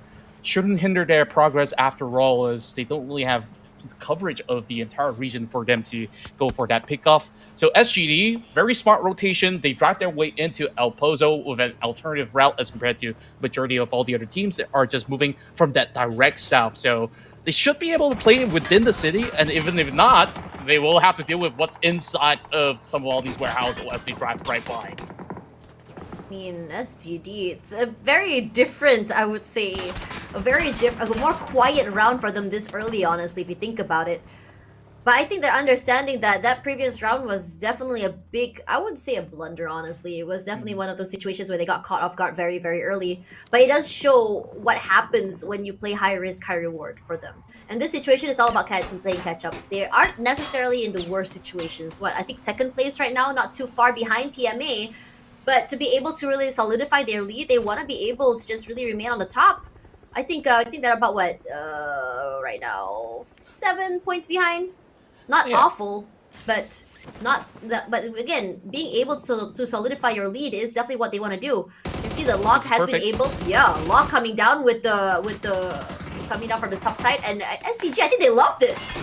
They absolutely do, but they're all hiding by the corners of the wall. This is definitely going to be very, very tricky for them to find anything at all inside the city of El Pozo. So they're just causing a little bit of a chaos here, drawing the attention, and that's the best that they can basically do. Of course, the chance have basically passed for SGD to be able to pick them off of the air, so they just really have to make do with whatever resources and perhaps solely wither down some of all these vests or even helmets to eventually take off one fight, but he's the one on the receiving end of it. Yeah, I'm really loving how Locke... I think this is the second time that Lock You Up has found themselves in this situation. They immediately drop down, and then suddenly they're just getting peppered by so many different areas. I think DZX previously was the one who put in the pressure onto them, but it's so interesting because Lock You Up, they have protocols, and they have a way to really recover from these really awful situations. Yes, one of their teammates got knocked, but they answered back and getting 2 for themselves as well. They put in a lot of damage onto the team that really has put the pressure onto them. Now, given the fact that this circle is going to El Pozo, look at the rotations coming forward. I think Antic had a bit of a slower rotation. They were really, really late into the circle itself, but because they were so late into the circle, they actually met no one as they rotated in toward the northern side. Look at that. I think they should have perfectly clear passage into the northern side of El Pozo. No team is noticing them at all. Yeah, this is such a good spot for them to really play off from, especially from the outskirts here. The moment that the circle shifts into its north point, that's where DZS can basically reap a whole lot of rewards. Meanwhile, Chimoy has been planted here for the longest of time. I don't think anyone's going to stop Bleed Esports other than the circle shifting away later on. They still have vehicles to rotate, so that's not too much of a worry for Bleed Esports at the moment. But once they need to move, I think that they really have to be careful about certain areas which they've already spotted some of these teams to be at. But PMA, gotta watch out. Oh, that's a lot of damage onto Lunlun. Alkarin putting a lot of pressure onto him. PMA is such a very interesting setup here. So far away from each other. Zenan, 21 as well. They're placed in a situation where they're only gonna be relying on themselves. It's gonna be hard to go for pickups. It's gonna be hard to trade off of each other as well. Yes, they can go for these long range fights, but against a team like Bleed, who is playing a 2-2 formation and very, very close to each other, the firepower is definitely a lot higher on their end as well. And speaking of a very big setup, the same could be said for Team Blitz, who's running a 2-2 formation on the eastern side. Oh, and for DZX, eating a lot of damage as they rotate into the middle of El Pozo. Oh, this is definitely devastating for them. The moment that they arrive over on the corner of El Pozo, it's Panic Esports ready to launch attacks, finding two, and there's just no way to even find ways to salvage that situation. They're only having a cover of a shack to play with at the moment because Suspect has got that god angle against them. Look at all these neighbors. How many teams are in El Pozo? And it's gonna be very annoying, not only trying to move through El Pozo, but rotating out of El Pozo. If, say, the circle does shift toward here, it's gonna be a problem if you move out of the compound. It's gonna be players on the top side of a compound, gonna be at the bottom of the side of a compound. Players on the top side trying to rotate out is gonna be very, very hard. You're gonna be hit with these long-range shots as well. I think a thing is like, yeah, it's always very fun to have an urban warfare. I mean, for us viewers, for us who's casting, but for players, it's a pain. It definitely is. I mean, every corner of the map, you expect somebody to be on higher alert, just ready to unleash all these clips of bullets upon them the moment that they spot anybody out there. Now, PMA is definitely in a tough spot. Getting shot from the side of Bleed as well as the rest of E36. Speaking of which, Pure Boy soaking in a little bit of a pot shot out there. Got to keep himself alive as well. Now let's take a look at the shift. Is it going to go into the city? And yes, it will. It's going to be our first urban warfare here for day one. It's gonna be an interesting one. I mean, when we look at Red Sea, they're still together with the other members of SK. They've been in that Mexican standoff forever. And now as the circle finally pulls, they're forced into a situation where they're gonna have to eventually move. And now for Rip, he's already marked the other members of E36, also marked the members of PMA as well. So PMA just now, I was a bit worried about them because of their positioning. Hold that thought, XK is now in trouble. Rip putting in a lot of damage onto him, eventually gonna be able to get that pick off from Rip. So regardless of these rotations, PMA gonna have to work with with less one player. But they're rotating inside, they're not scared at all, eating a lot of damage, a lot of pressure onto them. But they're determined to get into the circle itself. Yeah, PMA just gets that free pass, but that definitely was very worrisome. The moment that you even spotted out E36, they were forced to actually maneuver off of where they were holding through. Now that vehicle's going to blow any moment from now. It's already smoking up the PMA. They arrive into the direct center of the field as they share these areas alongside with the rest of DZX. I'm just seeing closers everywhere across, and Dusky's managed to find Zenon the moment that he arrives to the scene, and even the vehicle goes on the reverse. They were forced to move into the open fields because they know there's nowhere safe in the city. Man, Bleed doing a phenomenal job of just really controlling the southern side of the area, getting a pickup for themselves. Regardless, for unlucky, not so unlucky if you think about it, getting Maxoris in their pocket. So, and also the same could be said for Chimoy. Now, I did talk about Bleed's, I would say, phenomenal hold onto the southern side. They have full control of a high ground on the southern side area. They have a 2-1-1 formation coming through. They're doing these long-range holds. Teddy himself is putting a lot of pressure onto SK and Red Sea. Meanwhile, PMA finally getting a little bit of an area of play, but will still be scouted out by the rest of E36. Managed to find themselves a little bit of a crease here to hold out for the meantime, whereas Lunlun's going to be in charge of taking a closer look onto the outskirts of the region. Meanwhile, Red Sea Esports, as they try to climb up on top, it's Bleed that will greet them willingly. Freaking Teddy has had so much control on them, and in fact, every time, I think the call from Teddy is phenomenal if you think about it. What has been knocked immediately just put in a lot of pressure onto them, and speaking of pressure, it's going to be AAP finding the other members of Team Blitz. Would love to see that fight, but right now in front of our eyes, it's going to be PME. Lunlun All eyes on the prize. Extraordinaire already marked, and he's trying to find the other members that are trying to rotate to the circle. Does not find it themselves. But AAP, they're looking ready to go. I think AAP is taking a fight against 2 teams right now toward the eastern side. I believe it's both Team Blizz as well as Extraordinaire and PE. They have, look at that control they have on that train. It's a 3-1 formation. Patrick is all alone. But hold that thought, because for Squad Kalyan, they're just quickly trying to find their way into the circle. But it's going to be tough when you have Teddy there. Spoke too soon. Teddy knocked down. Cat King really is doing a lot of damage out there, hugging towards the top and finding that opening pick, which allows Squad Kalyan to just open a little bit more room to approach this ongoing attack against the rest of Bleed. But it's going to be Highlights that will drop first. This is a very, very difficult for them to just run right directly towards the area where Bleed is at, but they will still find a little bit more in the form of Diza and Ed King. Kalyan in the high ground. Alkarin is just huge, playing at that lower side to a T. Was not expecting someone to be that far back. Regardless, for Squad Kalyan, still one more player left alive. Spoke too soon. Pure Boy finds him in the end. This 3-way fight has been going on from the beginning of the match and finally finds its conclusion now. Bleed is in trouble. One by one, the players are being knocked down. E36, they want to join in this fight as well. The skirmishes are there, understanding these two players, these two teams, are so very low. One nade will find him team eventually. Sylphia bags that point.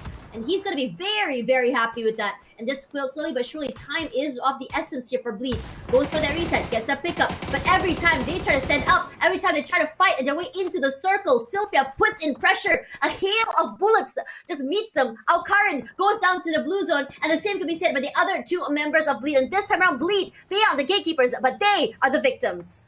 It's so interesting to note that these 4 teams have been battling for the longest of time from the start of Phase 1 all the way up till now.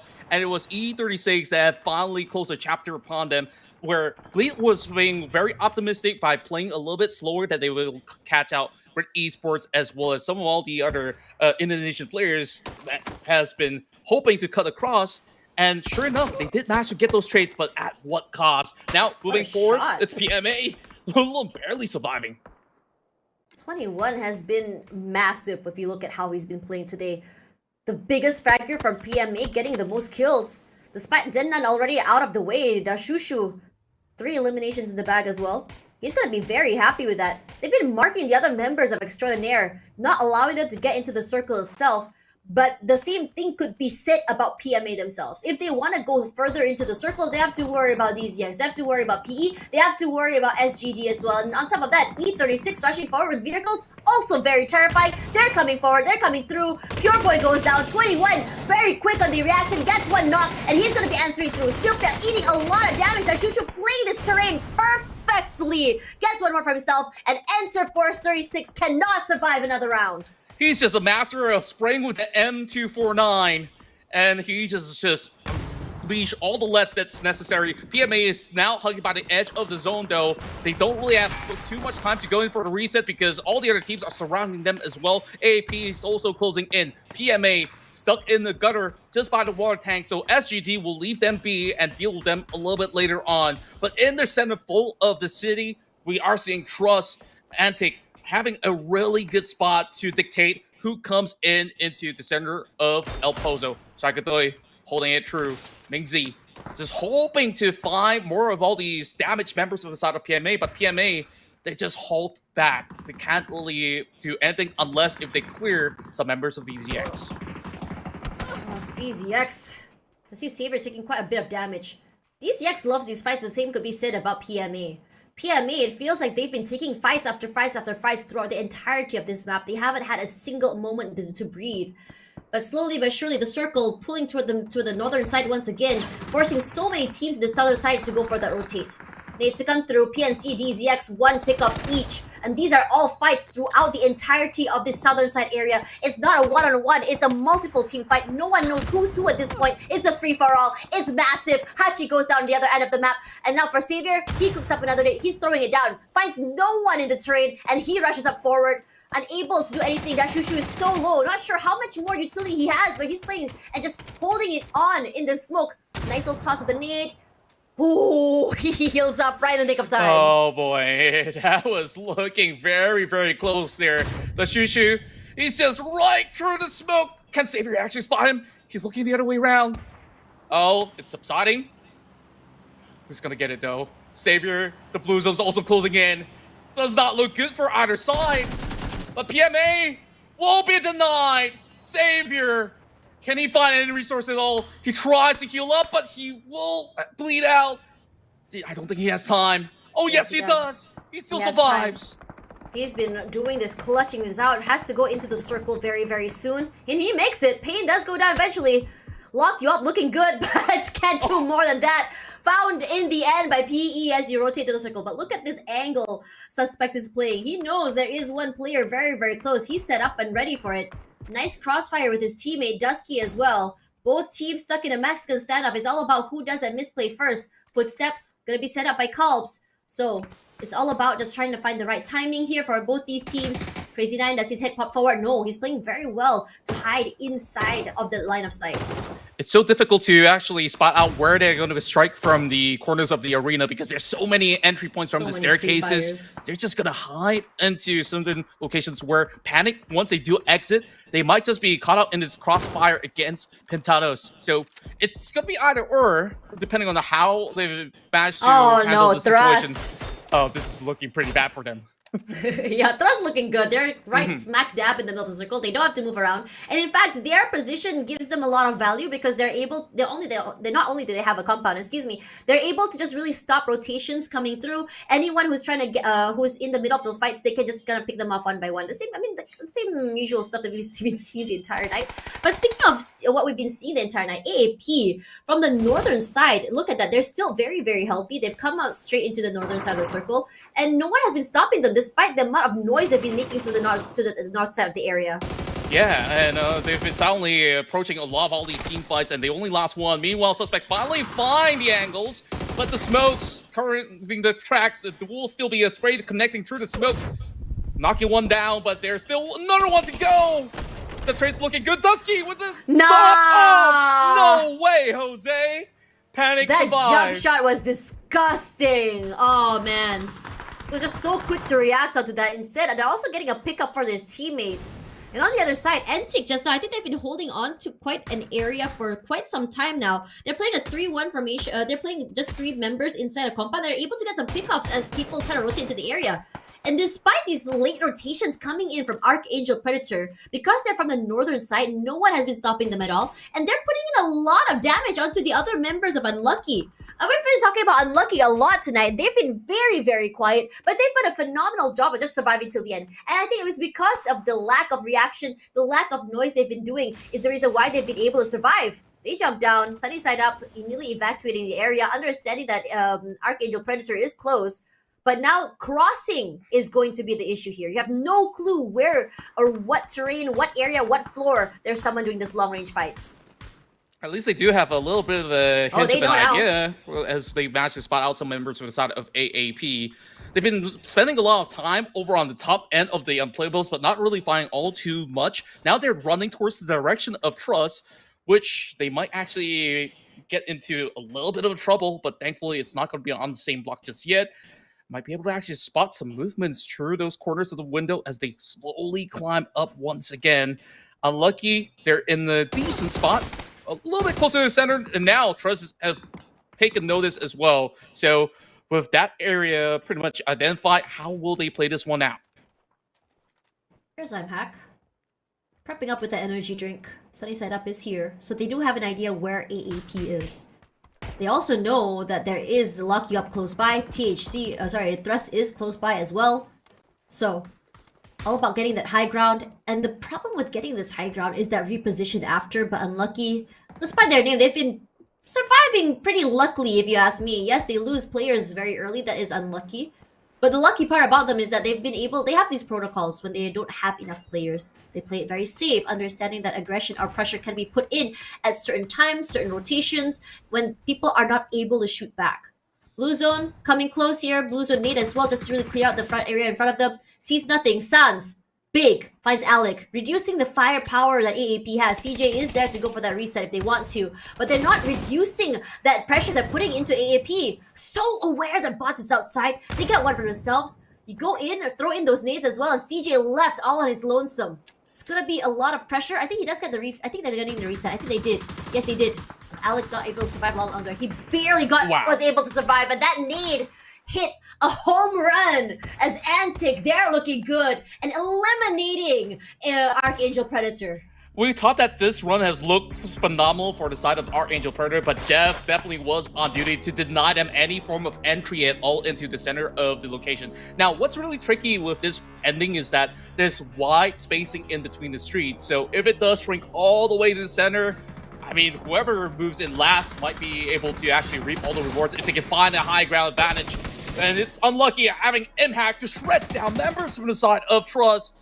And they're all depleted to only one member left. Lock You Up somehow survives to tell the tale. Moving into this top 4 scenario, while Killer Brew is looking to find one pick off here, but early is going to be safe and sound for the time being. I'm honestly not sure who's really going to get the better end of the stick by the end of the run. I think it's very exciting looking at the other members of Antic coming into this particular round. They have these, I wouldn't say they are the most quiet of teams, but because they rotated early toward the southern side of the circle and had so much control of a very big compound, they've been denying a lot of people from coming into the area itself. Spoke too soon. Jeff does go down to Flick, but they are going to be answering back. Here's Mila coming up forward. Killaroo does go down eventually. Lock You Up. They are opportunistic. They saw one of the players of Antic go down, and they are looking to just quickly collapse forward. Killaroo knocked out already. Antic, despite that, they already have 7 in the bag, and Unlucky does go down eventually. Can't do more. But they've been doing a great job of surviving all the way up to the top 4. Flick is just doing so well by himself, and now it's going to be members of Lock You Up being spotted out by Sans, just cheekily playing from the top end of the rooftops. Milla tries to hold down the line to really guard the entry points as well. Antic Esports, they find themselves a record topping 9 points for themselves in the form of kills. Whereas this will be a little bit of a standstill. They are all under the same compound, but nothing much can be done when you're over on the top side. And it might actually go down to a healing game to dictate who actually wins out this match in Miramar.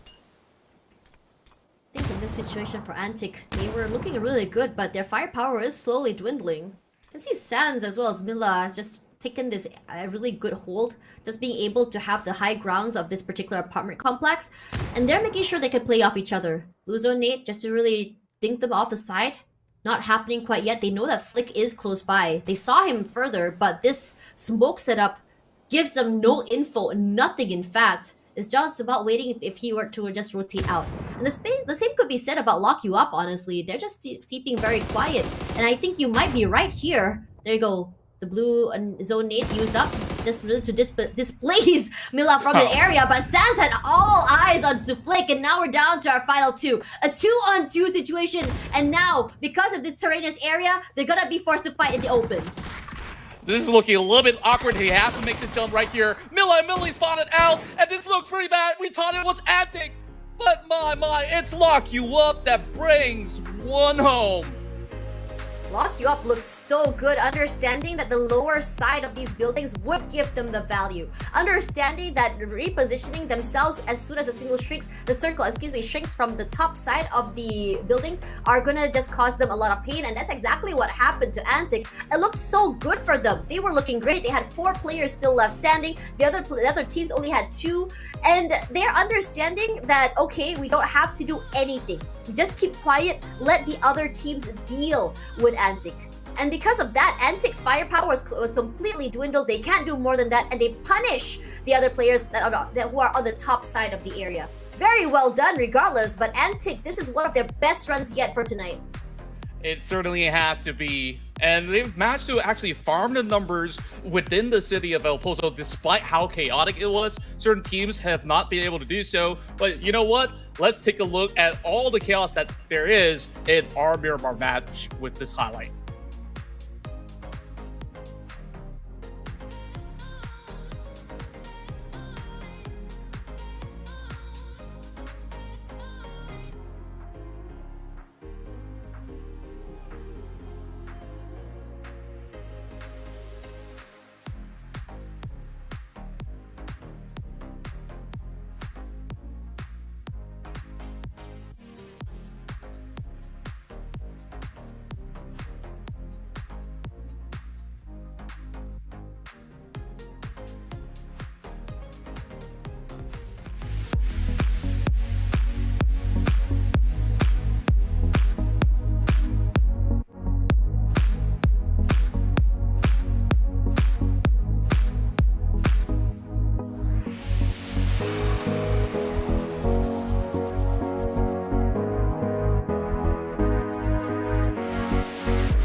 And there you have it. That was a massive win for Lock You Up that have managed to overcome the odds despite, things were looking really good for the side of Antic Esports. We thought that the high ground would give them any advantages. They were all funneled into that tight spot to hop right down, and the rest was history. That was an epic win, and what a tough game that was.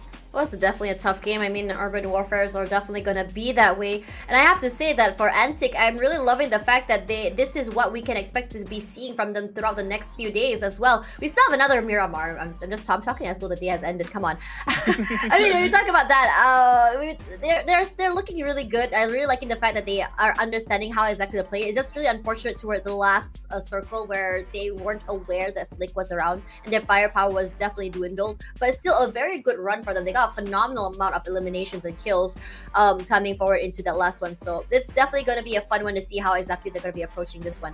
But I'm looking at this one, I think in terms of rotations, a lot of teams were struggling to get into the circle itself. It seemed like it's like, say, Archangel Predator and even Team Blizz that were the late rotators. I think they might have had it in the bag since they were a little bit more late to the circle and coming in a little bit later, but they were getting gate kept by so many different angles and areas, and that's one of the problems of these late rotations into an urban area.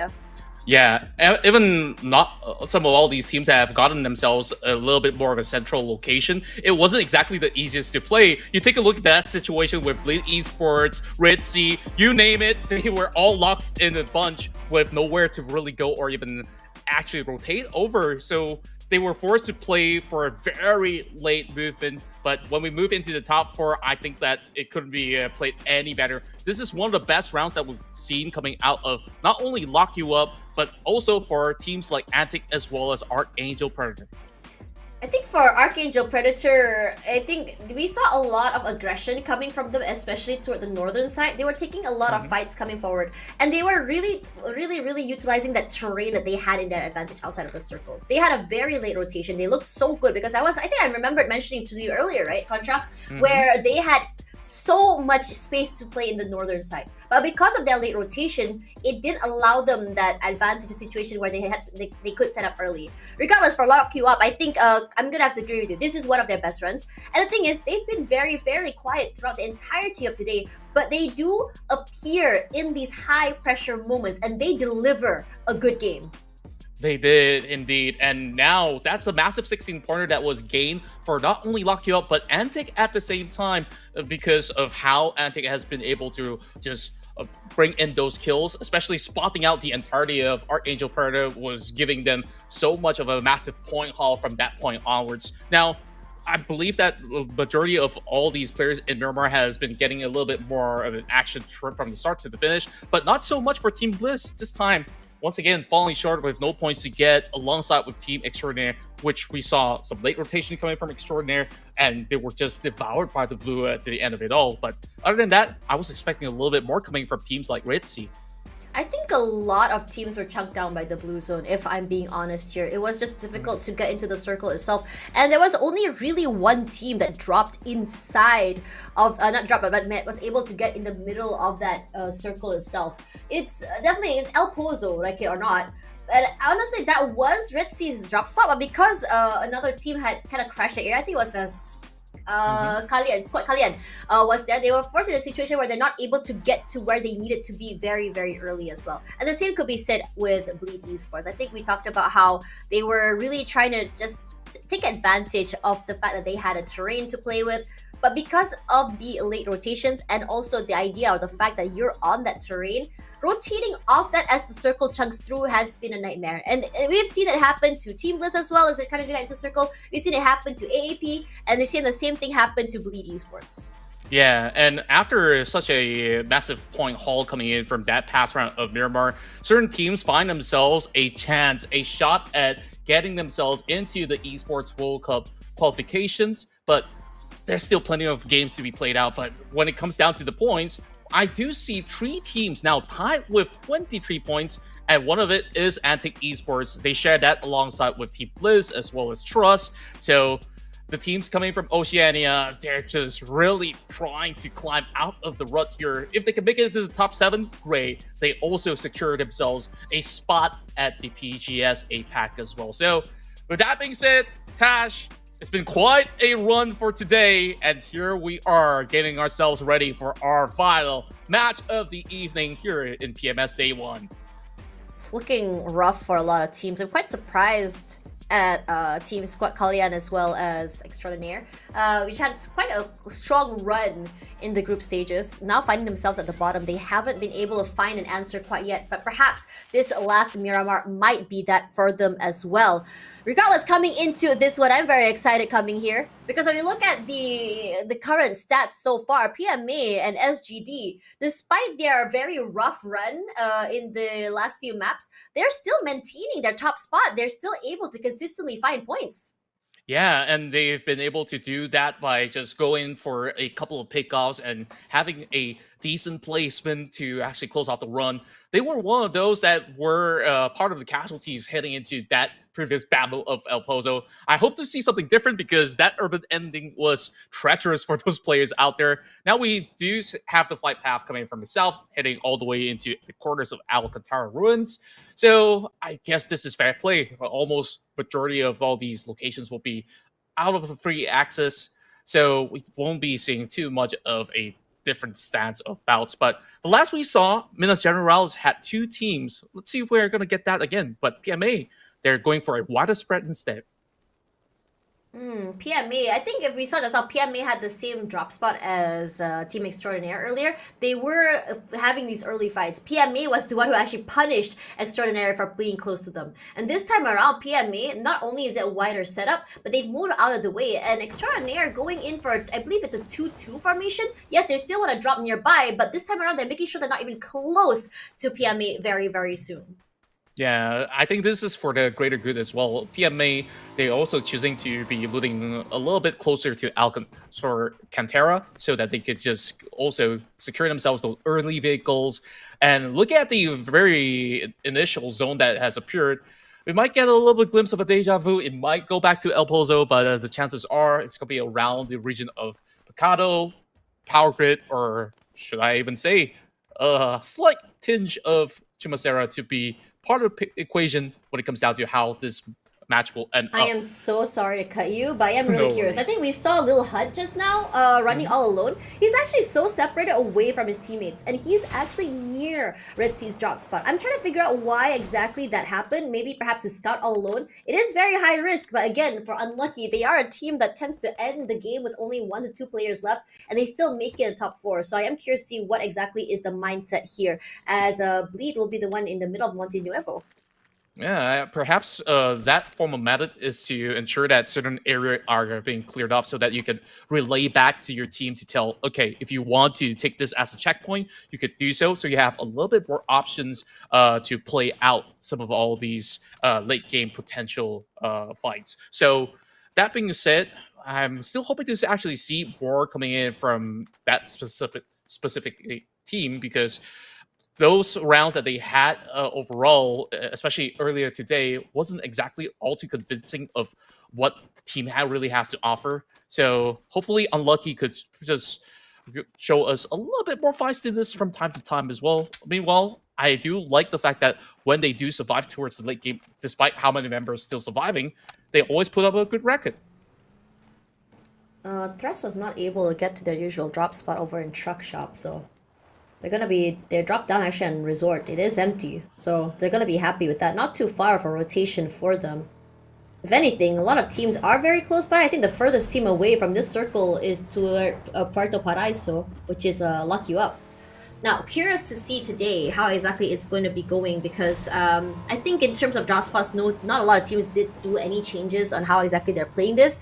So it's more about which team, now that, we've kind of seen how the first Miramar has gone, less toward, yes, we saw a lot of aggression very early, but it isn't a full-on aggression. And in fact, we did see a little bit of changes, especially toward Extraordinaire and PMA as well. And I think it's really to deny these early fights. But at the same time, I'm questioning for PMA, are they still going to be playing as aggressively as they did in the previous map? It really seemed like they toned down a whole lot ever since they moved into the mid rounds of Tego as well as Rondo. Or should I say, even in Tego, they were showing a lot of feistiness. And after that, it seems like a little bit of a change of course on how they approach Miramar in particular. I'm not too surprised because Miramar, usually there's this long phase in the early game where you just really want to look for some of the best spots possible. It's really on phase 4 and 5 onwards where all the action's really coming in. If you're not really in that prime location into a centerfold spot to actually farm those numbers, then it's going to be a little bit harder to do. But other than that, SGD, if they don't really get those big margins, they usually play for survival, which still works out for them. PMA, it's so interesting. Right now, they're currently in top spot. They've been really just surviving throughout the entirety of the game. And honestly, I think I was a lot of question marks from them, having these early fights just now. And surprisingly, I think throughout today as well, I was expecting all the aggression to come through from SGD. Because I think out of all the points we've seen from group stages, SGD was the team to be able to do that. But I'm loving the fact that PMA, out of a moment's notice, they can immediately just rush into you and get a pick off. And I don't think this is going to be changing as well. And I also like the flexibility and adaptability this team has in terms of how exactly they want to play in when they don't have enough players. They're really good at surviving, and they still don't. I think they're one of the teams that, despite not having a lot of players in their team in terms of firepower, in terms of numbers, they still want to be able to go in for those pickoffs, but still be able to survive toward the end. I'm honestly quite surprised. Despite this aggression, they're very adept at surviving. It's very different to the style of play we see from SGD.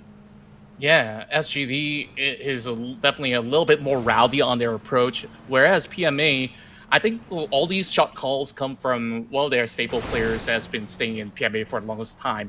Zinan, despite him not really having those flashy numbers as compared to the rest of the squad of PMA, he's always really calling the right measure on every single circumstance to be able to put them in a decent spot, even despite the odds. So that's definitely an old reliable that they could always trust when it comes down to how they navigate their situation. Whereas Enter Force, we see that slow and steady climb from those rounds of zeros that they've received back in Erangel, and now getting multitudes of points throughout the course of the run to the point that they have definitely found a really good rhythm, and now they spot one out. If they can convert this would be beautiful for Enter Force 36. Very interesting team if you think about Enter Force 36 right now. A team that I would say a very slow start, but it's definitely understanding that how exactly they want to approach this. Hold that thought. Extraordinaire. I think they're looking to really just take this fight against DZX. A lot of pressure coming into Bohang as well. It's a chunk of damage, but not enough to really knock him off his vehicle. Savior could be set as well. Extraordinaire. This time around, they've been really quick on just moving away from their drop spot, not really chancing it with PMA this time. Yeah, very proactive of them as well. Extraordinaire just wants to ensure that these teams don't really have a healthy way to get across. Now that there's just going to be one of them kind of stuck with these wheels, hoping not to be punctured. And it's definitely going to be tough when you're using the Mark 12. I mean, it's just a single tap. If you do have a weapon that could just really deplete the armory of the vehicle, then perfect. So for now, they just got to settle with what they do have in the early stages of the game. Not too much that has been going on throughout the fields of Miramar, as everyone's still healthy and alive. Every player is just hoping to get a little bit something if they were to be planted across those high valley of the hills. Now, later on, I'll definitely pay attention to the area where certain teams are at, which is in between Montevideo as well as Power Grid, because that center field of those hills is where they will get perfect elevated spots to spot out teams crossing by, and they will also be vulnerable to shots being fired. And speaking of which, some of the actions already happening heading into the centerfold, but Squad Galleon, they're just going to be careful because Panic Esports is going to be around the corner. It's a very interesting situation as well. A lot of teams are already finding themselves inside of the circle. A lot of early rotations, in fact. Because earlier I saw Antic was inside the blue zone still, if I'm not mistaken. And this time around, they're being a lot more proactive about getting to the circle itself. But a majority of teams are finding themselves toward the middle side. I'm talking about Monte Nuevo. You can see one member of, I think, Evil Patrick has already been knocked down from the side of Archangel Predator. We're looking at, for Bleed, they have such a big, I would say, hold on the area toward the southern side of Monte Nuevo. They have a 1-1-2 formation coming forward. And I think for Alcarin, he's been really proactive, just moving around, trying to get information and speaking of in getting information. Haha did find himself in a very, very scary situation. Up Chen, the player that's been fragging the most for DZX, found him out. Excuse me. It's so unfortunate. He thought that he won't be spotted out as well. He was lurking around, hoping to slowly move towards the area where Panic has been able to claim a compound their own. But DZX, they've always been very, very much in the loop of things. Now, they should be able to secure this one for free without any form of retaliation coming from the side of Panic Esports. I say that, and Savior secures it. Yep. That's huge for them, but it's gonna be punished as they go through that. PNC has been putting a lot of pressure on the other members there, onto SK there as well. So because they were a little bit too greedy to secure that point, they were punished for it. And now DZX finds themselves with only 2 players left. Leo not being able to be picked up because of the pressure and the presence of SK on the area as well. Yeah, I'm not too sure to call that a mistake or of sorts, because like a fair game, they won that 1 point, but it definitely have costed them a whole lot. And now they're just driving right out in the open, spotted out by Squad Collion as well. Upchin's position has been compromised too. This is not looking all too good. Leo definitely has no chance of surviving for now, no matter how much DZX wants to try for this. Unfortunately, left with 2 already, and Leo left to bleed out. DZX is a team that loves aggression. I think previously as well, I think DZX did lose a player very early, 1 player, but they were still able to survive. Now for DZX, I think it's not going to be a problem for them to survive or even just play as safely as they can. They are a team that, despite not having the advantage in terms of players, they can survive, not just survive, but also thrive. They have these protocols coming forward. They are good at just playing 2 players. Their firepower individually as well is something to talk about. As scary, I would say, I would rate them in terms of individual skill as scary as Team Blizz, honestly, if you think about it. Yeah, I would definitely put them within a top 5 margin, where if you were to really rate their firepower, when they do strike, they really are super accurate on their best form as well. So definitely a team that we absolutely love watching throughout the course of the run. Now, what I did spot out early on was PMA. They redeployed themselves with the emergency pickup to move into Brickyard, and that definitely was a very interesting call, especially now with a lot of all these players surrounding them. They are just turtled into the direct center of it all, so they can't exactly afford to take a little bit of pick. I say that, but they're going in for whoever's up in the air to try to claim Brickyard of their own. Oh no. Oh no, PMA, they put in the hurt! Extraordinaire is in trouble. Z9 finds out for himself, and the other members of PMA are just looking to completely collapse onto them. And the same could be said to the other members, like Lil Neil as well. PMA plays this lower area to a T. Beautifully done. Extraordinaire eliminated 16th place and cannot answer at all. PMA, get out scot-free. It just feels like Extraordinary, or no matter what they do, they're bound to meet PMA. Last round inside of Minas. This time, dropping directly into Brickyard, the same approach. It really seems like they have pretty much the same ideas, but that didn't really bring them any points at all. PMA, absolutely ready. I was just mentioning them casually, and I didn't expect them to just ace them. Bye-bye. Caster's Curse in full effect here. Yikes. Yeah, and that's circle ping pong toward the western side as well. So everyone toward the southern side of Mountain River, talking about people on the terrains inside of compounds, are just forced to move toward the right. And speaking of that, Antic had a really late rotation. I believe they were one of the later players to get into the circle itself. We did see Team Bliss try to really stop them and keep them out of the way. I'm surprised that Antic is still able to just really deny them that pressure and still make it into the circle itself.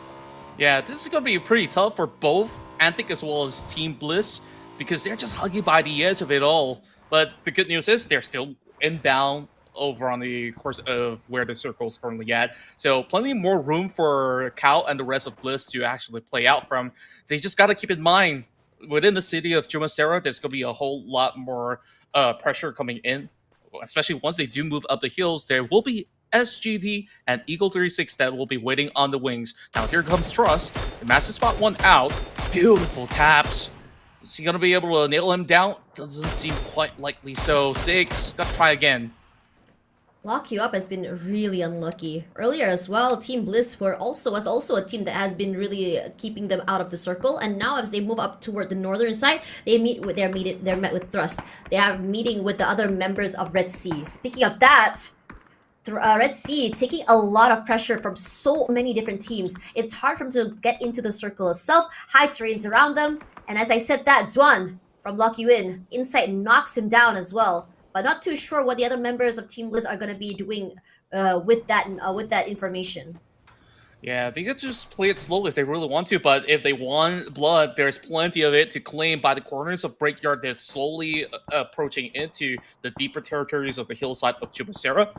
So they could just wait for those opportunities to arrive. Speaking of opportunities, right? Oh, sorry to cut you. The amount of teams that are being gate-kept out of the circle itself because it ping-pong to the right is phenomenal. Red Sea kept out by PMA as well as Thrust as well. And you get the kill feed right now. PNC putting a lot of pressure on other teams.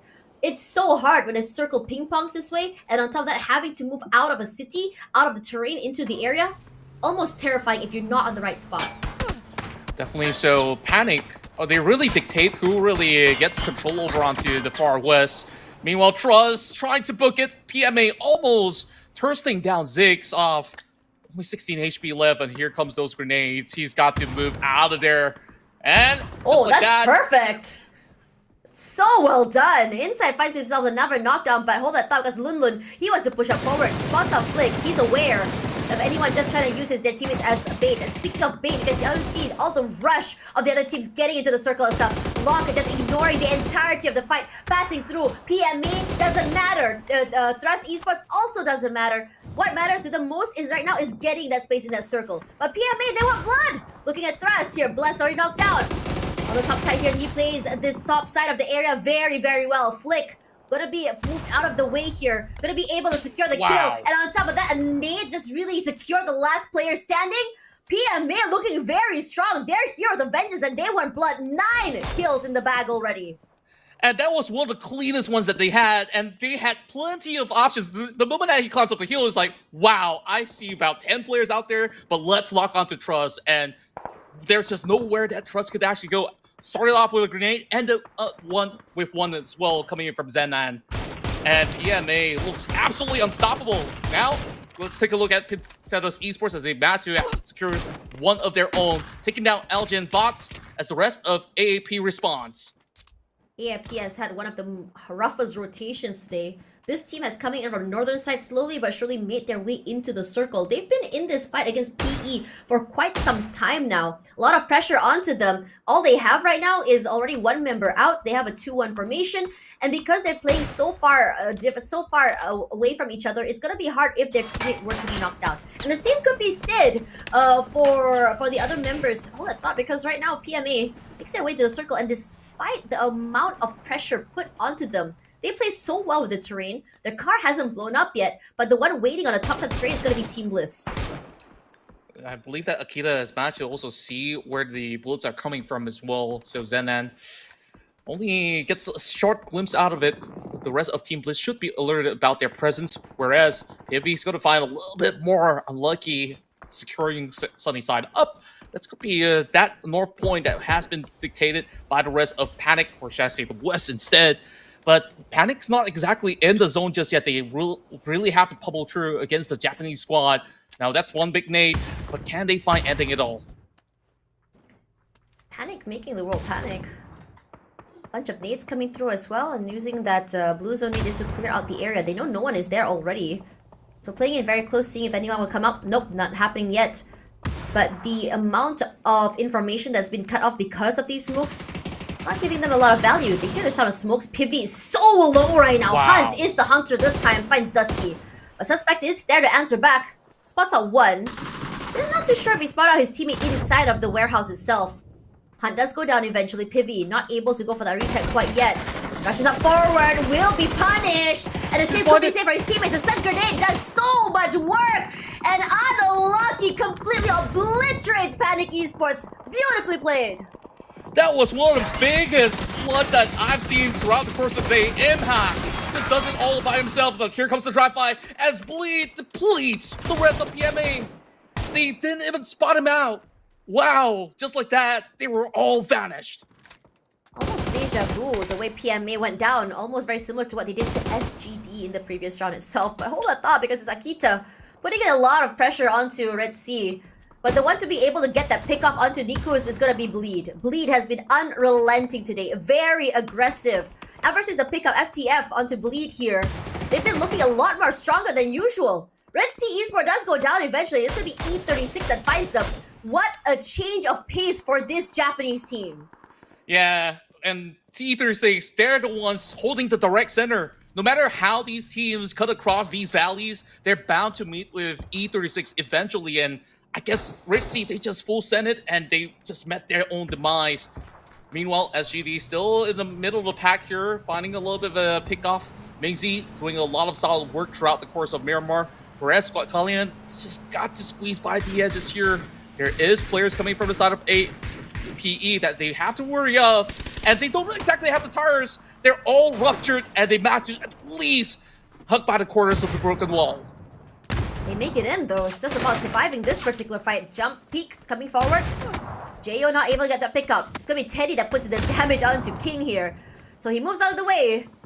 All those smokes set up there just to give a little bit of just deny them the sidelines. It's gonna be Kane that finds one member of Antic, but that's for another fight because Squad Kalian, they're in trouble. One member knocked down already. PE, they're unrelenting here. Hachi as well as teammate trying to go in for that crunch. You can see the mollies come through as well. There, and you can see for Ed King, he's been trying so hard to just really set up these covers, these smokes to go for his pickups, just really help his teammates. But the other members of PE, especially Crazy 9 here, just slowly but surely making their race forward to just really crunch them Crazy against the 9. blue zone. He's got the Panzer. Is he gonna land it though? He's throwing in some stun grenades in order to clear it up, but he that's does not disgusting. even need it. He finds it, and now we move towards Strike with Dui. There's just so much going on, Taj. I'm not even sure what to make out of it. SK goes down, and same goes to Antic Esports. Now only 7 teams left. For Team Bliss, they've been playing this area for quite some time, and now they're trying to deny entry to SGD. A definitely more quiet round for SGD, not being able to play as aggressively as they can. I definitely think that it's more quiet for their style of play onto the map of Miramar. Regardless, with only 2 eliminations, they're gonna have to try and find a different approach to be able to get these to get the points, and it's gonna be through surviving and being able to get these placements. Regardless, a lot of pressure put onto Team Bliss. One already knocked down, they have to go for that pickup. But in this situation, it's gonna be hard because they don't have the high ground advantage like Team Bliss. You have Insight, one of the strongest, I would say, support players I've seen out there when it comes to these long-range fights, and giving a lot of pressure and space for his teammates. And there's definitely going to be a little bit more of that pressure where it's coming from because Team Bliss, they're just slightly off of where the circle is. They gotta pick and up still onto need Cow to as deal well. with the rest of SGD. Yeah. Now they got a reset onto Cow, so I think they're just gonna say, yeah, we're not gonna take this fight. I think it's just time to get to the circle now, guys. The Mexicans stand up for the time being. Indeed. And it's just so difficult to actually flush E36 out of that position, which is why you see all these teams are just circling around, trying to find whatever spacing necessary They just to actually survive. got there so early, if you remember. I think they were one of the first to be in the middle of the circle and hold on to that terrain. They've been And there they're for quite some unhinged. time. Yeah, they are. They're just unmovable. They're unmovable. They've been getting so many pickups. They've been stealing kills from so many different fights around the map. That's where a lot of the elimination points have been coming from. That's right, and I believe there's a whole lot more to go with, especially now over the top 6. A little bit of standstill for now, like you said. A little bit of a Mexican standoff. Oh, that won't hurt anyone for the meantime. But they're all just worried about E36 here. Let's be real here. They can't do anything! Okay, and speaking of maybe which, they found an opening. Yeah, they found their opening. Akita is just huge for that. Nothing yet. I think E36, despite the knockdown, they're still putting in pressure from so many different areas. They've marked every single player on the map.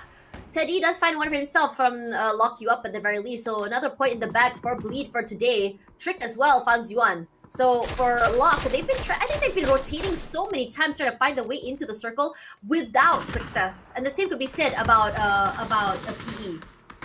But Bleed Esports, they're really doing well, especially conquering the western side. Another setup to actually deplete the rest of PE. They did PE dirty right there.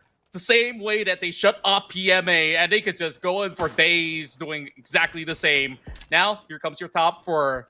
All with It's 4 gonna be players. 4v4 on each side. Yeah, this is one of the most healthiest end circles we've seen so far. All these teams that survived till the end. On top of that, I believe are one of some of the strongest. I think Earth36, Bleed, and TB are invited teams, except for SGD. So this is going to be a very interesting one. A litmus test, in fact, to see how the invited teams really show us how it feels like to be at the top.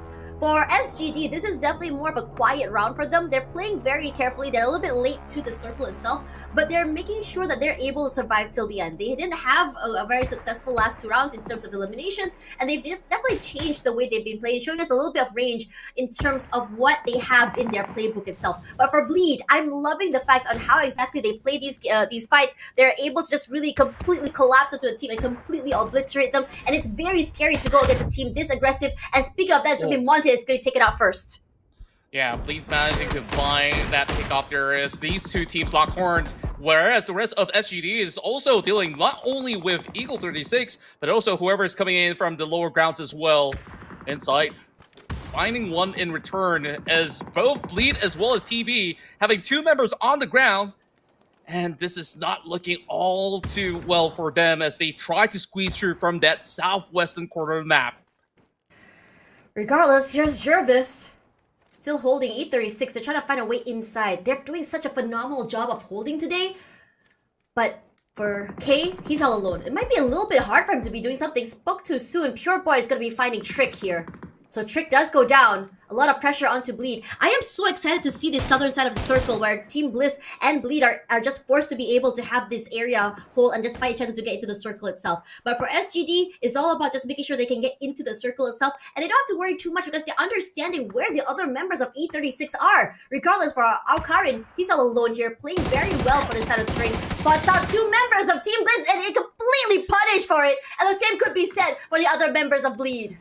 Wow, he just got absolutely overwhelmed. Though he was very, very adamant onto going in for the challenge, but that's just a double peak that was working all too well for the side of Team Bliss. Now they not only get that reset, they also add even more points on the table. Now, I really want to highlight this moment right here for SGD. They are eager to get themselves a win in order to overtake PMA, who has gotten 9 kills in this matchup, so they really have to hustle in order to secure this win. Cal finds one. K's gonna be down on the ground, where this could be an opportunity for them to just clear off the rest of the defense.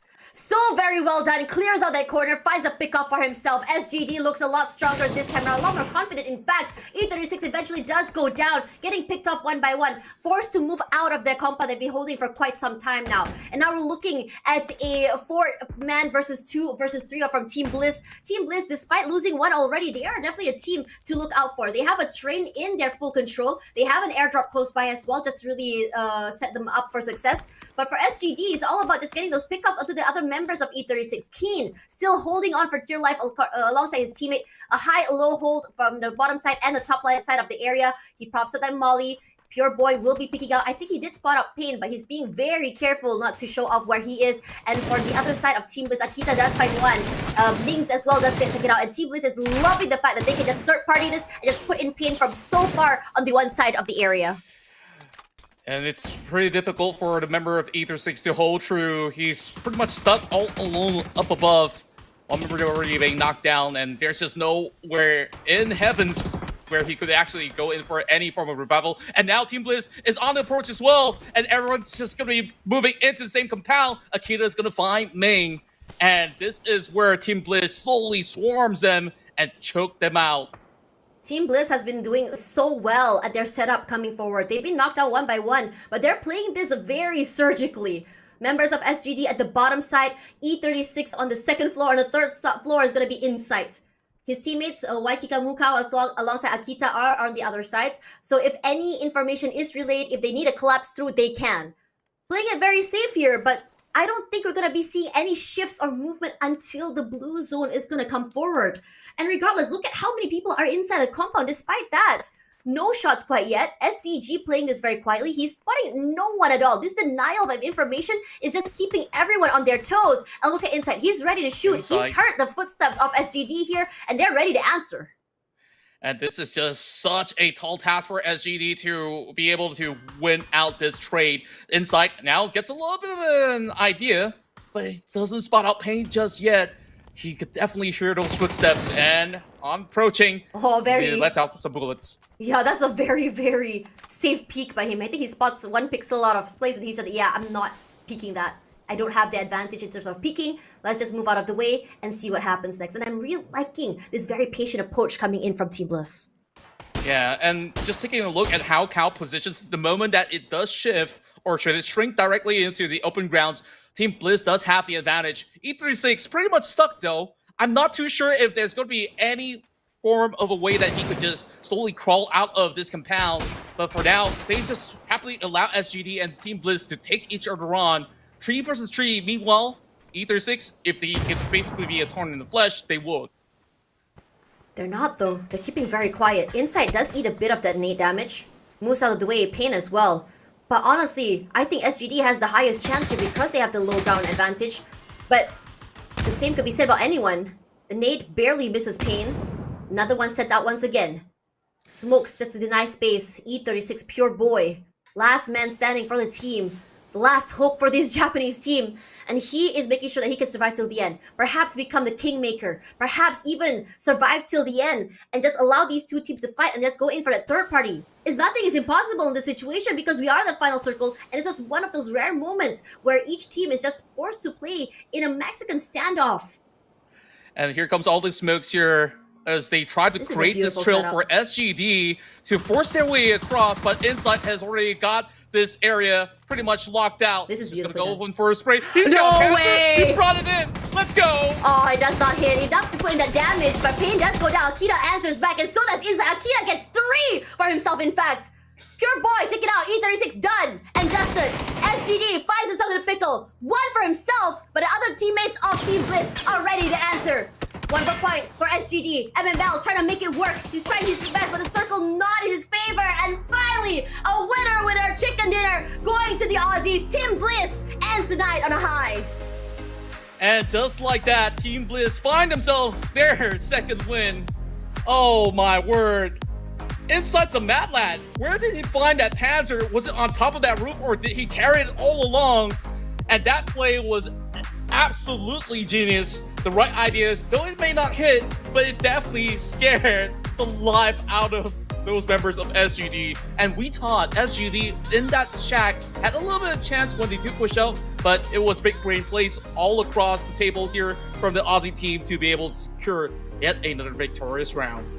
Just giving Insight that space to be able to play on top of the terrain. He's just been feeding a lot of information to his team. Akita as well as Waikika Mukau, all they had to do was just wait, play off the information, be able to trade back if they need to. Insight did take a lot of damage, but that information has been massive to make sure that they're able to really just crunch onto the members of SGD. And having E36 down in that middle area also did not help, but as the smokes really cleared, Akita was just so quick to react onto that information. And that was such a blast to see what Team Bliss can bring to the table. A slow start for this team, but a high end for them. And I'm excited to see if this momentum would ride till tomorrow.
it started off with a bang and it ends on a very big bang from Team Blizz with that crazy Panzer play coming out of Insight to be able to, you know, just blast everybody off there. But of course, it was the team effort out of Team Blizz to assess the situation, knowing that all the other teams that were fighting in that compound were pretty much gridlocked inside. So all they really have to do was wait for that golden moment. But what a ride it has been here in day one of the PUBG Masters Series, Tash Bunny. I think like when we put all these teams all together, they've definitely shown us some of the brightest plays that all the pros can actually offer.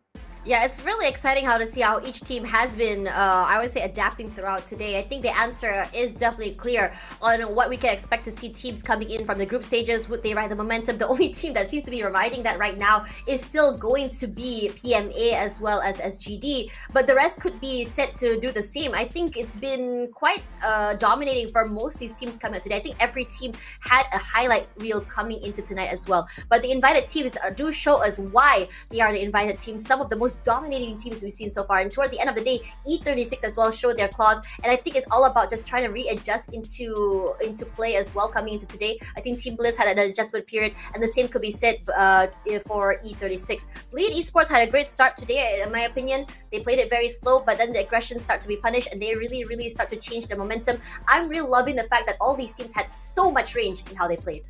Yeah, and just look at the diversity of what they really offer. This is what it is all about when you just put teams coming from PCR, PJS, and all the PMS OGs all under one roof.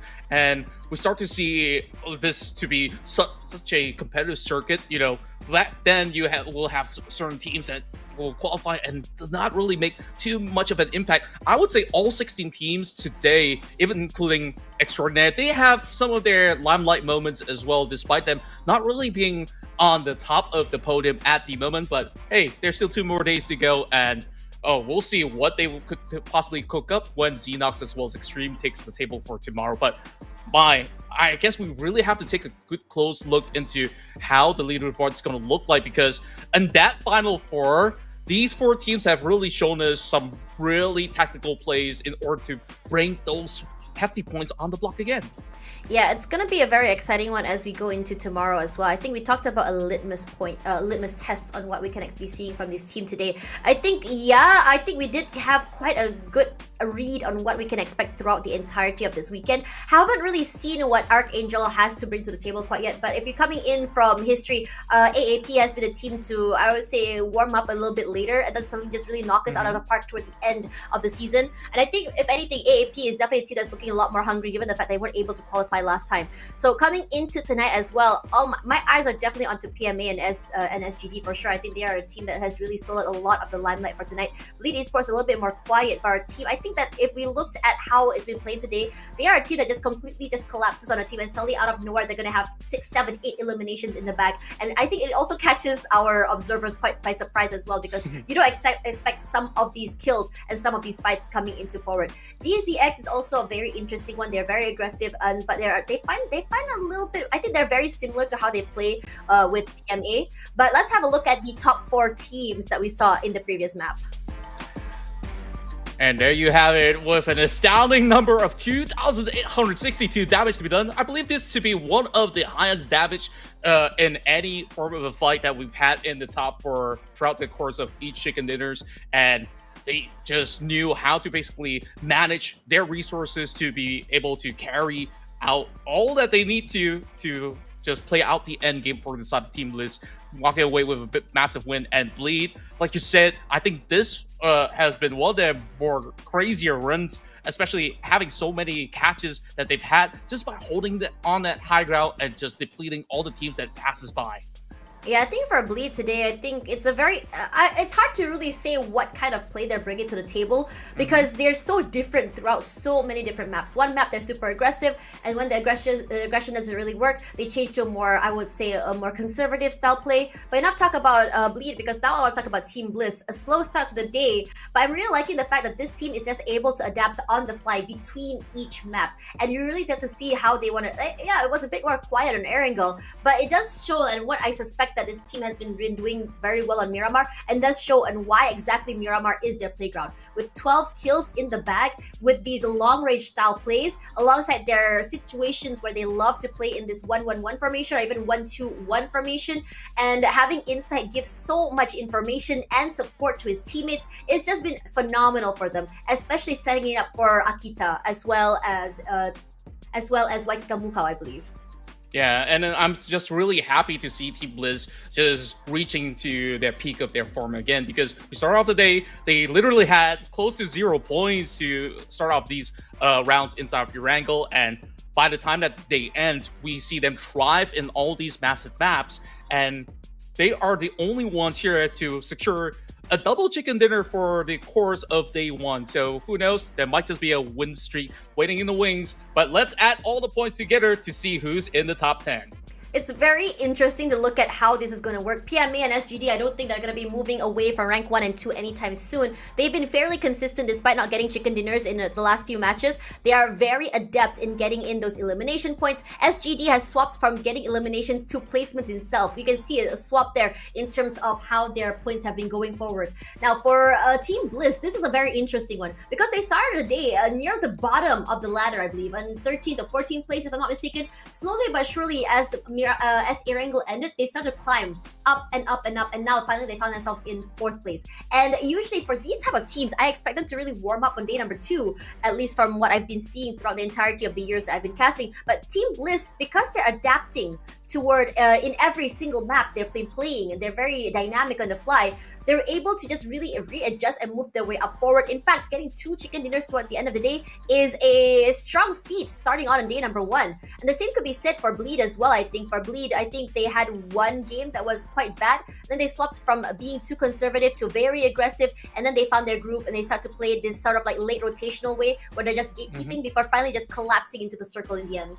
Yeah, and what's really interesting to note is that when we look into the middle of the standings of the whole entire bracket, their points are so competitive where to make it into the top 10, you only need 1 point coming in from Enterforce as well as Red Sea Esports. Even all the way up to 14th, Trust does fancy themselves a chance tomorrow. And of course, we do conclude the day here with some of all these impressive stats that we've had so far. 21 has been the superstar of PMA to bring in those 13 kills apiece. But I would say SGD, Red Sea Esports, they have their playmakers of their own to really put on a show. Honestly, that Pain survival type is the most interesting if you think about it, because he was the last one standing for the team and survived for quite some time. I think he hugged the terrain in one of the maps and survived quite a long time there alone, because the team has been able to was wiped out too very early. Now coming into total kills for today, I think this just already shows the highlights on what we can expect from each team. I'm not surprised coming forward, but for Panic Esports, having Dusky there just make it a little bit more interesting as we head into tomorrow. Regardless, tomorrow is going to be a good one. We start off with Miramar instead of Erangel, finally Rondo, Tego, and finally Erangels. It's the opposite way. What do you think? Does this change anything? I do think that it will be able to give those who really fancy those bigger maps to have a really decent start, especially when it comes down to teams like E36 or so that have definitely thrived in such an environment. So hopefully they'll be able to even bring more points to the tally, because E36 are currently sitting at 11. They need as much help as they can get to actually climb back to the top. And tomorrow you guys will be joined by both Xenox as well as Extreme, where of course our handsome gentleman will be able to accompany you throughout the course of day 2. Tash Bunny, it definitely has been quite a blast to actually kick off our first run here with PMS, having all these regions all married under one roof. It definitely has been very, very compelling to see what they can bring to the table when they qualify for the APAC run. Yeah, it's definitely very exciting coming up forward. Now, before we talk about the ending of the day, I'm so sorry. I didn't really want to talk about our bottom 2 teams, at least based on the last scene we saw earlier. Squad Kali and Extraordinaire. Squad Kali and Extraordinaire are teams that had some pretty decent runs in the group stages. Seeing them at the bottom is a very interesting thing. Now, my question for you is, do you think they're going to be able to readapt and show us a different style of play tomorrow?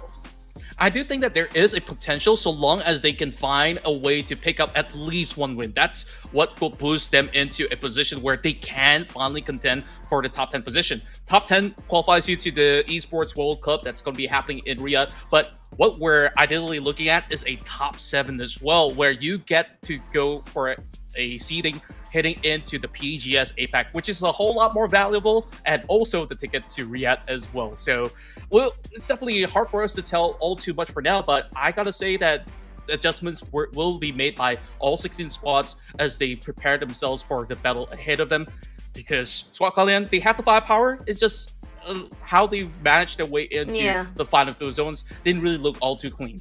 I think it also comes down to the same could be said about Red Sea. I think Red Sea, especially for MT, he is a very, very aggressive player. He has about 11 eliminations just for today. He's been one of the highest hitters I think we saw in terms of eliminations, in terms of kills for tonight as well. So it's gonna be very fun to see how they do that. Because currently, right now, I believe they are on 12th place. They're still struggling to find their way to in survivability as well as getting kills. And I think that's kind of tragic because in terms of firepower, in terms of their early fights, they thrive.